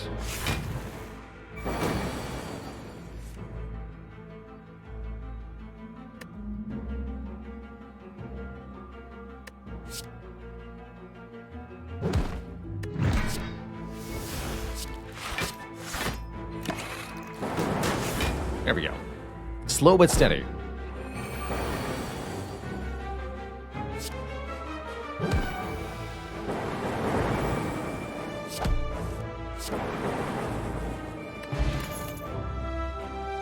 Loot Plus is pretty good. It heals me for 2, and it scales with our orbs a little bit better. I'm a bit worried about this elite. What can you do?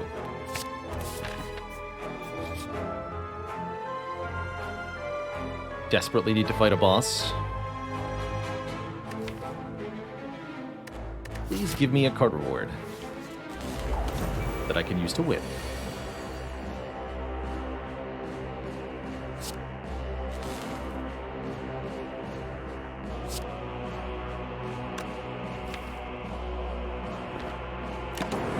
Go, Sexy Ghost.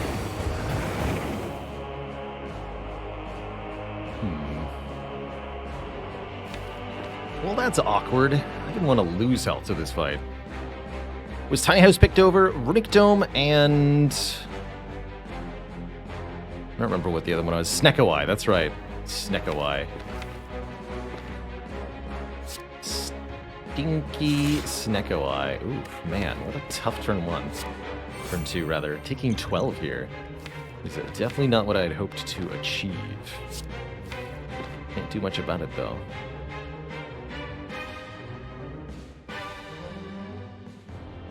Oh, actually, I can. Nope, I can't.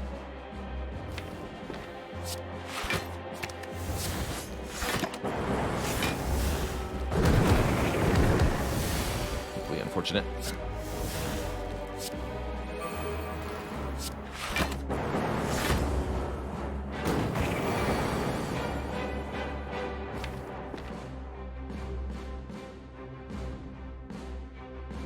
Took defrag over turbo? Is that what I did? That was a really bad idea.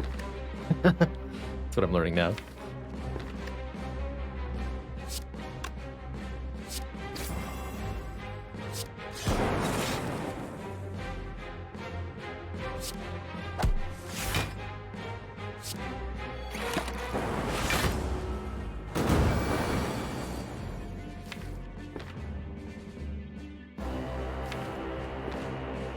And the Ultra one doesn't even work because of hand clog. And I took a second compile instead of turbo too. Oh, that was the first compile, right? Like this one? This was a bad turbo the first time we saw it. But mistakes have definitely been made since.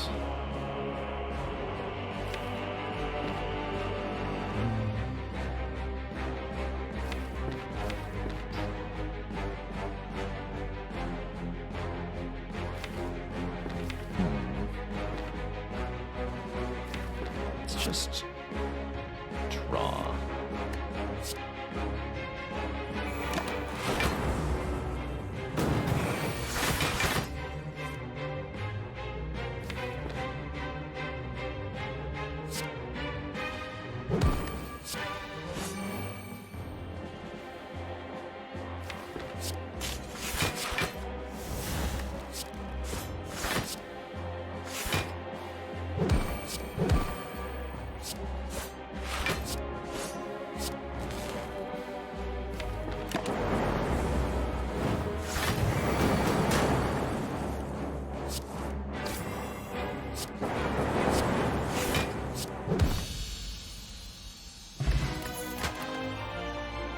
Third claw. It'll have to do. That gets us somewhere. I'm definitely happy to see plus strength giant head here. I don't think any other elite would be very favorable. Not that this one necessarily is.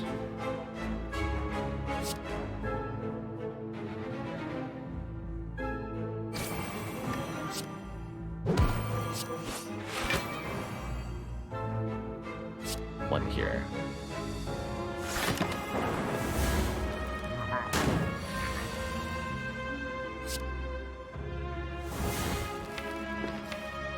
least make some stuff work here.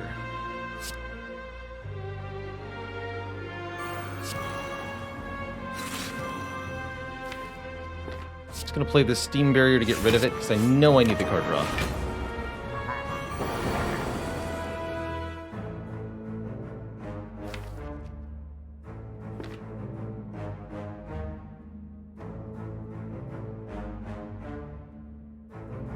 This turn I need to loop. I need to defrag, and I need to get this Frost Orb in front. So I'm going to seek for Defragment Dual Cast.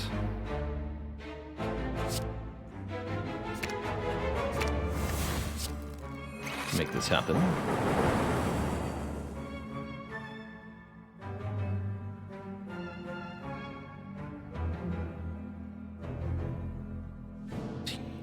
Perfectly block if I defend. Okay. Next turn's going to be a bit awkward. Okay, 20 block for free. That definitely helps.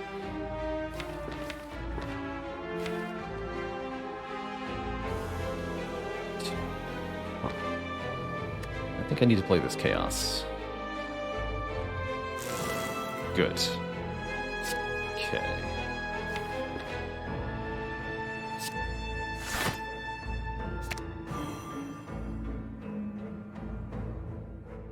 This goes to 33.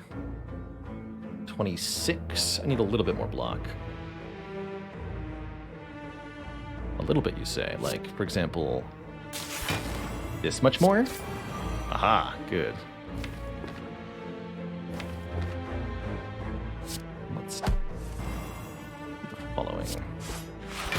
Okay, so on this turn, we're going to loop a whole bunch of Plasma. Makes blocking questionable, but energy is not questionable on this turn.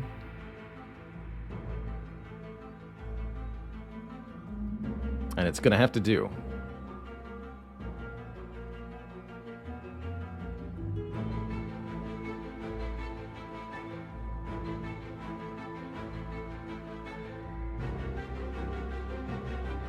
So we go dual cast first, brings me up to 12 energy this turn.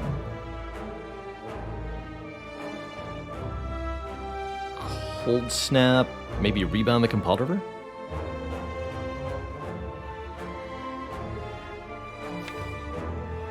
Yeah, let's rebound the Compulsiver.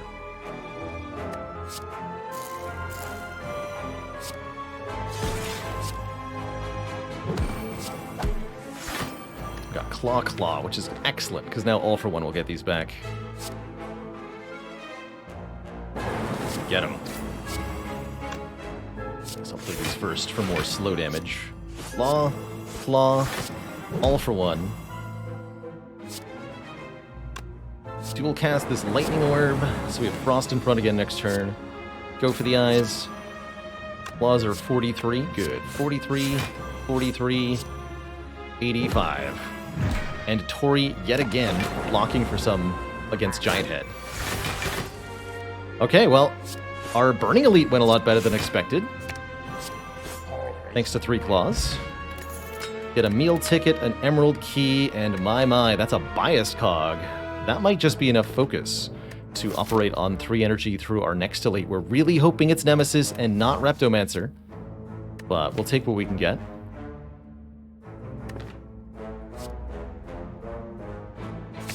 Chaos Plasma really was the answer there. That absolutely bailed me out. I don't know what we would have done without Plasma on that turn, and I'm not going to think about it too much. Uh-oh. These guys are also a little problematic for me here.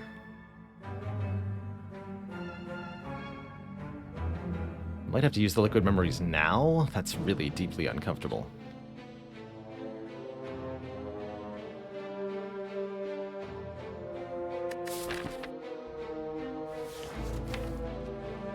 Heck, man.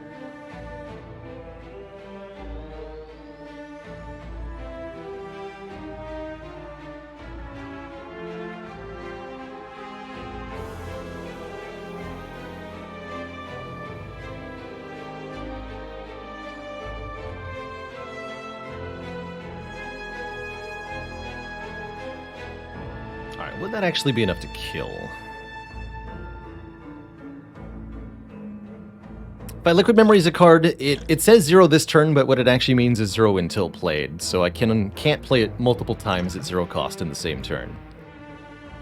Let's see, we'll deal 12 plus 11 plus, this will then be 6. It's 29. Liquid Memories it again for another 11.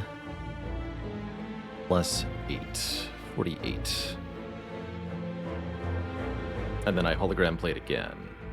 Okay, yeah, so I can actually negate all of this damage if I use the Liquid Memories this turn.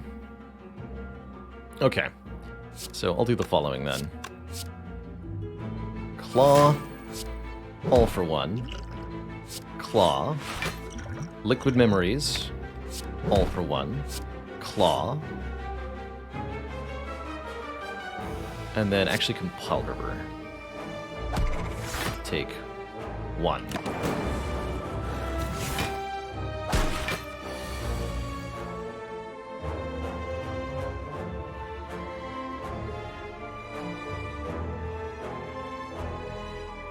But only 1. And Hollow Defend takes 1. Defend, Hologram, Cold Snap takes also 1, thanks to Tori. Let's do that.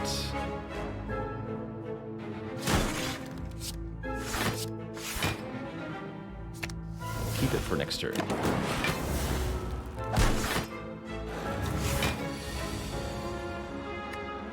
Shoot.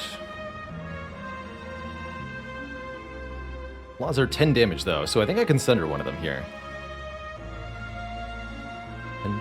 22 plus 25. 47? Crap. Oh, so close.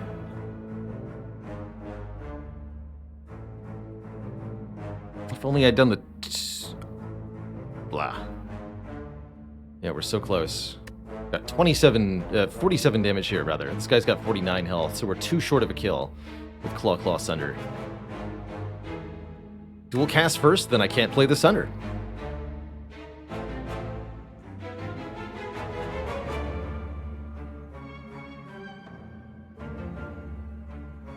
Three energy is quite a difficult thing to play around.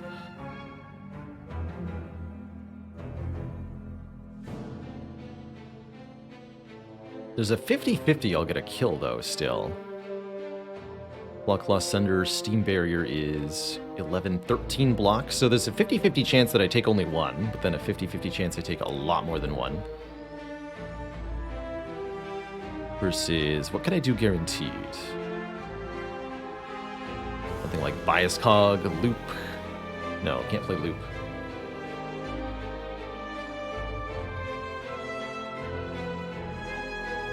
And I'm accounting for the damage bonus from the second claw already. Biased Chaos, dual cast. Again, these are not upgraded cards, so that is dual casting the Lightning Orb. We don't have Apotheosis in play here.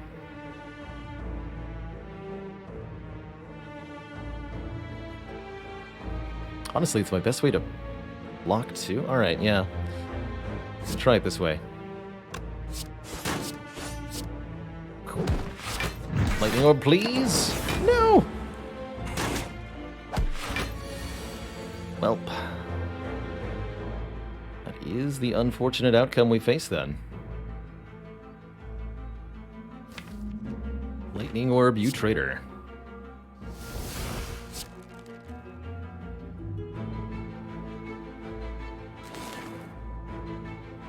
Bias collided. Ugh. Disaster. Okay, but we can dual cast Defend. That's fine. Get back some health here.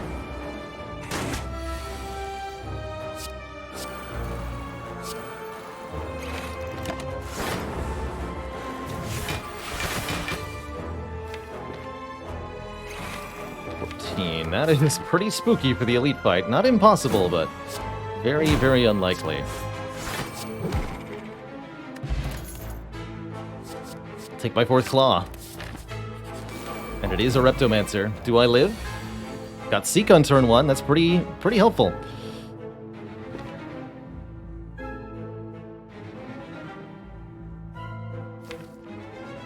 It's pretty helpful.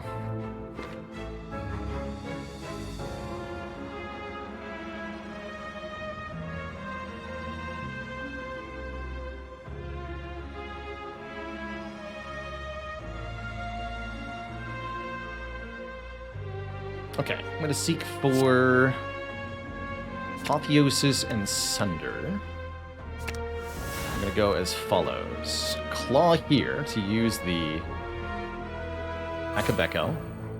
Sunder this one. Now, Apotheosis. Kill you with Compiled River. Defrag, Zap. Of course, we could just end up dead here. Fortunately, we don't. I think we made it with his All for One, and now that we have 4 claws, this looks really, really good, actually.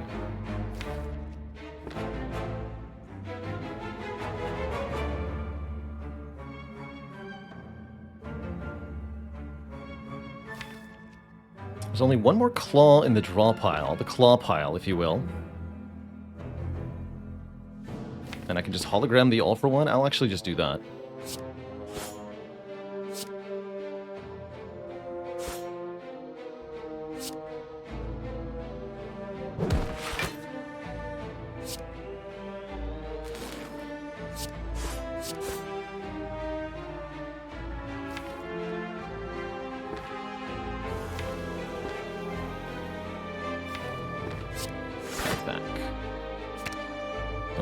Right now, though. So she's guaranteed to attack here. I need to make sure I don't die. How do we make that happen most effectively?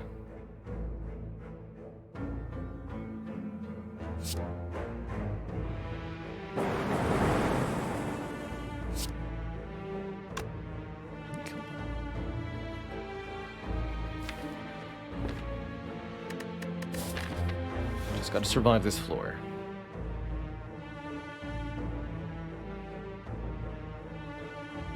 So if I claw All for One, I'll kill both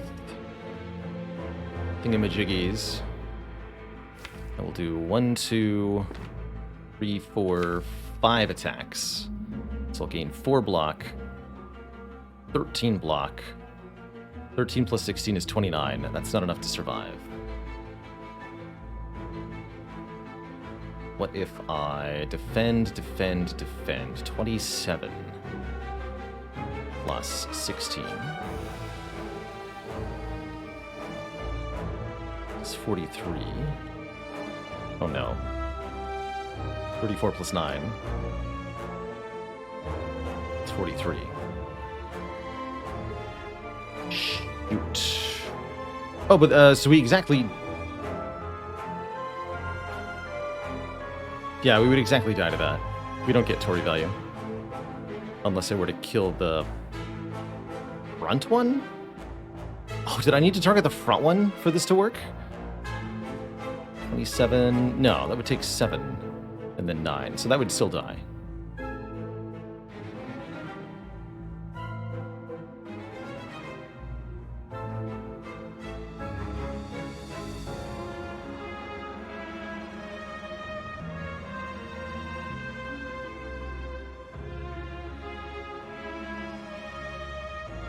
Yeah, we block for 29, but the dagger hits us first, is the problem there. So, what are my outs then? I have to cool-headed and we have to hit go for the eyes, feels like?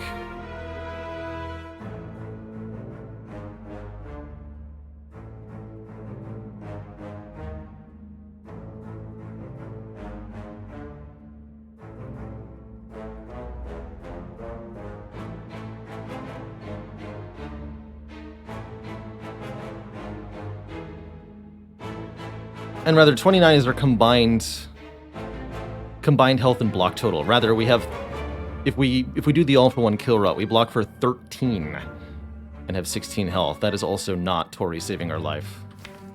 So it's got to be cool-headed. Get the other claw. That might make the difference? Question mark. Because now I claw. 4 claws into dual cast. Oh, that's so close.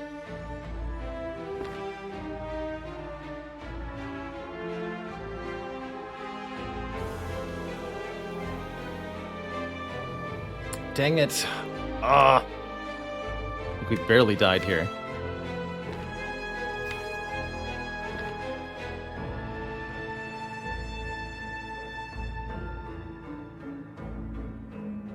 So we block from Fan 2 times, defend 0 times.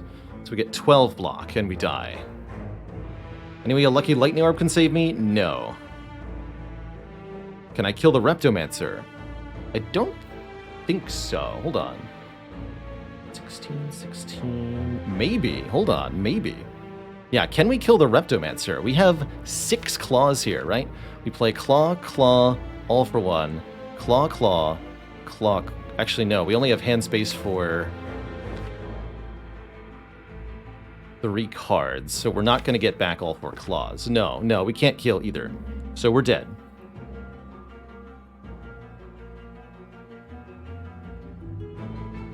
Yeah, we're dead. Damn it! This run was so close. This run was so close.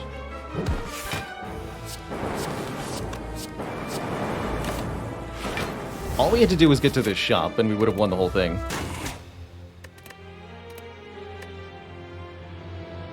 We've been losing quite a few runs lately to having to go to the Burning Elite in Act 3.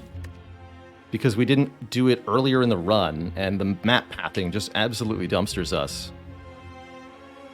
Dang, that was so close to being successful. Would Runic Dome have saved us? Yes. Yes, if I'd taken Runic Dome, I think we would win from there. But I think taking any of the turbos would have also saved us.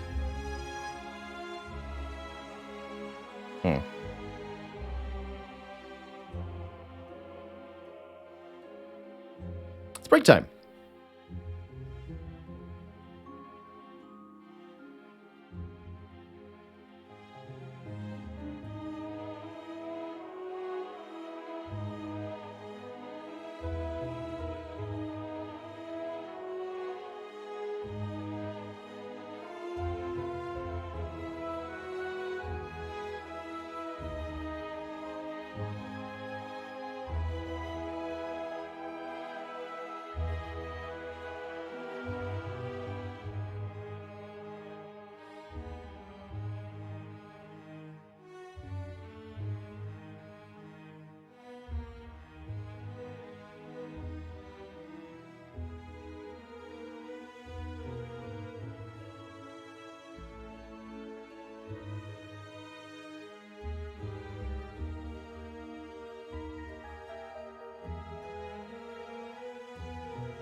Alrighty, folks, we're back. This loss was a little frustrating, but I'm very excited that we get to play another defect run. And I think I also learned a lot from here, notably with Pyramid. Felt like we really needed to prioritize taking the energy-generating cards when we saw them. I took for granted... I definitely should have taken Turbo over Defrag. That one choice...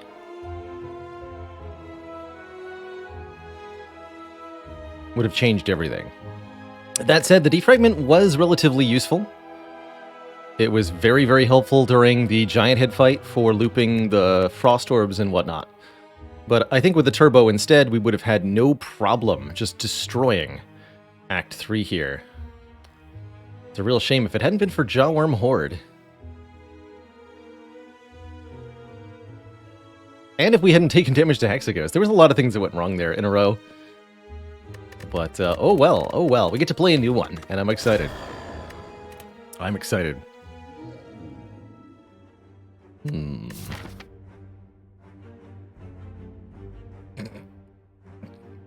Okay, the odds that this turns into a successful Niao's Lament are so low, but there is the very faint whisper of a chance of 1 or 2 Elite Snipes here with Niao's Lament. That's not even a very good act layout. You get no regular monster nodes, just the one. That's a horrible path. Don't do that. Don't do that. Not a good idea. What's over here? Just lots of fights. Oh heck.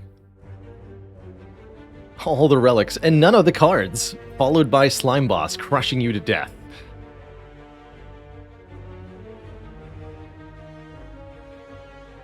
Oh yeah, did I update the losses command?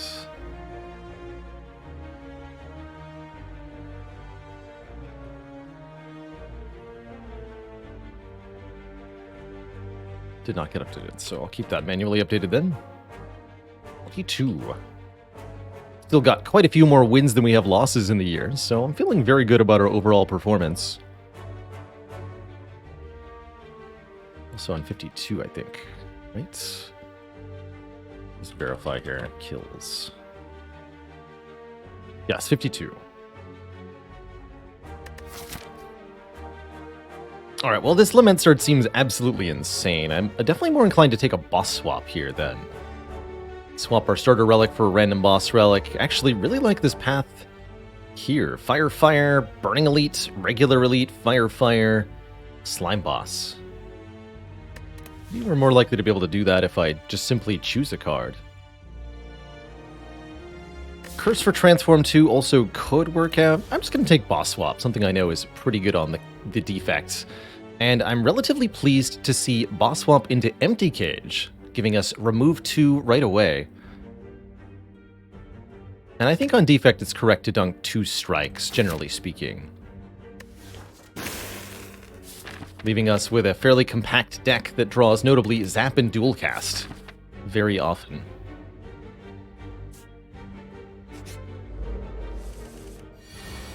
That means we're less likely to take 12 damage to Jawworm turn 1.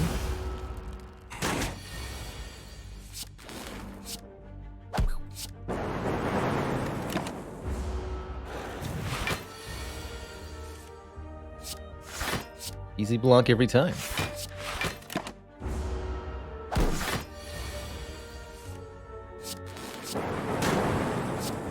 What other character can so easily defeat a Jawworm after removing 2 strikes?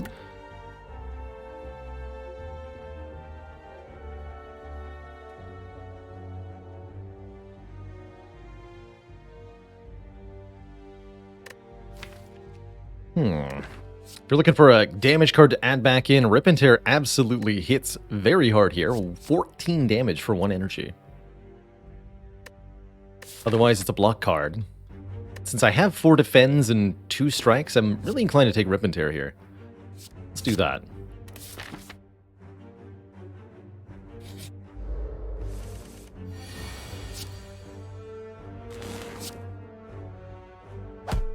Do I keep this Lightning Orb?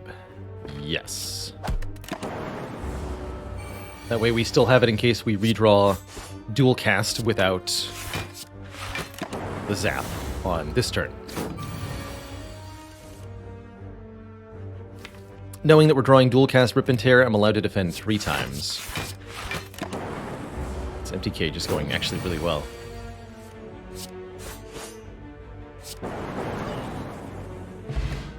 Focus Potion.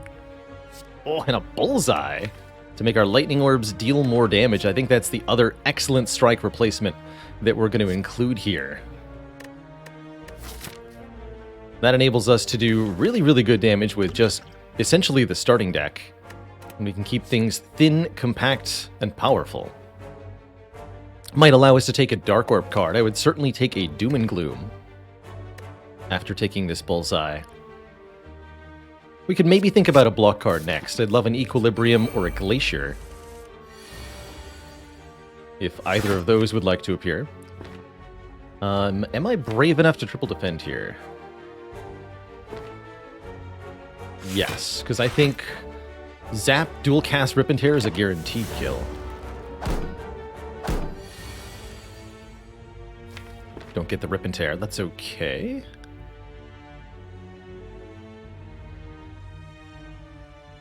Zap, Dual Cast lets us kill one of them at least.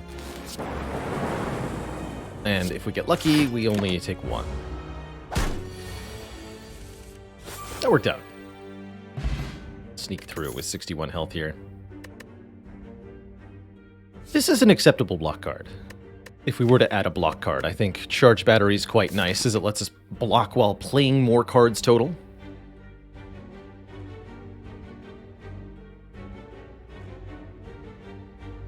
Do we aggressively remove cards here in Act 1 is my question. We can afford a removal here and a removal here if we want to.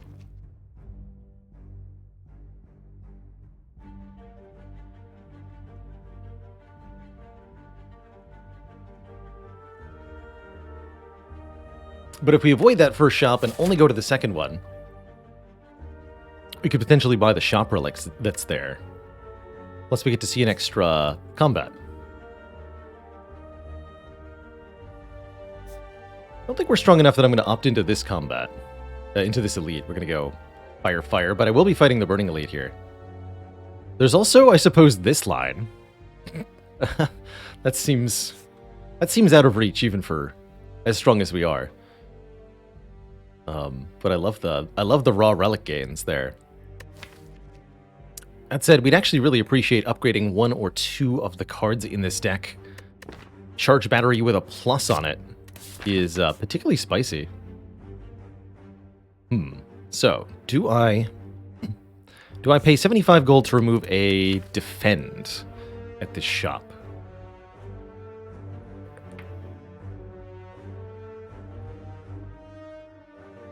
That is my current question.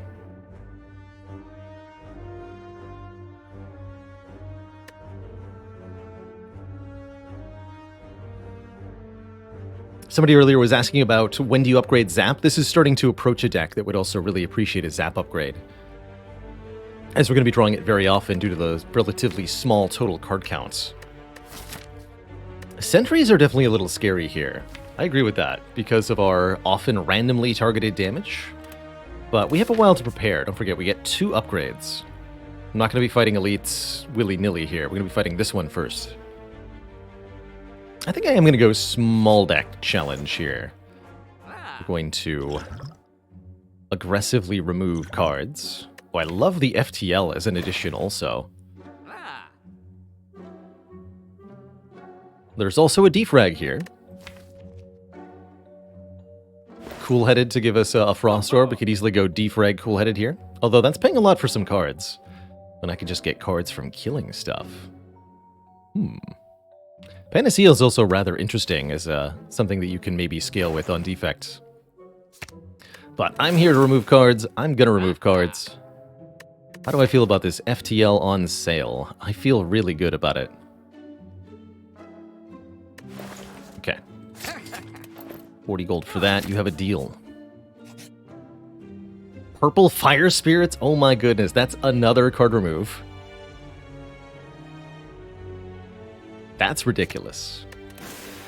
In Slay the Spire, the more card removals you can get your hands on, the better each one essentially is, because you're able to increase the upgrade density and the non-starter card density of the deck.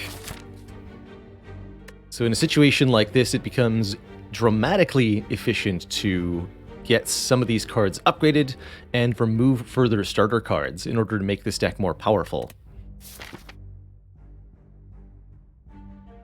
If we manage to do that properly, we'll end up with a deck where every turn we're drawing powerful upgraded cards. And the only thing enemies can really do to counter that is put status cards into our deck. Some enemies will do that, like Slime Boss.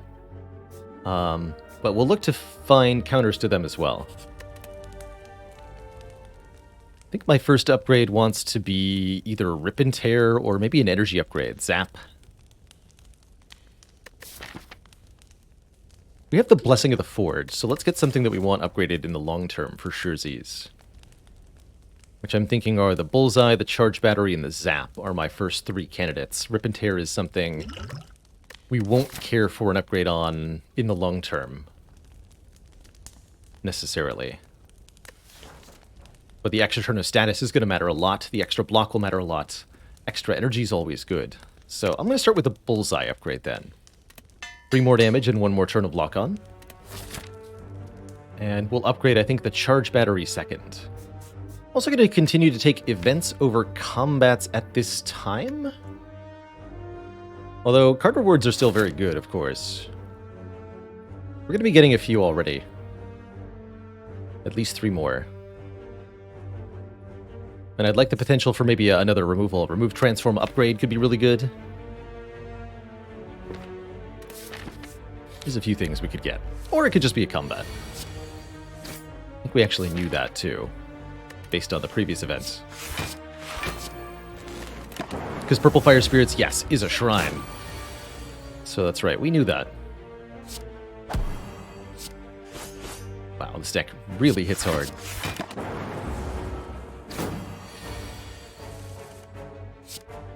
We'd love to find something like a Symbiotic Virus. Put an orb into the slots. Initially, there's the Doom and Gloom.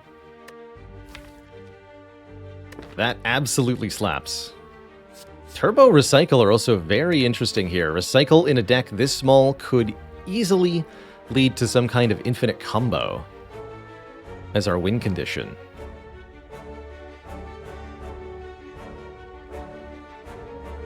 Maybe not easily. Yeah, maybe not easily. Doom and Gloom helps a lot for the Slime Boss also, and becomes a very good upgrade.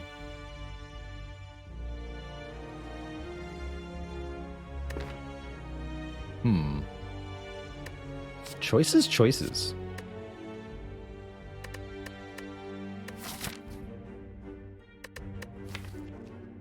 I'm going to take the Doom and Gloom. And I will sacrifice this Focus Potion to pick up the Regen Potion, which can heal us for up to 15. Definitely addresses our weakest fight, which was the 3 sentries, now giving us guaranteed damage to all of them to counteract that random damage. And a White Beast statue will assure we always get a potion after every fight, which means we can just potion our way through these 3 combats. Good thing we took that Doom and Gloom as we get Regenerating Sentries as the first encounter here. That's definitely a fight. That's definitely a fight. Can't imagine how nightmarish this would be if I had taken Recycle here. I think we'd be almost doomed, right? Doomed and gloomed. This is no fight for Recycle. Contemplating also using the Blessing of the Forge here to upgrade the Charge Battery and the Zap.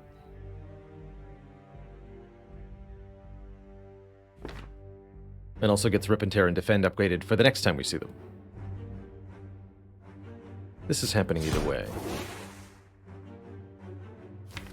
Could also upgrade next turn to make dual cast free and or upgrade defend cards. But if I draw the dual cast, we're killing one regardless. Okay. I'll upgrade now. Nice hit. The one with the lowest health, please. We did draw dual cast, so FTL dual cast kills this one. Dark Orbs always target the enemy with the lowest health. You can read that right on the screen there. Evoke, deal 12 to the enemy with the lowest HP. So double hits here. It's not luck. And block the hits. Also note that the Bullseye status effect from the lock-on card doesn't force the Dark Orb to target a particular enemy. Simply increases the damage that they take if they do get hits. Alright, we leave the Burning Elite on full HP, plus 10. I love Equilibrium. Maybe less useful in a deck with this few cards, but I love Equilibrium. Build your own Runic Pyramid. Who needs to take a stinky boss relic to retain cards? We can just retain cards with your cards. Really love it alongside Charged Battery as well. Beautiful. Cold Snap not terrible there either. Hello, friends. Alright, Rip and Tear, who am I targeting? You got it. Actually, FTL Doom and Gloom neatly kills you now. Get the bonus damage on the cultist with the orbs.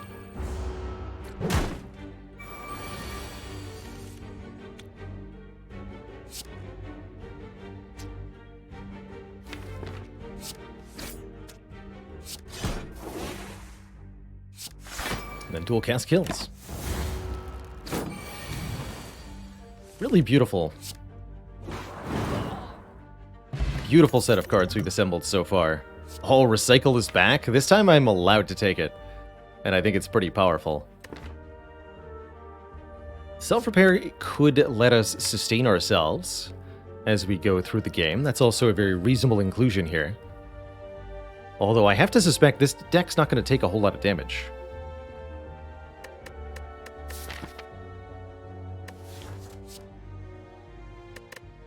I'm going to pick up this Recycle, and then we're going to look to start adding card draw. Give me that. The Gremlin Knob.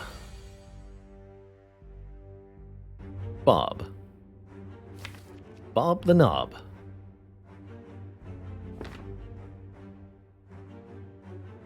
Real shame to see all three Doom and Gloom dual cast and Bullseye here. I can Doom and Gloom Bullseye, which is a great opening, but we won't see the dual cast until after we get hit by the Gremlin Knob. I suppose that's okay. I've got 80 health after all.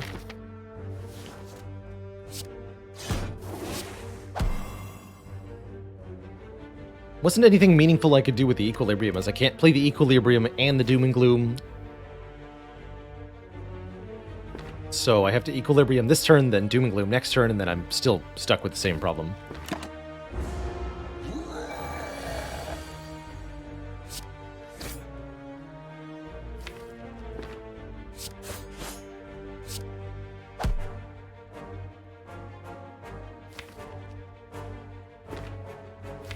There's a couple possible draws that could result in a kill next turn.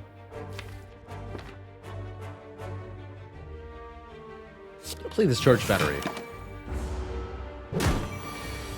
Save a few hit points.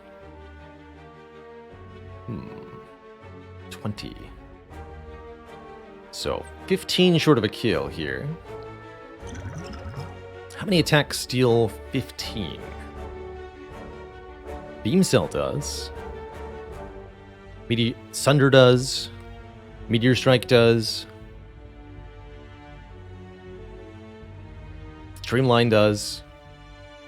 It's a good number of hits. Scrape into FTL could be an out too. Ball Lightning doesn't quite get there because we can't quite evoke The orb. Or go for the eyes, just save some health.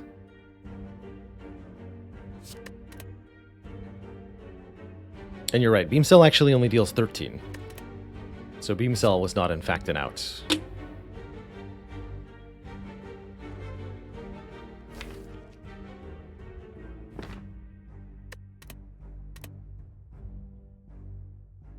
This saves 7. Guaranteed. Yeah, I'm fine with that.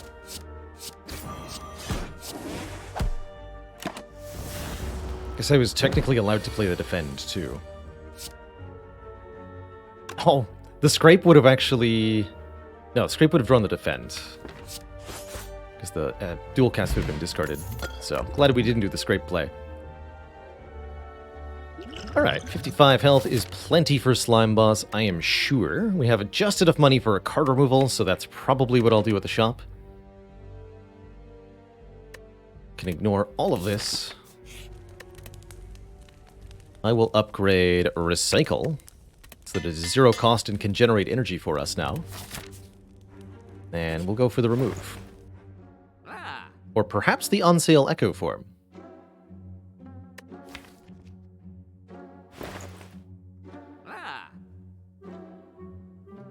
That actually might work too.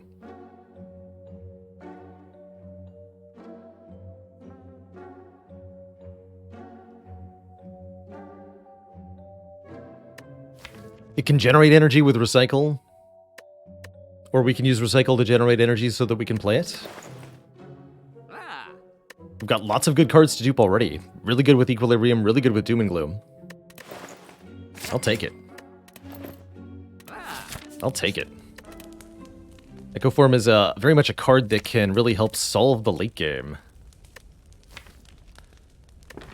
I'm going to upgrade our dual cast to make that free. I think that's now quite important.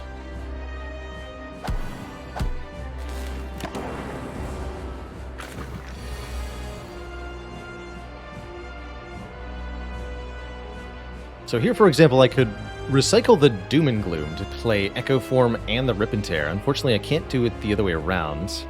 Could also just use the Energy Potion to play Echo Form and Doom and Gloom. Looks like we're going to be blocking next turn. I can use Echo Formed Equilibrium to do that.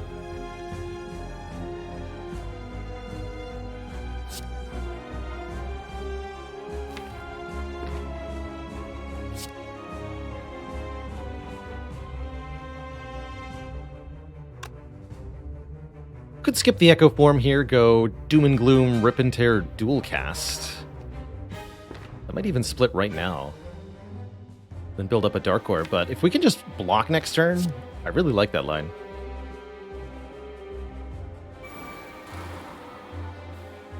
That's true, with the White Beast statue, there's no reason not to actually just do both, right? We can do everything we want to, which is the following. Bring him low health, get rid of the Rip and Tear. Slime Crush.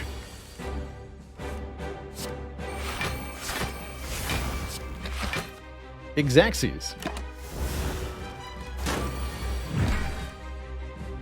And then... Devastation.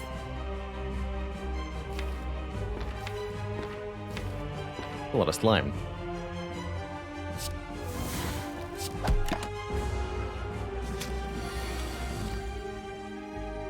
Fools.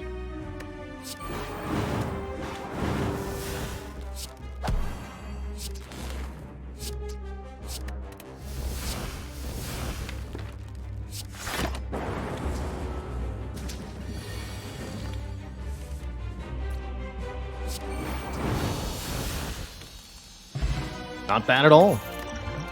Not bad at all. Hyper Beam. One way to solve the multi-enemy fights, although we kind of have it with Doom and Gloom already. Can always do a little better.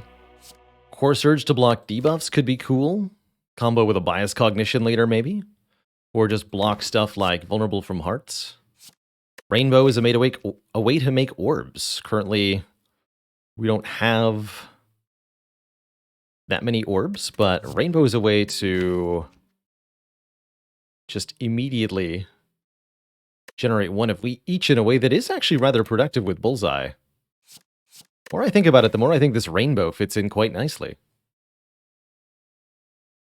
It's another good recycle target, being a 2-cost card, which also, of course, makes it a good Echo form target. Yeah, I'm actually all about Rainbow here. Rainbow is never the perfect card for a given situation, but is almost always a good card for the situation. Man, the quality of this deck if I take Astrolabe and remove 3 more starting cards. Tiny House here to make me an offer I can refuse.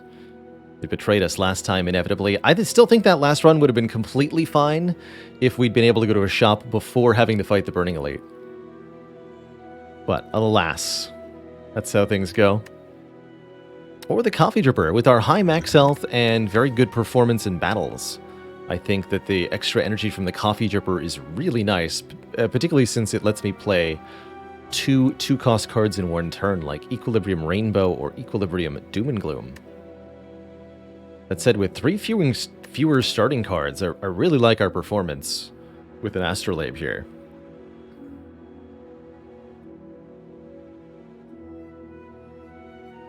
We can, of course, simply take any future... Actually, also really like Coffee Dripper with White Beast Statue, because it's so easy to mitigate unlucky draws. Okay, I'll take a Coffee Dripper here then. We'll take additional energy every single turn. If we find a self-repair, good. If not, we won't worry about it. Very bifurcated looking act. Very interesting. Odd pattern to the rest sites, too. I have no need for a shop anytime soon. We already got the Primo removals. So I really like going up the left side here. Maybe 2 events. Don't fight this elite or this elite. So either we do something like here, or we get a whole bunch of upgrades. Upgrade, upgrade, upgrade, elite, elite. That would let me upgrade... Actually, both the Charge Battery and the Equilibrium feel like really good upgrades now to make sure that our block is up to par with Act 2. There's a few other good options, too. Immediately happy that I took... I guess just Equilibrium would be okay this fight. No, actually.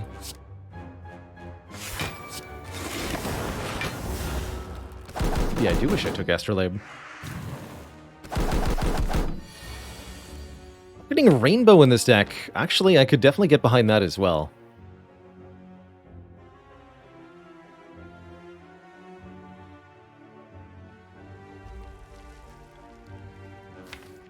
Alright, let's try to kill the one that's going to be attacking me next turn. And unfortunately, this does not guarantee that the Lightning Orbs strike the front bird. One of them did, though. Good. Let's get rid of the strike, I suppose. Next turn's not good. I'm likely to have to use 1 or more potions.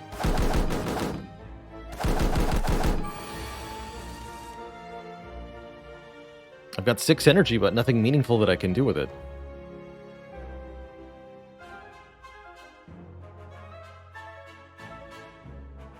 Suppose that I will use the block potion. We'll go Echo Form, Doom and Gloom, Defend. Take some. Is there also a chance that this one perishes if I play Rip and Tear? Yes, but it's a very small chance, and not worth the risk.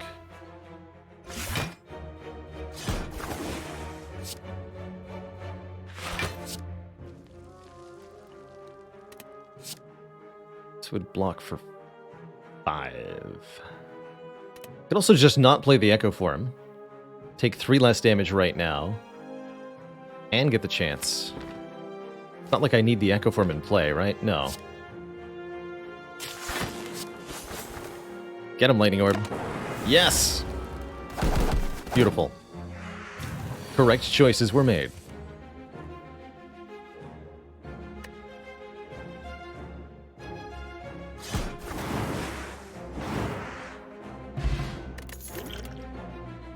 Card draw. Skim is absolutely a must-have in this deck with a recycle. And more energy now. Huge, huge, huge find. I think that becomes our immediate priority upgrade, too. Yes, that was pure luck with the Rip and Tear there. Totally, totally pure luck. Tempted to play the Rainbow, but we'll go EQ Defend. Give me your gold.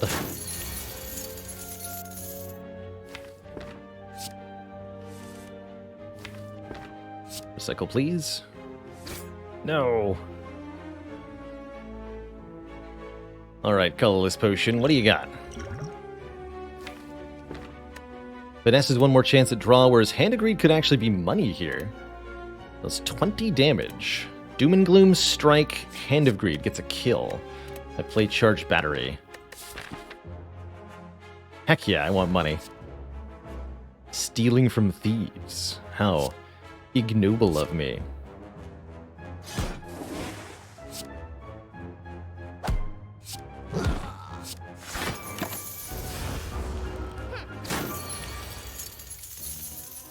Oh, no, it's gotta die now. Cannot allow this to kill me. Swift Potion's good. Chill is free. Frost Generation. Definitely do not mind a free card here. Particularly when that free card is Orbs. Loop's not bad, but needs an upgrade. And we're behind a little bit on upgrades already. I'll take a Loop. Or, sorry, I'll take a Chill for some Frost. Knowing Skull is here, allowing me to trade health for money in a freaking coffee dripper act. You rude person, you. I'm just gonna click one time. And then I'm out of here. You stinky man. Stinky, stinky man.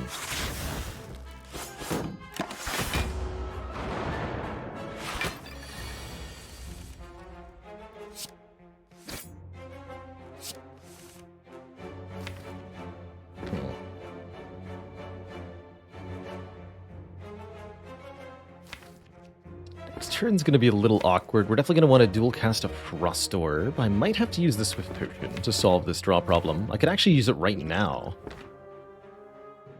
That feels appropriate.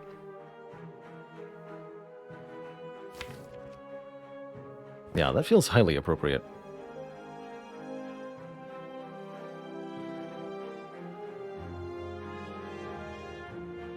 Because otherwise I just have a really awkward turn next turn. So this is getting played. Am I recycling a 2-coster? If so, it's Rainbow. Alright, yes. Draw. This. Play this. Dual cast Frost right away.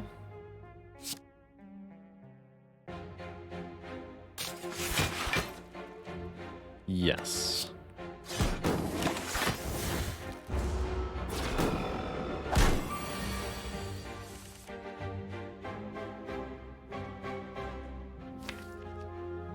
Draw 2 times or charge battery 2 times?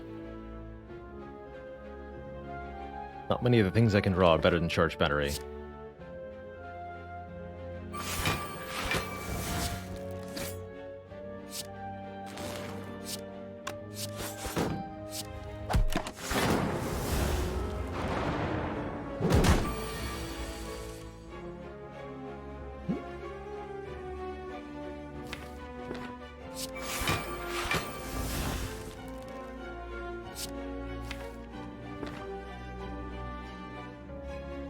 Can I kill this enemy next turn? That's my question.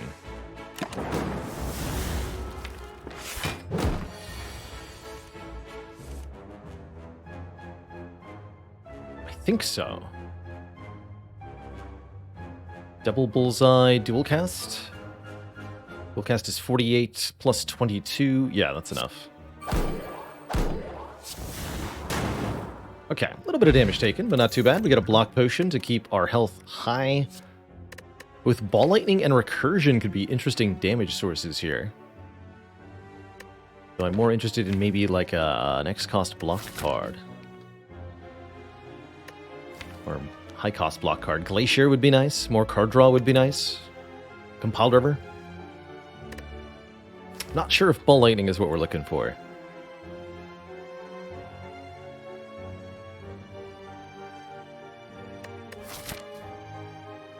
So we're eventually fighting one elite. Looks like I'll be going to the shop over this fire, probably. I'll have plenty of cash by then. Surprise Snake Plant. Well, that's what the block potion's for. Might also you employ these Spiky Potion here.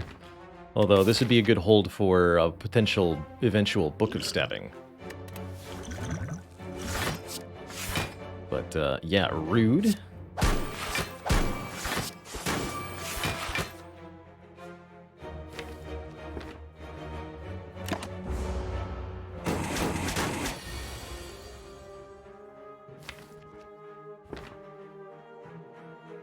Don't ever kill next turn, no.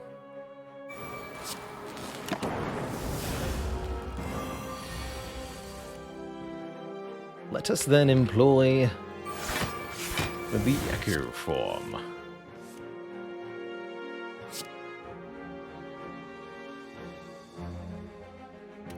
2022. I won't win that though.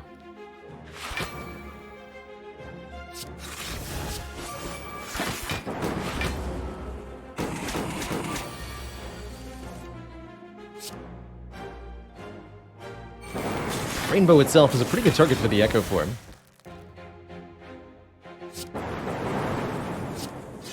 Letting us do a lot of just raw orb effect, block, and damage. Algorithm Plus, an amazing card with an Echo Form. If you double the algorithm with the Echo Form, it increases its power twice. Although, problematically, we do have to fight our first elite before this card becomes particularly valuable. The long-term gain here is massive, though, and as soon as Bronze Automaton, it's going to be an enormously powerful block card. Do wish I could rest. We'll be upgrading the Skim first and foremost, and then possibly the Equilibrium next. Greetings. I want 3 Frost? I suppose so.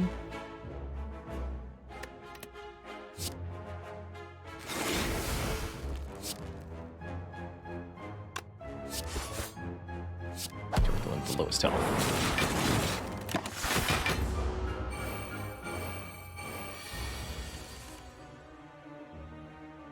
Yeah, that's a bit concerning. Be a lot of damage headed our way next turn.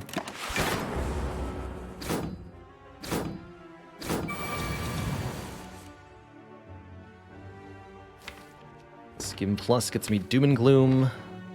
Probably be recycling the Echo Form just for raw energy here, so I can play all of the other stuff.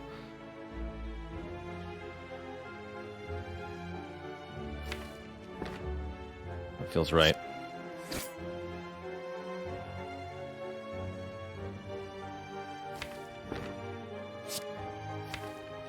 Yeah, we're not going to be able to play it normally, for sure. So here our Echo Form is just 3 energy one time. And that's actually pretty good.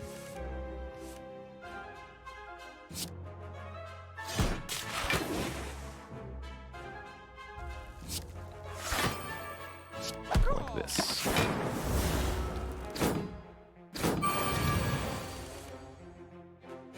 Recall.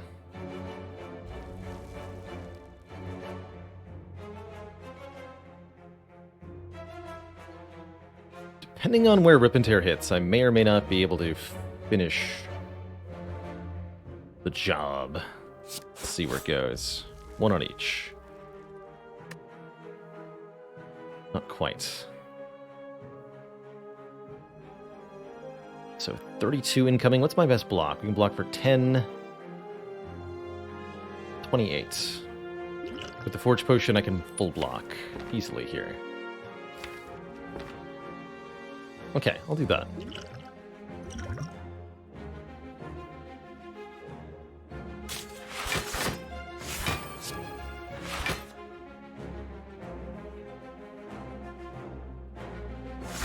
Let's play 2.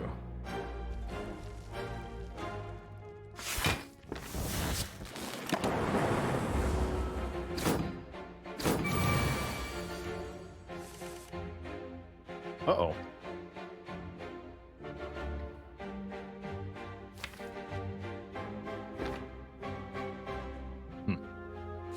Well, hopefully.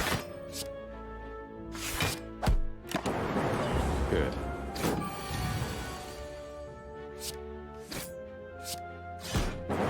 Like it never happened. Fairy in a bottle is a lifesaver, quite literally, potentially. Meteor Strike is an intriguing inclusion in this deck, something that we can play with the Recycle. Or use on, use with the Recycle to make a whole ton of energy otherwise. That's interesting. And I can sometimes just play it with the Coffee Dripper Happy Flower interaction. I'm going to pick this up. But we definitely need to improve our consistency of getting it in play. Controlus asks, when do you consider such a late up algorithm? 2 things that make algorithm way better to take later. If it has a free upgrade, and if you have an Echo Form. We have both of these things. So it was upgraded for free, and we have the Echo Form. So we can grow this algorithm at a very, very fast rate. It's going to be good. Could upgrade the Rainbow here. I think that's what I want before Bronze Automaton. Or maybe an Echo Form upgrade. Right now I need to make the block a little bit more impactful for this elite fight. Oh, and I love that we're getting a data disc for 1 focus. That'll also significantly improve our odds in this fight here. Chemical X from last run. Cool.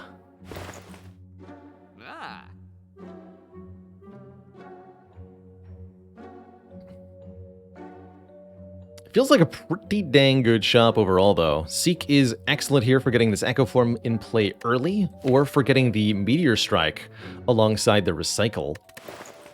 And a card remove also helps there. Ink Bottle is the other thing I might consider here to just have more overall draw. But Seek plus card remove is an easy take for me. Actually gonna remove a Defend prior to these elites.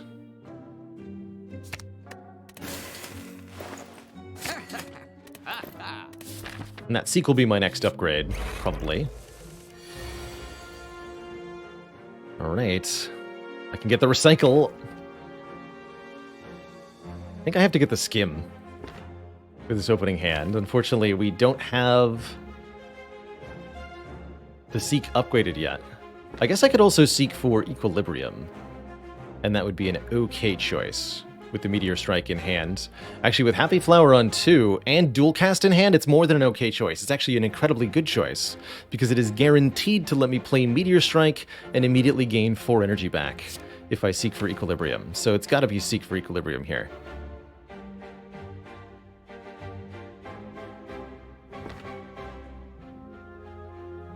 That's got to be it.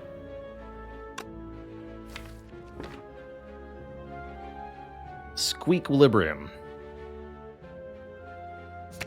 And I'm going to be using this Liquid Bronze here, because every iota of damage will help. This guy in the back is the one who has to die.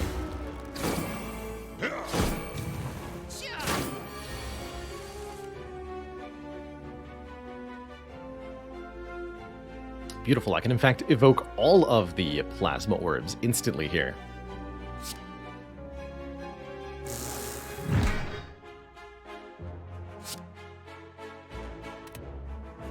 Is 6 energy enough? He asked greedily. Nay. No, I will go for the dual cast. Dual cast, then chill. Now we have 8 energy.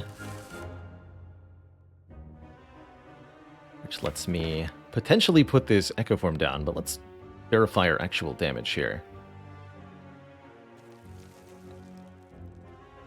No, I need to use Bullseye, Doom and Gloom, or Rainbow to actually guarantee a kill on the back line this turn.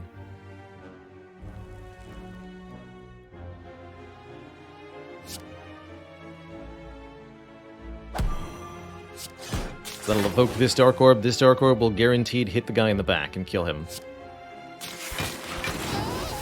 In that case, we'll just play this one time. And the Charge Battery.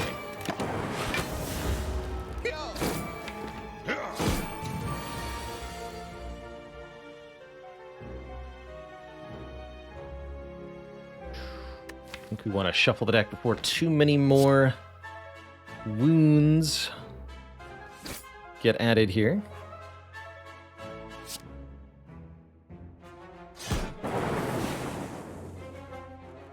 Get him.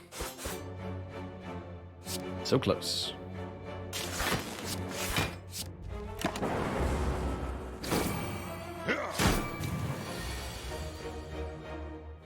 And we got them both. Good. Alright, not only did we survive, we even kept the fairy in a bottle. Speaking of bottle, bottled flame.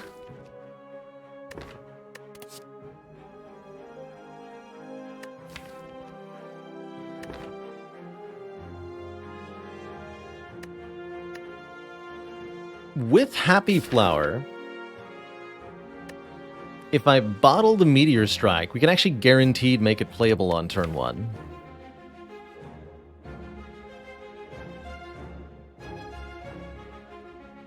That's kind of cool.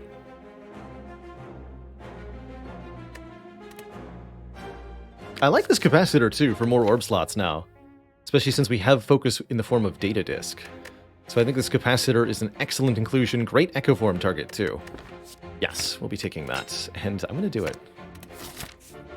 We can get it turn 1 against Bronze Automaton, for example. That could be huge. It's great turn 1 here, although wait a minute. Puddled Meteor Strike against Snek. Because of course. Of course. Let's do it the following way.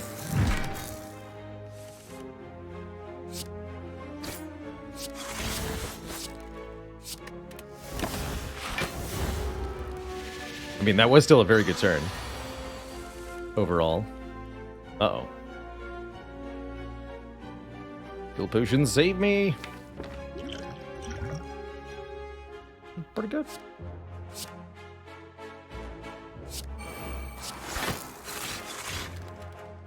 Nine. So I actually do full block with the Zap or the Doom and Gloom here, which could let me hold for double Algo, and I think we can pull that off.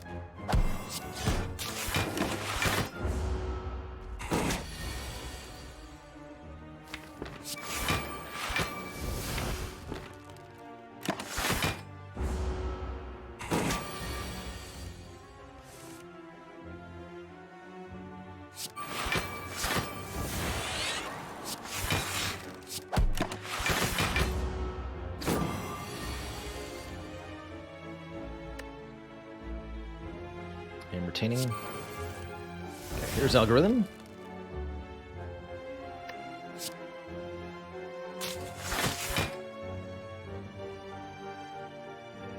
Plus 9, 21, needs 6 more block. There we go. So, Algorithm, if played twice with Echo Form, also permanently increases its value twice. Currently, Algorithm says gain 7 block. Play it 2 times. Now it says gain 13 block. So we made it plus 6 with a single combat there. No, it's not Slavers. Okay. We're gonna kill the Snecko. I'm gonna think about Leap Plus. It's actually pretty good. That's a nice big block card. You're welcome aboard. And with our guaranteed turn 1 Meteor Strike and a Fairy in a Bottle? Sure.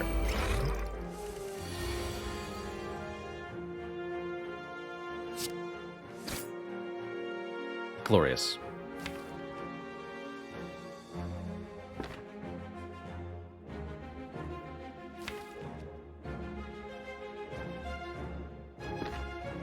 What's the correct line, then?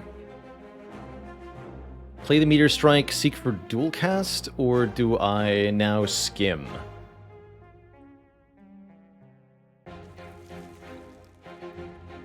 Not sure.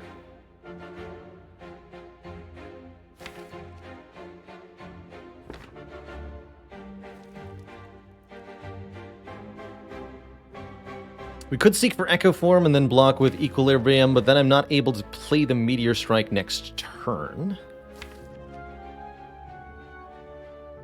Which is not the greatest thing in the world. But yeah, I'm thinking some kind of skim, seek, recycle interaction is perhaps merited.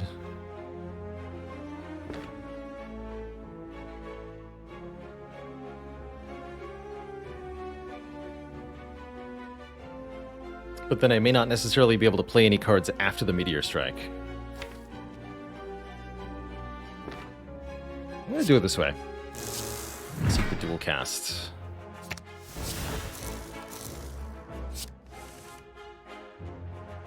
Go. Equilibrium. Chill is not needed now. Bullseye is not needed now. Play Rip and Tear. Or Zap. Zap's the other good option here. I think I'm playing the Zap at all, though.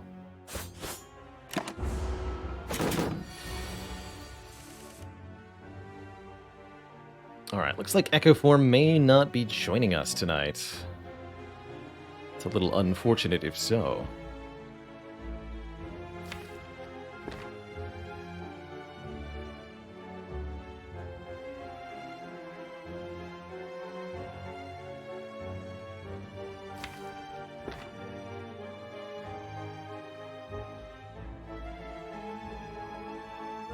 But we can get Bullseye in play with some Dark Orbs towards the front.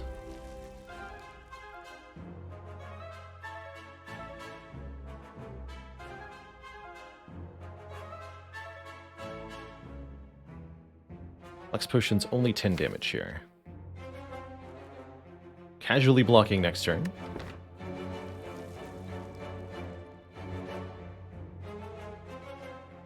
This is 4 orbs. If I want to keep 1 plasma, which I'm not sure that I do,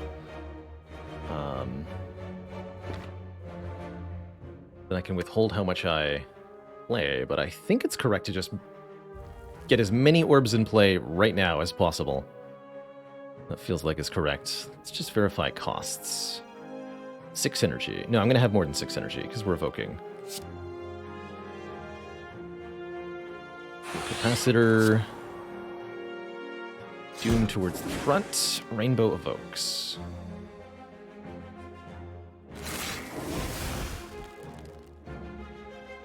Okay, so we're actually going to have the Dark Orb be in front. That's good.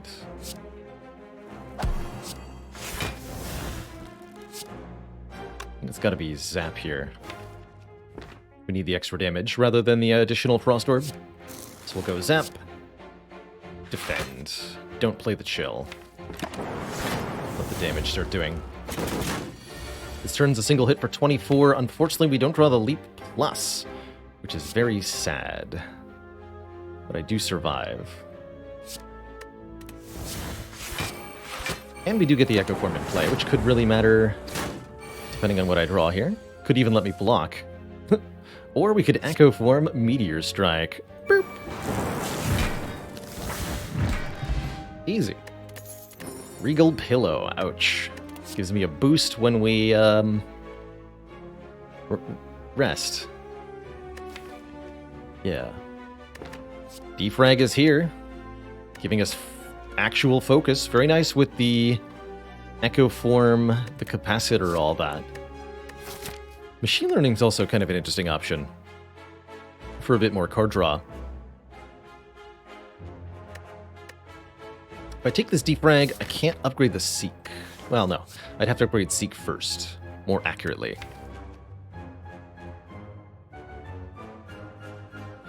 We'll have an unupgraded defrag for the Bronze Automaton fight. That's okay. We have a Fairy in a Bottle for the Bronze Automaton fight, which will be our plan for Hyper Beam. This Cold Snap's also not bad, as otherwise all of my Frost exhausts and is not reusable. That is also a slight issue.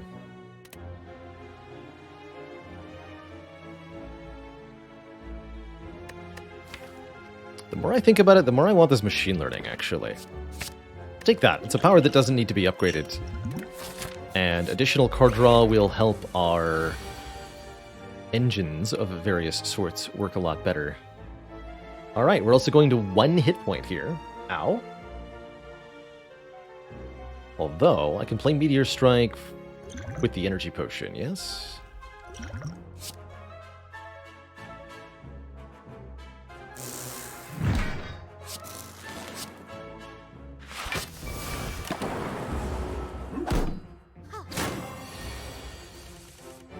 Please don't kill me. Thanks.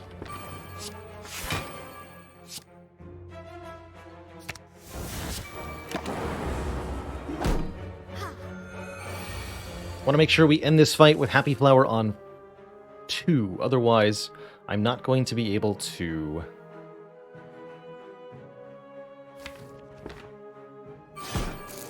play Meteor Strike turn 1 against Bronze Automaton.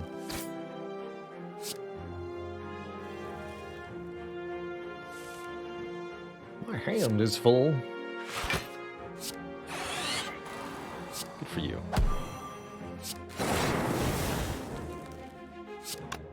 Hit him. Thank you.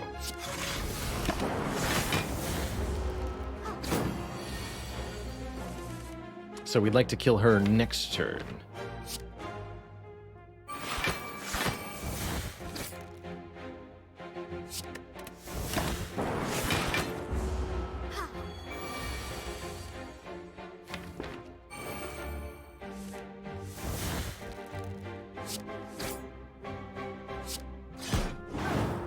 Beautiful.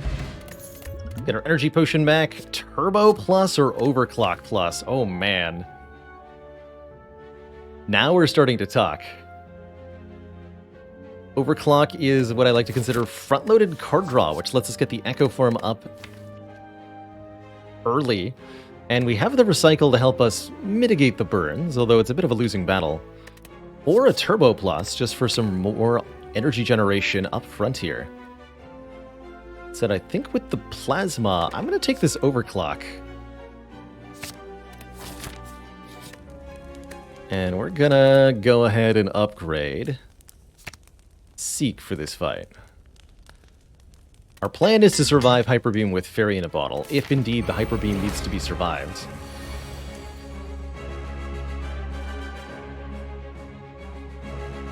This looks great.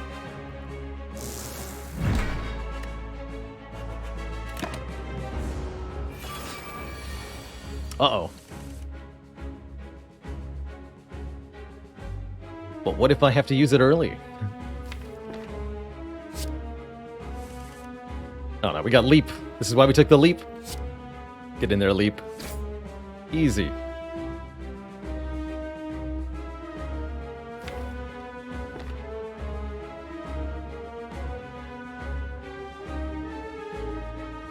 So, 32 incoming damage. We do have to use the algorithm.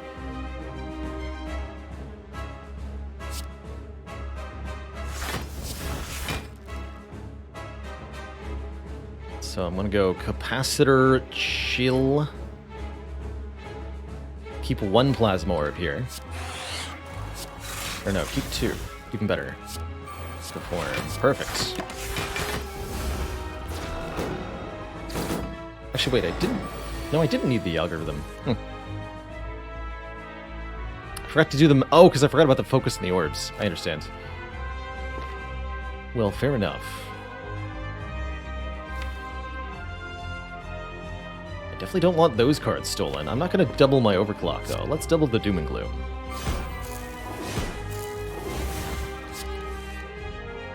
Perfect.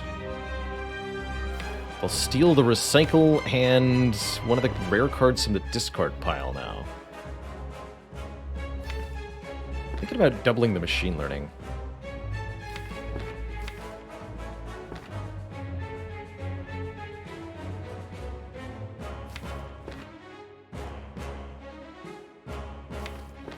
Let's take the recycle right now, and then the recycle won't get stolen. And I can play it too.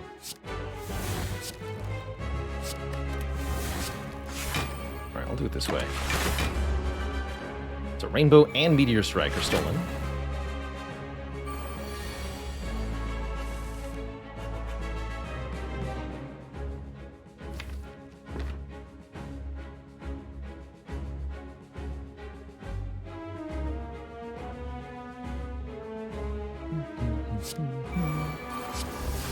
I believe I can.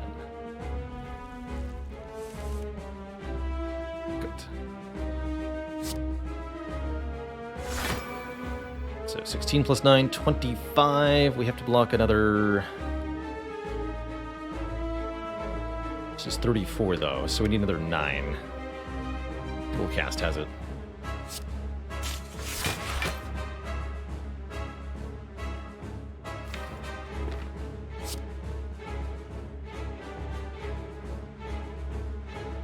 If I recycle Zap, I can get Charge Battery and Bullseye down.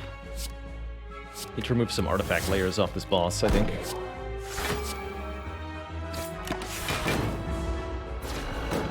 Okay, so we have Farapiri in a bottle now. Although we might even be able to, if we're plucky about it.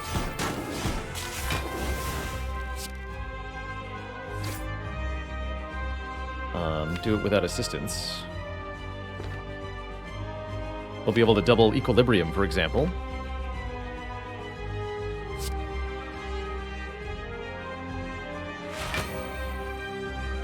Play the Rainbow now. No, because I want this orb in front to be dual casted. I'm not going to play Overclock either. That's a perfect hand. Okay. Just accept what's happening.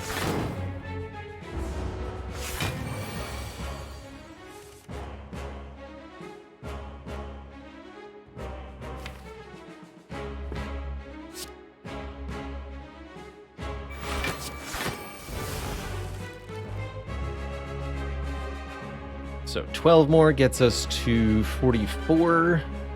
54, we're there. Fairy in a bottle, still with us. Although I have to recycle Rip and Tear.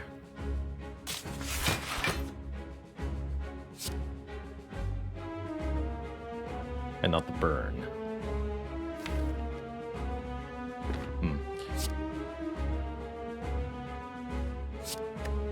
Still fine.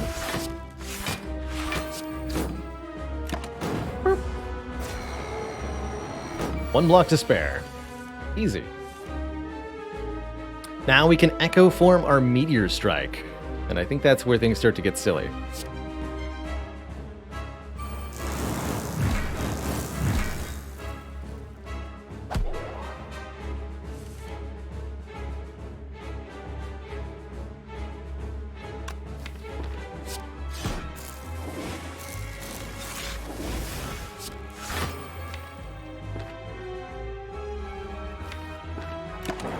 All this.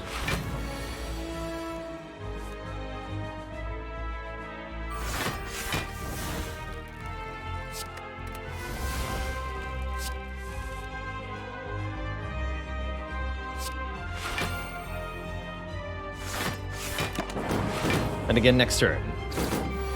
Double Meteor Strike. Guess we only needed one. GG. 1 hit point. Goes through to the next act. We got a regen potion to heal at the start of the next act, and we keep this fairy in a bottle. Huh. Do we go double Meteor Strike?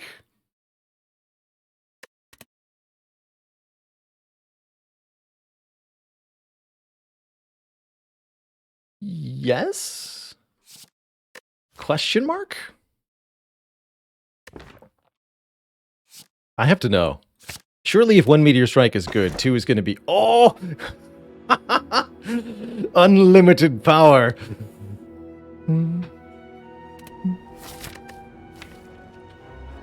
Bottled Meteor Strike Snecko Deco.com. Excellent. Didn't even look at the other options. The Snecko Eye of our dreams. Unlimited energy, unlimited bonking, unlimited devastation to our foes. Holy heck. Pyramid was also there, which was pretty spicy. But it's no Snecko, not with this. Not with this.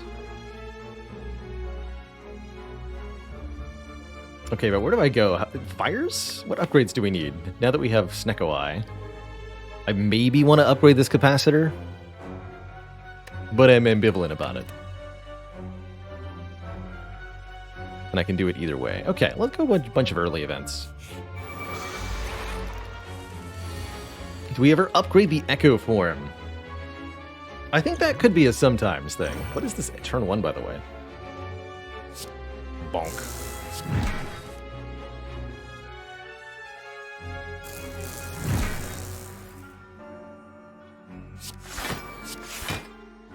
Perfect. Doesn't matter what our cards cost, because we'll have infinite energy. Gonna be great.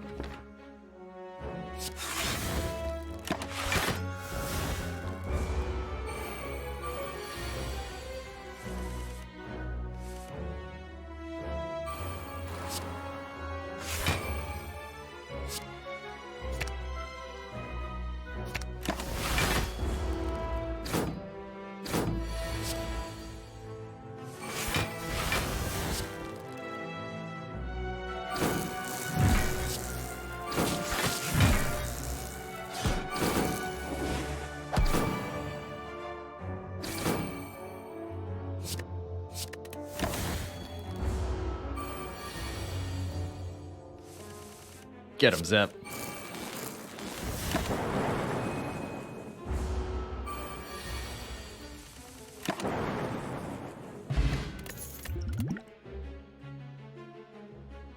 Barrage is okay, but I think we're mostly just hitting things with Meteor Strike, damage-wise. Don't need none of these. What do you got? Little chance at defrag. I think it's a bit worse now. Mayhem's maybe cute with Snecko Eye, but not very playful with Echo form, as you'll end up Echo forming the random top card of your deck.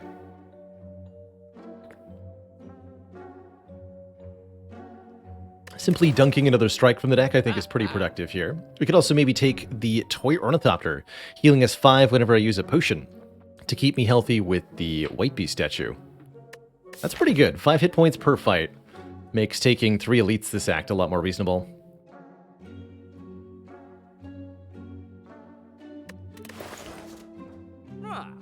Okay, sure.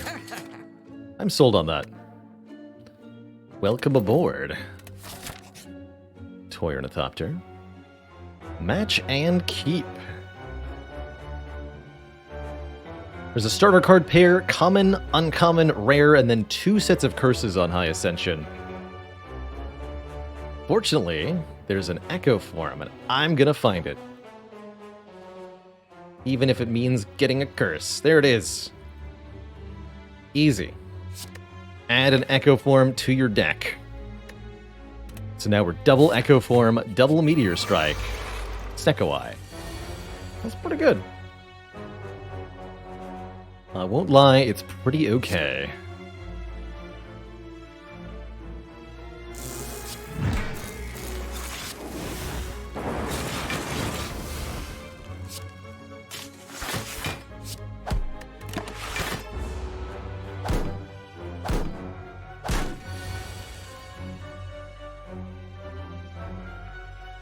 Wow, you guys are aggro. Okay, we'll skip the double algorithm then. It's fine.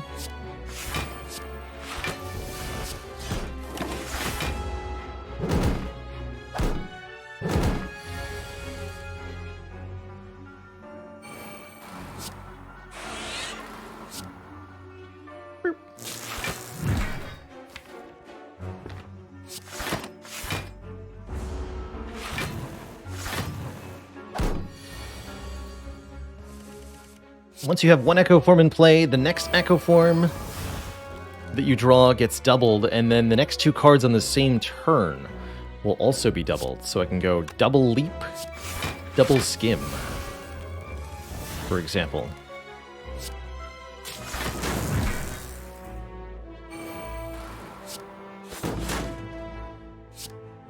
Expensive cards, man.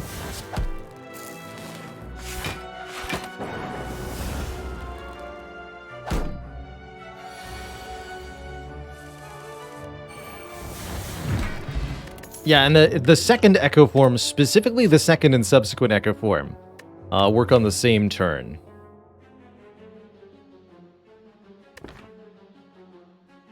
Hologram is another playing of Meteor Strike. Gotta love that with Snecko Eye. And can we kill the Transient? My hope is yes. With double Meteor Strike, double Echo Form turn 1. I'm gonna hope yes.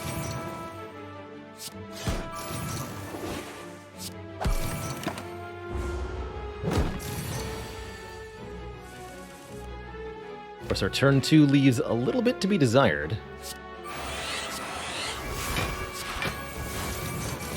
That 2 is okay.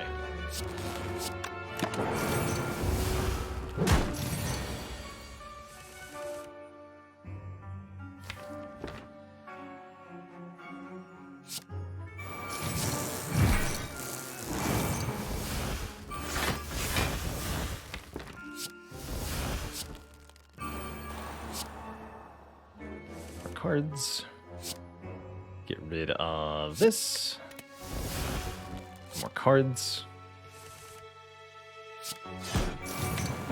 Might be able to do some kind of weird infinite. Or pseudo-infinite.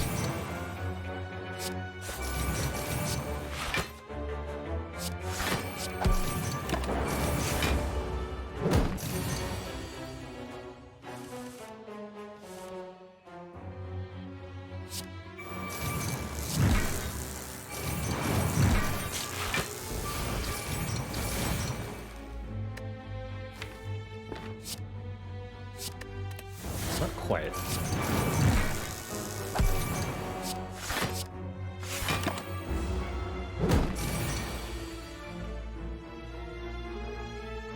Maybe needed to be echo forming the recycle or something.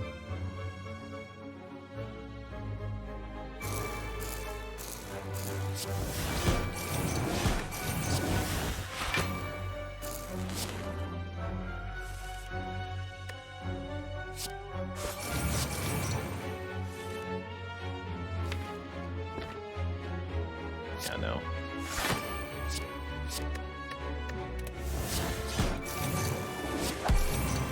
Oh no.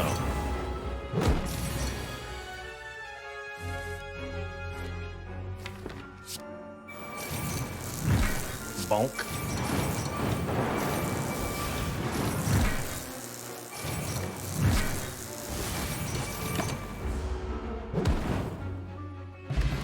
Beautiful stuff.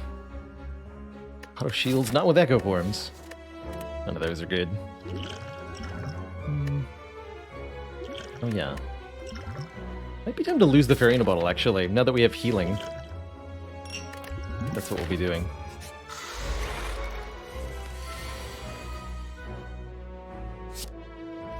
Seek gets things from the draw pile at their current cost, which can be a boon or a bane, depending.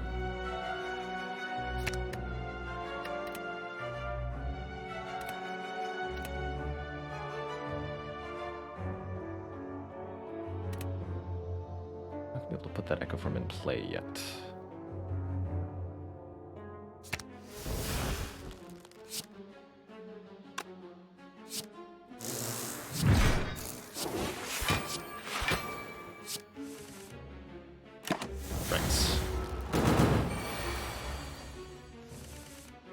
That's fine. Go form hologram the equilibrium. Hold on to that.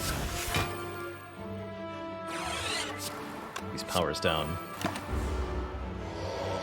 And now I can double the genetic. And start playing other stuff too.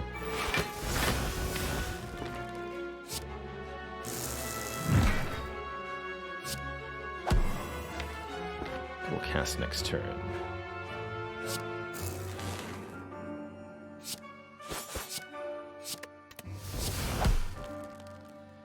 No, dual cast now, because it'll be intangible next turn.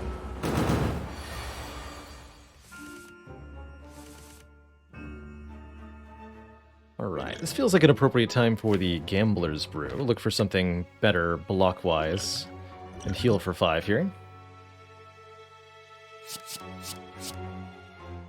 For that too. Okay, a little better.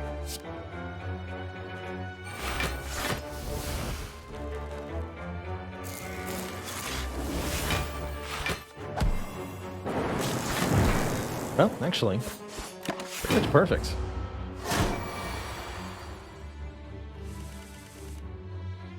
Now get him!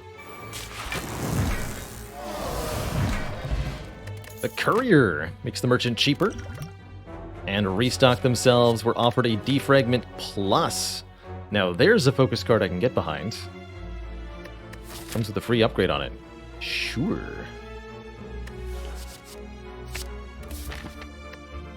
How's about...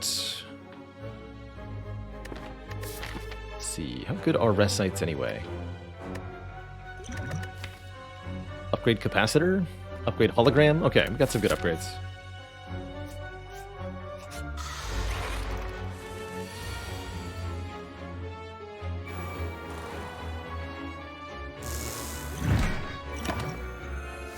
Go there.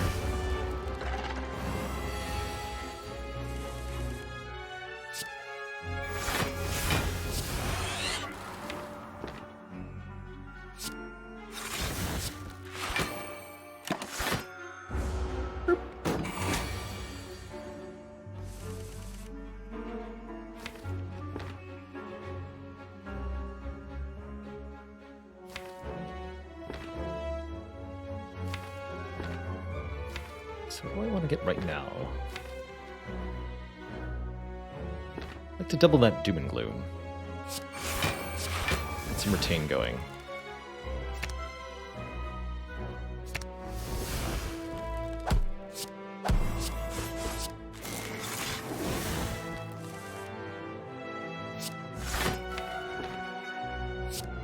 Let's double the Meteor Strike then.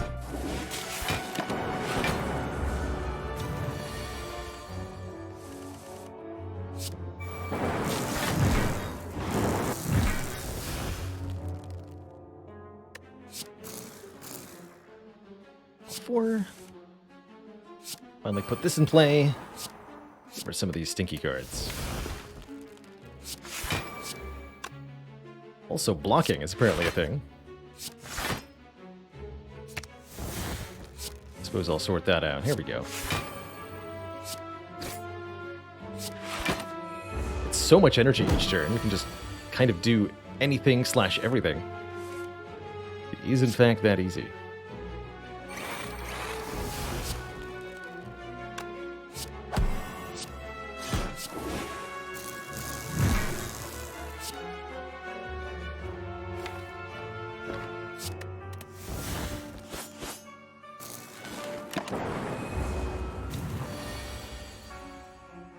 By 3.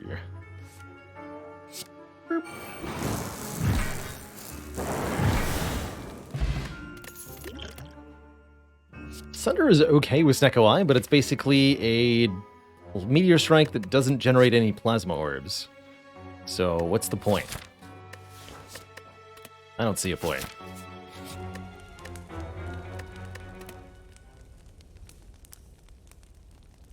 I'll go Capacitor first here.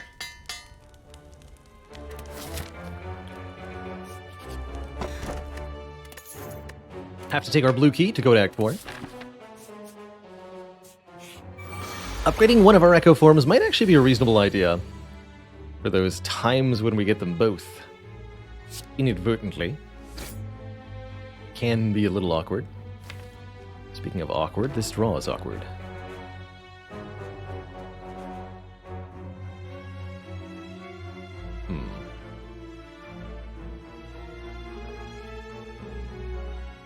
Looks like I have to go Meteor Strike, then Doom and Gloom, then Church Battery. We'll take a little bit of damage from the spikes. You can also seek for Chill. Oh, that's true. That would give me 4 Frost Orbs. And I could seek for the Defrag Plus to make it a full block. I actually like that line quite a lot.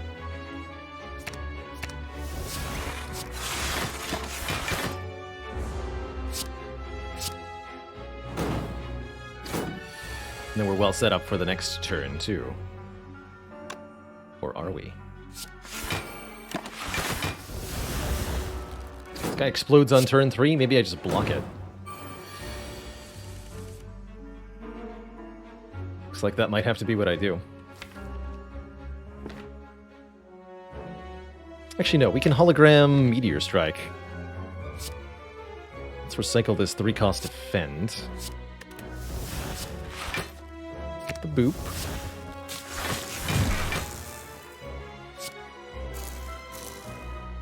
Boop.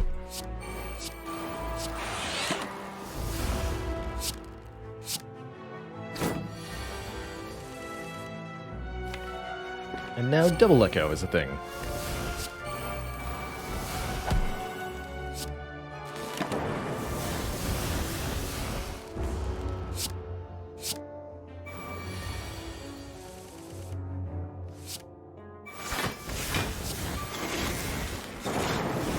Behold.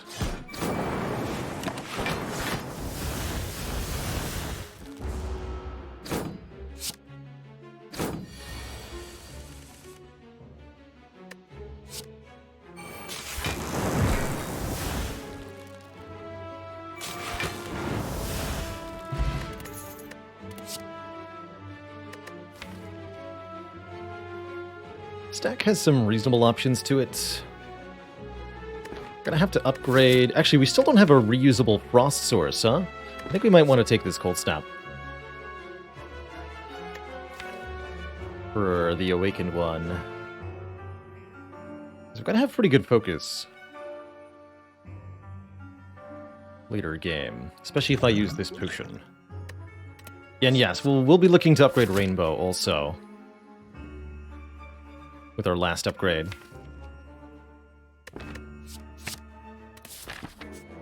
Would have preferred a Glacier, but we never saw one. And that's okay. Seek for what? Equilibrium?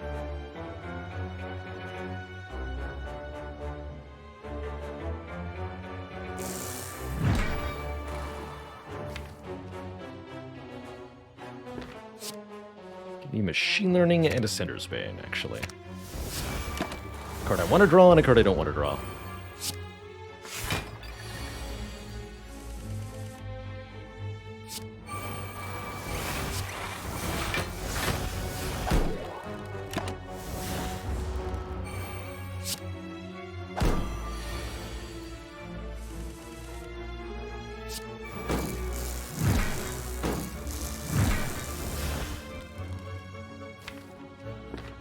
Do this twice. Play this twice.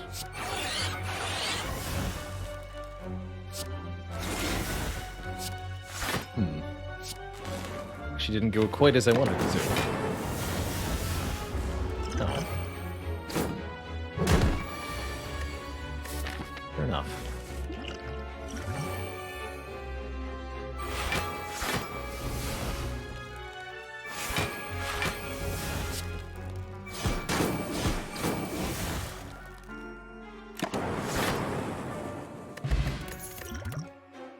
Another hologram that I'll take. Shame these aren't upgraded, so they're only 1 use each.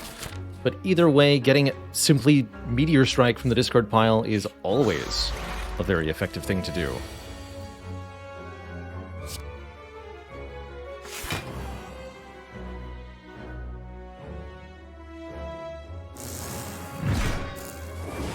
Two costs, so give me Recycle and Echo Form.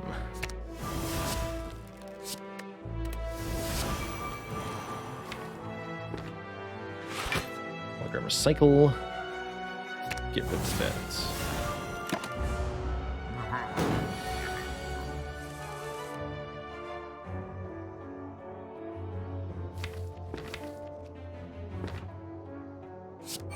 quite ready to algorithm yet. Keep destroying bad cards.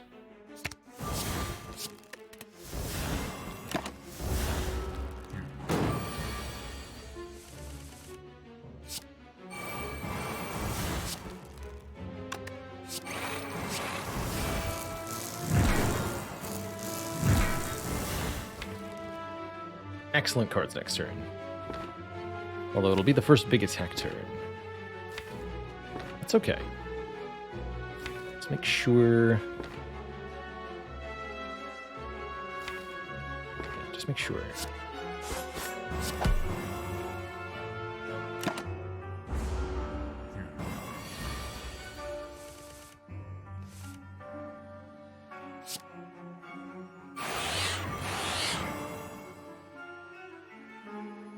That's a 3-coster as well? That's more like it.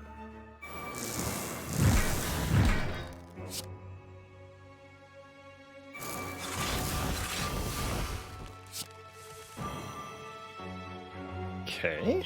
Snecko trying really hard to ruin me. I guess I'll avoid echoing this algorithm this turn. Wait, hold on. No. We can play at Rainbow here. More energy. Get rid of this.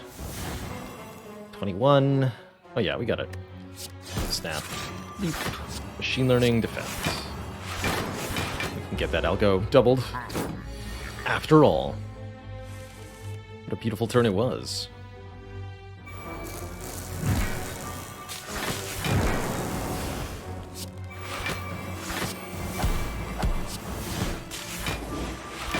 Nice.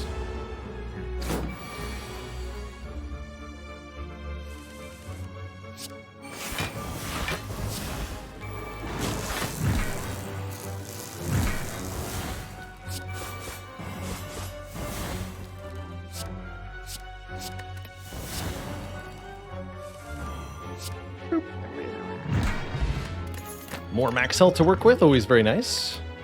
Liquid Memories is pretty good, and Force Field blocks for 16. As well as getting cheaper when powers are played, which can make it nice to get from the discard pile. It's also not strictly speaking necessary, but I do think we need some block that's good, even if we have only Plasma Orbs. So I'll take it.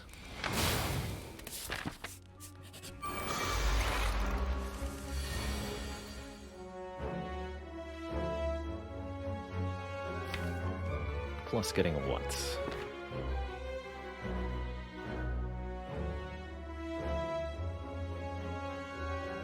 Reptomancer is back. Stinky lady.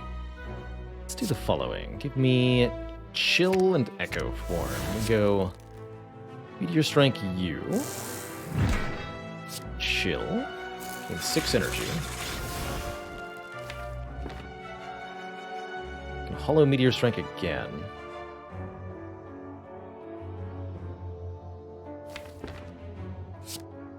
Yes, that works.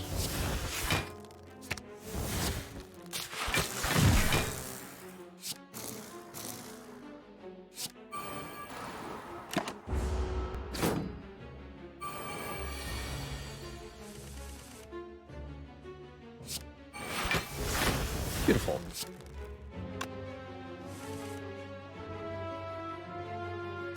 Could maybe double this defrag. I think for this short a fight, we're not going to need to.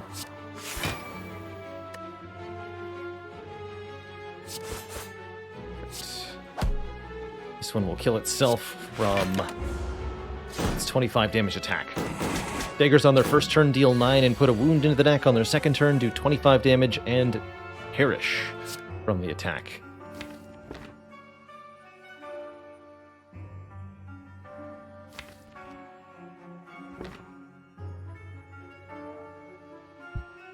Double the next 2 cards.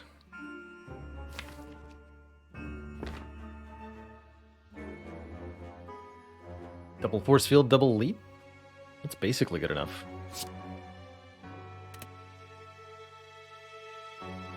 Double cold snap would give me energy back.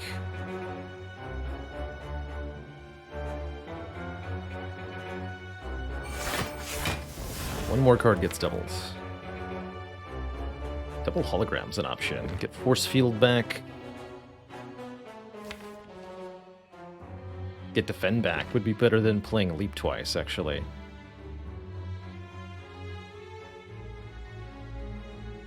Also got the liquid memories, which I can use. Back, let's just do that. Here's my card I'm playing twice. You stinky lady.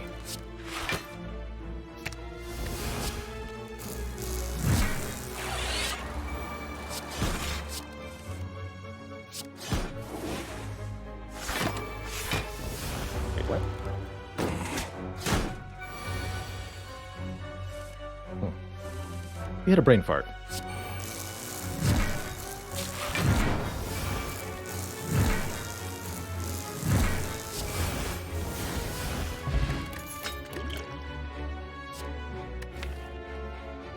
Multiple seeks are not necessarily helpful, but this one could be. This one could be.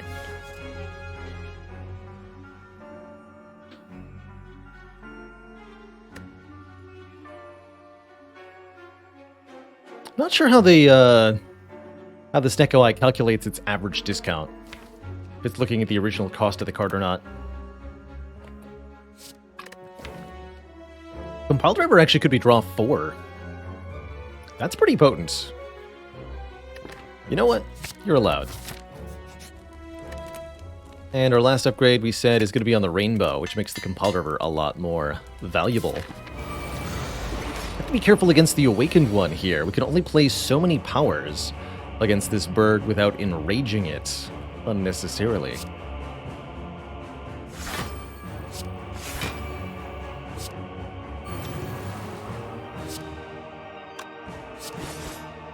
You.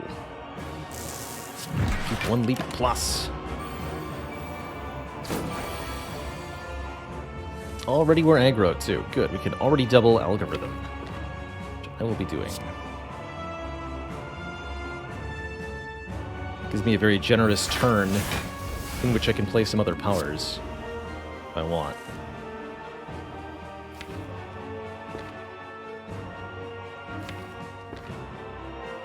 Oh yeah, okay, so yeah, we have hilarious ways to scale in this fight. Glorious.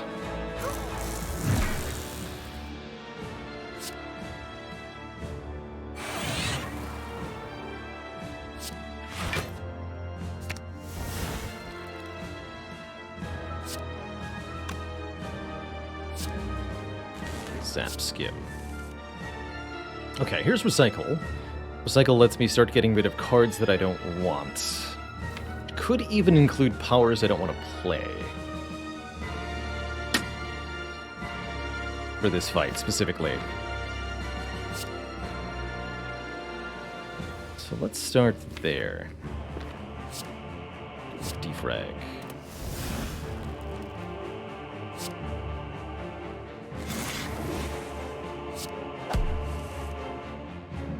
Machine Learning I do want to play. Only one time, but I do.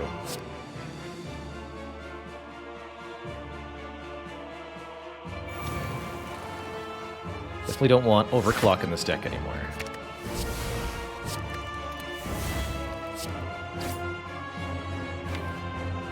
Alright, we'll have to do...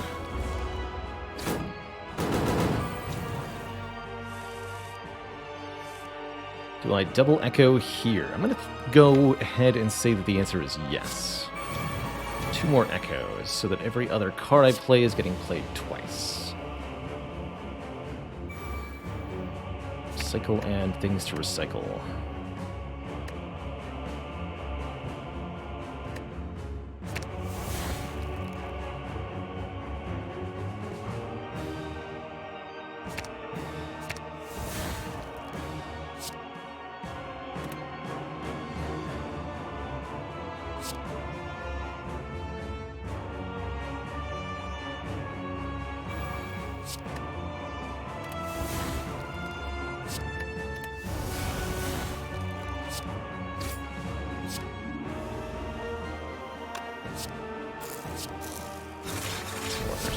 Here. However, currently draw 3. We can do better than that.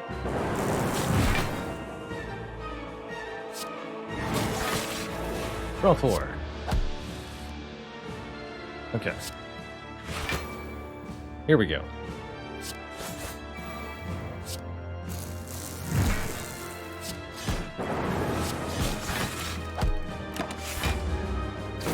Now our first 3 cards each turn are getting doubled. And we can continue to use the recycle to delete the worst cards each turn. At a rate of 2 per turn even, sometimes. And then block with our powerful block cards.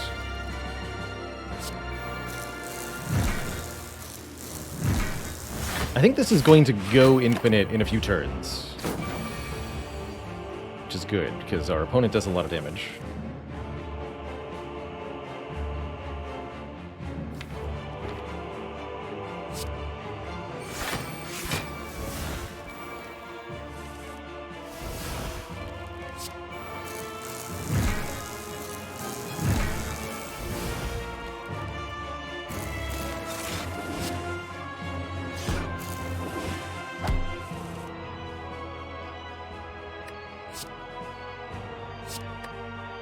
This. So we can do a pretty good job of blocking, or I can just kill it right now. Seems like a good idea.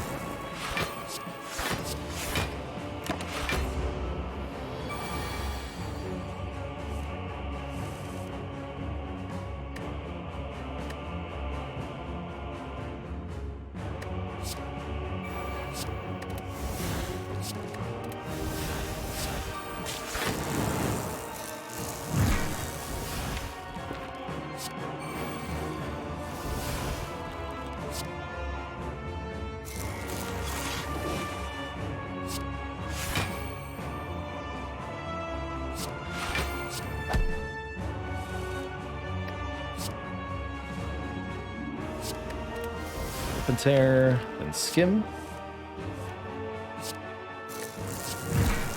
Oh, we're out of card draw here. I think we have infinite next turn.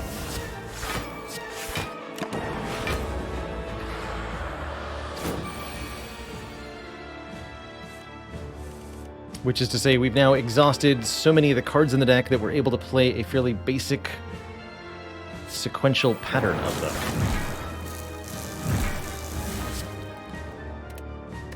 One more basic card. 2, actually. Let's go rainbow. Draw 4. Draw. So it's going to be like Meteor Strike, Rainbow, Pile Driver, Meteor Strike, Rainbow Skin. Feels like the infinite. That's a hilarious infinite combo.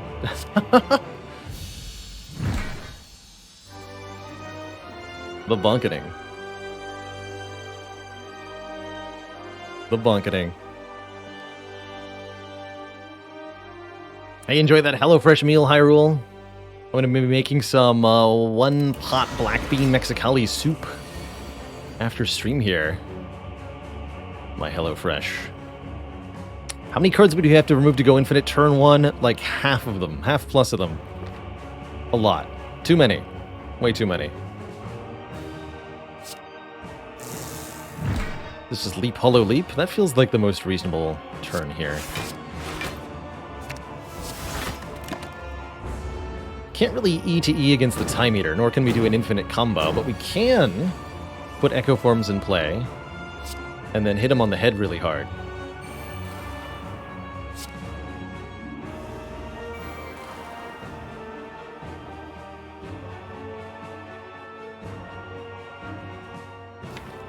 We'll have to take some damage on this turn to make that happen. That's okay. Let's just go Capacitor, Rainbow, Defrag. Put it all in play.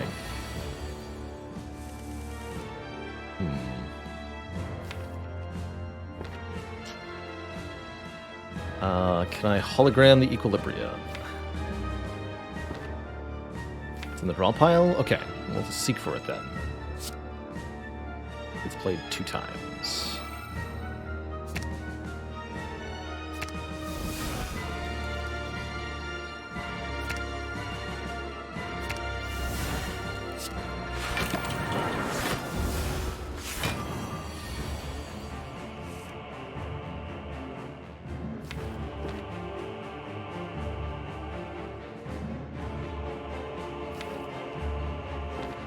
this now?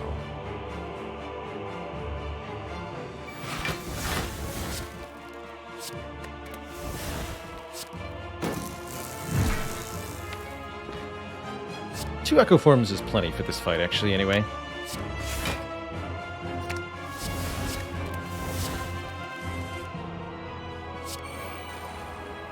Let's play a full round of cards, too.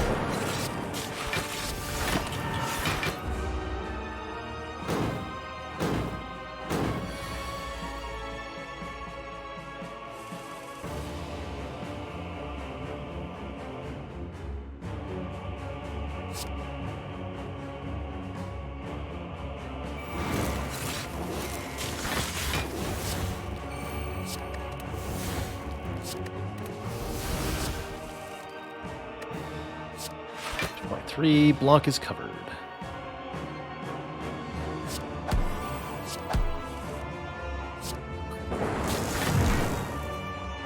This is glorious. Keep playing cards. I have so much energy.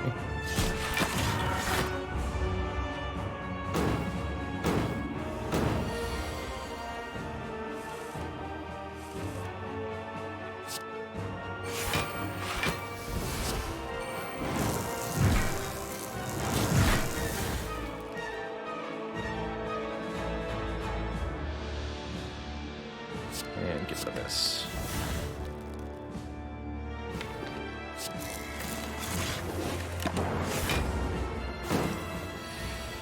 On this turn, Time Eater removes all their debuffs and heals themselves to half, unless I were to kill them. But I think we'll just retain this hand. It seems like a good hand.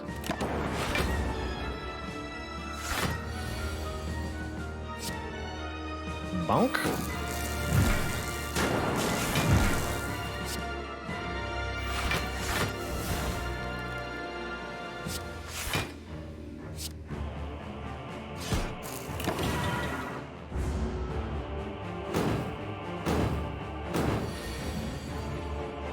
Multi-attacks are getting pretty deadly, but nothing I can't stop.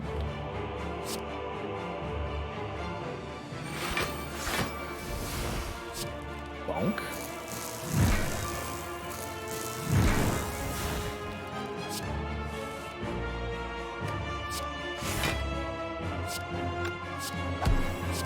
Doom. Cold Snap.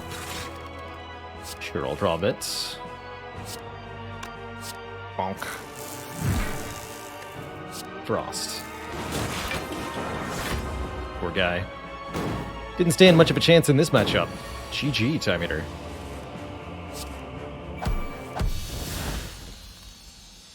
GG.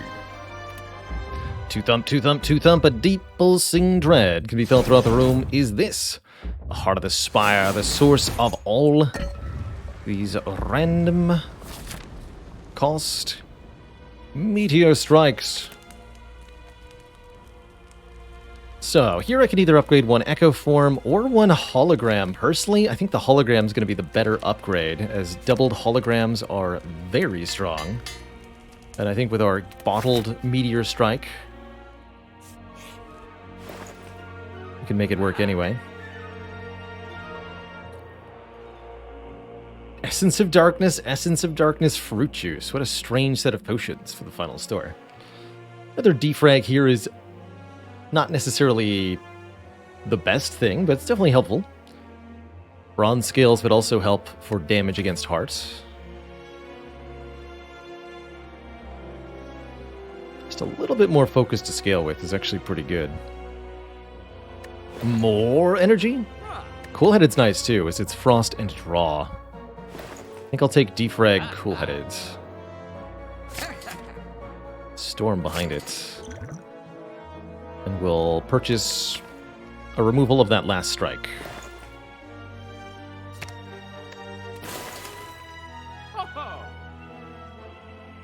Close, though.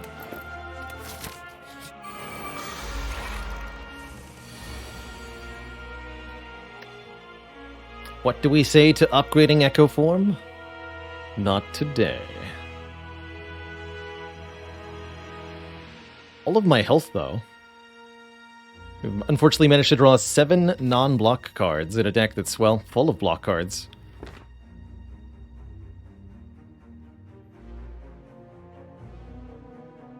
So that's going to sting a bit.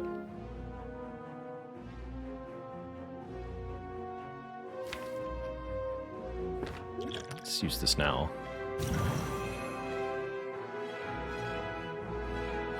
Stay facing Spire. Not quite sure what'll happen next turn. Could draw a card with FDL. I'm just going to tank the damage. I don't trust one card to do much. It would have been Defend. Yeah, I don't think Defend made a big difference.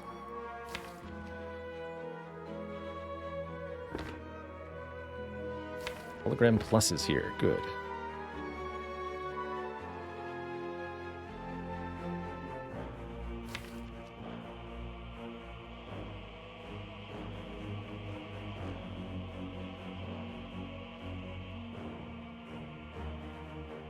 So I seek for 4 cards, and then the first card that I seeked for is also doubled. I'll probably seek for Equilibrium in that case, and a bunch of other stuff that I want to double. I'll go next turn. Probably defrag too. And this recycle.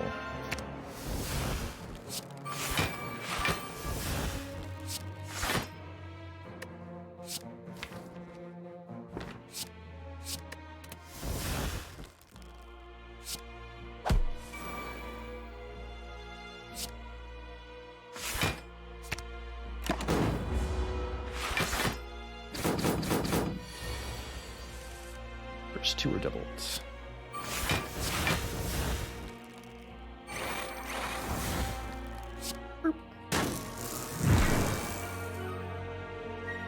The 173 block this turn. Seems pretty sweet.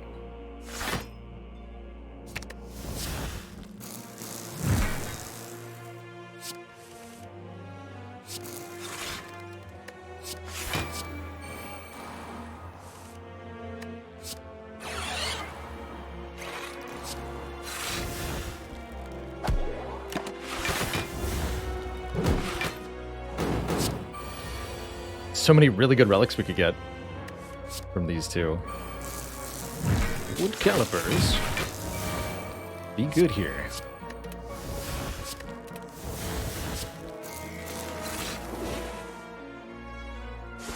Maybe.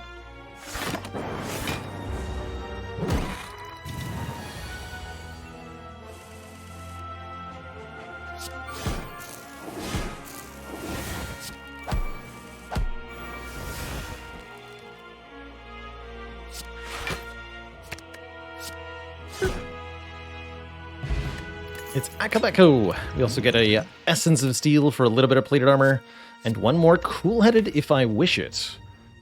And I think I do, for the heart fight specifically, since we have 2 focus from a potion, and we're going to be doubling these defrags, hopefully. I think a little bit more Frost is exactly what the doctor ordered. And I think as long as we can survive the initial onslaught with a half-decent draw...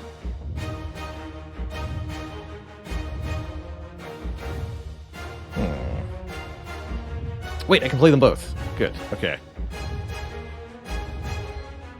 Meteor Strike, and then evoke 2 Plasma Orbs. Okay, let's see what Skim draws first, though. We'll be taking some Beat of Death here. More zero-cost orb generators. Good, I think.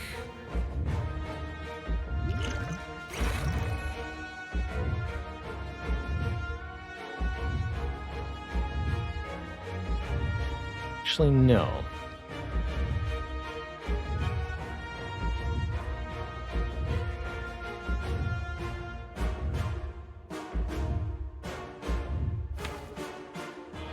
Do it this way. Chill. Meteor Strike. Gives me a bit of block to work with. Cold Snap creates an energy. Just play the Echo Form.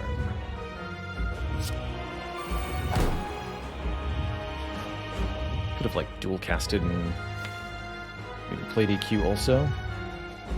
We'll just let all that go. Let's Got 1/5 block Frost Orb, multi-attack is first for a 3/15. 1 Echo Form in play.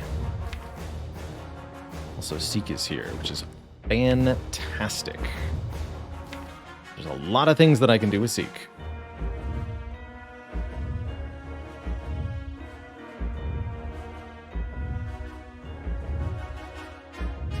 Shame about that 3-cost defrag.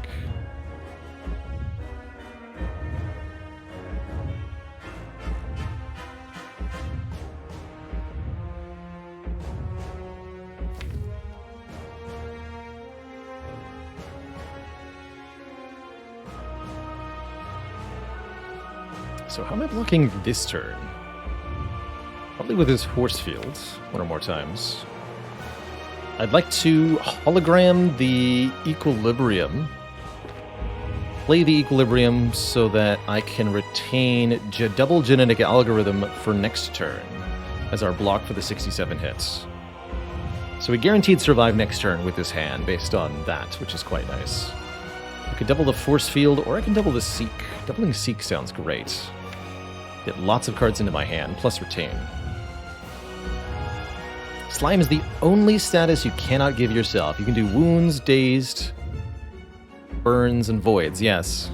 Slime is the only status you can't give yourself. Kinda cool. Okay, give me these two. This. What else do I want? Void, or we gotta be cool-headed, right? Capacitor. Do I want a double capacitor? Yes. Alright, we'll make it machine learning then.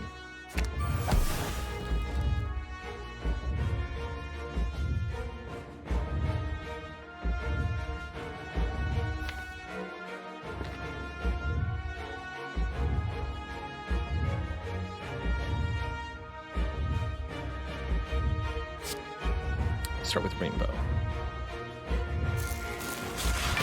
FTL's not getting played here. I don't respect FTL.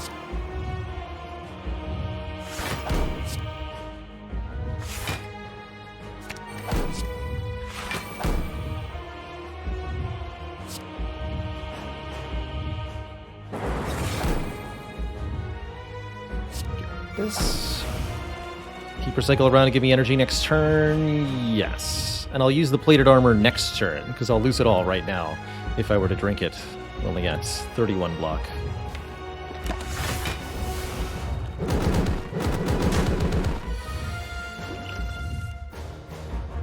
Oh good, and I can double the Echo. In addition to doubling the algorithm.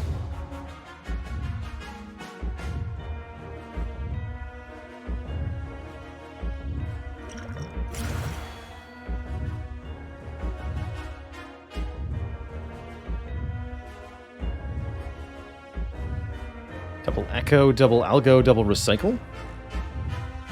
Feels right. Or double Meteor Strike, maybe. But I'd like to get rid of Burn, Defend here.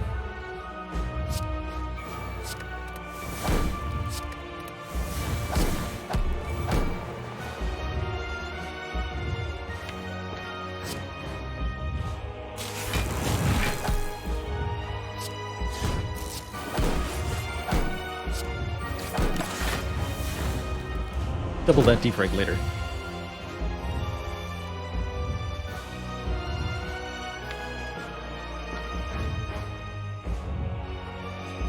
Let's see. Double battery, double defrag, double capacitor. Just got a really nice turn set up. Depending on what I draw next turn, that might be awkward though.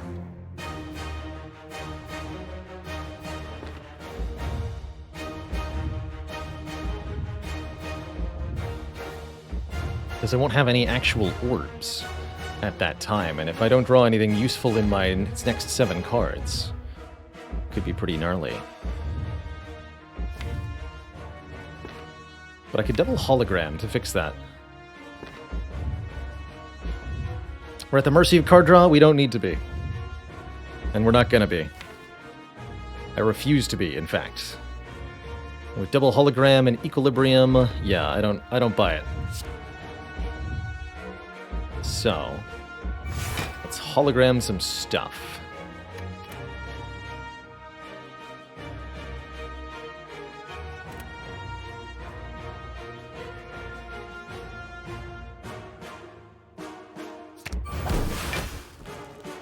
Hologram and recycle. 2 more cards get doubled.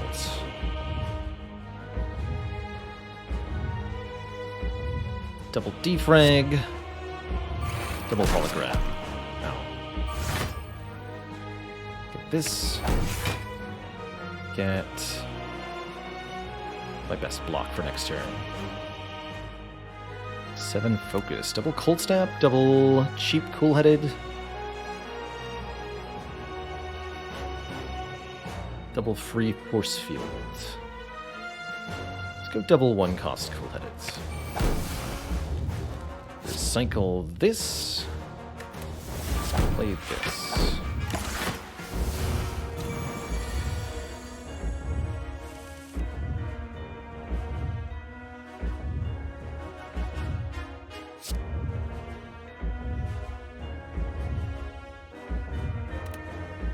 Okay, that feels like it worked out pretty well.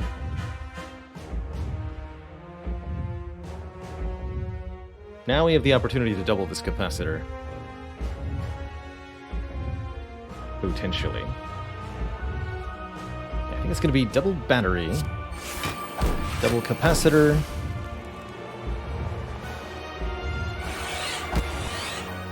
double meteor strike.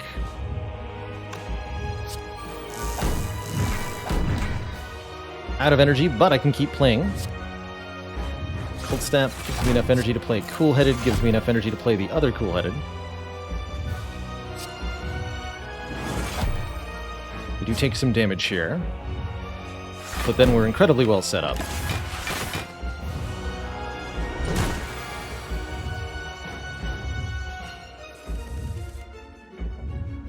Here we go.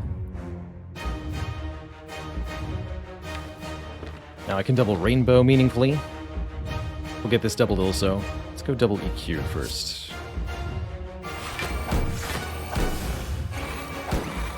Commence the Rainbow.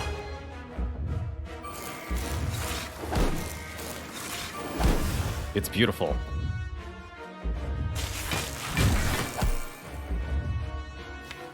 We are retaining for 2 turns. Next turn, I want to double Meteor Strike again.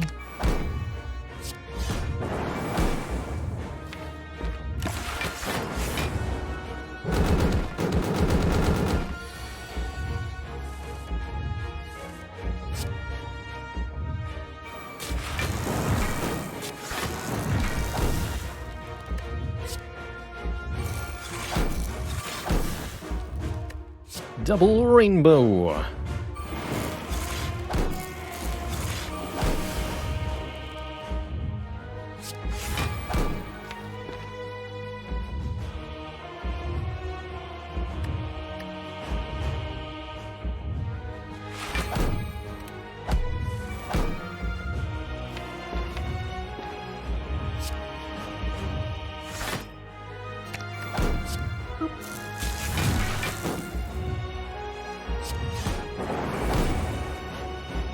Still retaining my cards.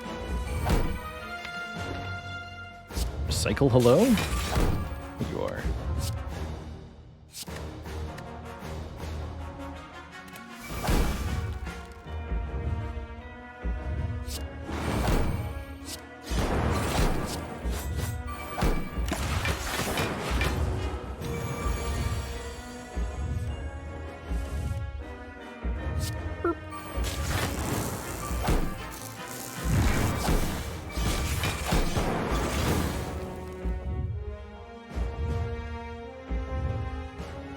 Double the sleeve too. Still retaining cards. Let's keep that up.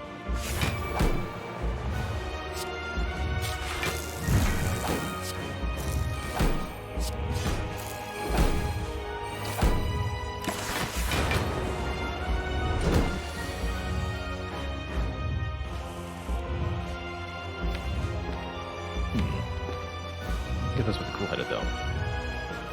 Couple hologram also rather tempting here.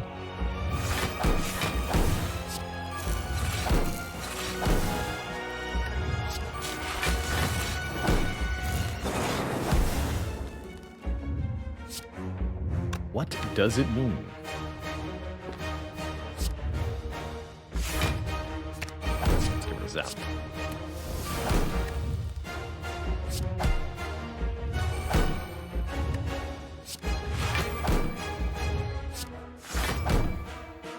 Perfection. So, already blocking fully here.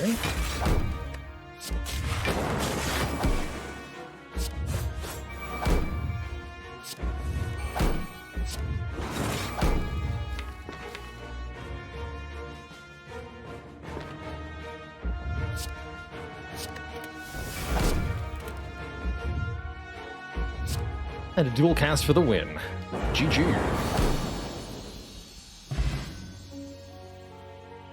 GG. Got there in the end. 53 glorious successes. GG.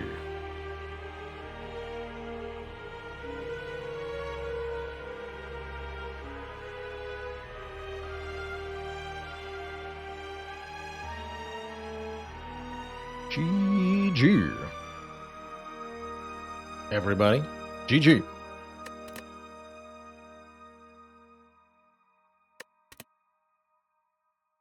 JHGM, thank you so much for the generous 6 gifted subs. Welcome everybody to the Koozie Sub Club. It's been some tough spires to slay, but we got there. GG more better, Metal Philosopher, Ace 0619, Virtual D256, Kithari, Midway Monster, Just John, Arthurius, and everybody else. Double Meteor Strike. Can't believe this bottled Meteor Strike turned into taking a Snecko Eye. That was pretty hilarious. And even before the Snecko Eye came along, this Meteor Strike was surprisingly useful. Playing it on turn 1 against many key fights and this 1 hit point gauntlet. Centurion and Mystic, Bronze Automaton with 1 health. No problem, no problem. Cyber Seal, thank you so much for 6 months of support. GG, folks. Alright, that is going to wind things down for today's stream. We got one more stream coming up this week, tomorrow on Saturday, and it's going to involve some Chrono Trigger as we pick up that again and advance further into the story there. Guess I'll make that a regular Saturday thing for the time being. But that's the plan. Probably be something else tomorrow as well. Maybe some Monster Train, maybe some more Spire, not sure. Either way, looking forward to it. Thank you so much for tuning in, everybody. Till next time, this is yours truly, Baylor, signing off. Saying thanks so much for watching. Ta-ta for now. And I'll see y'all next time. Till then, toodaloo. And good night.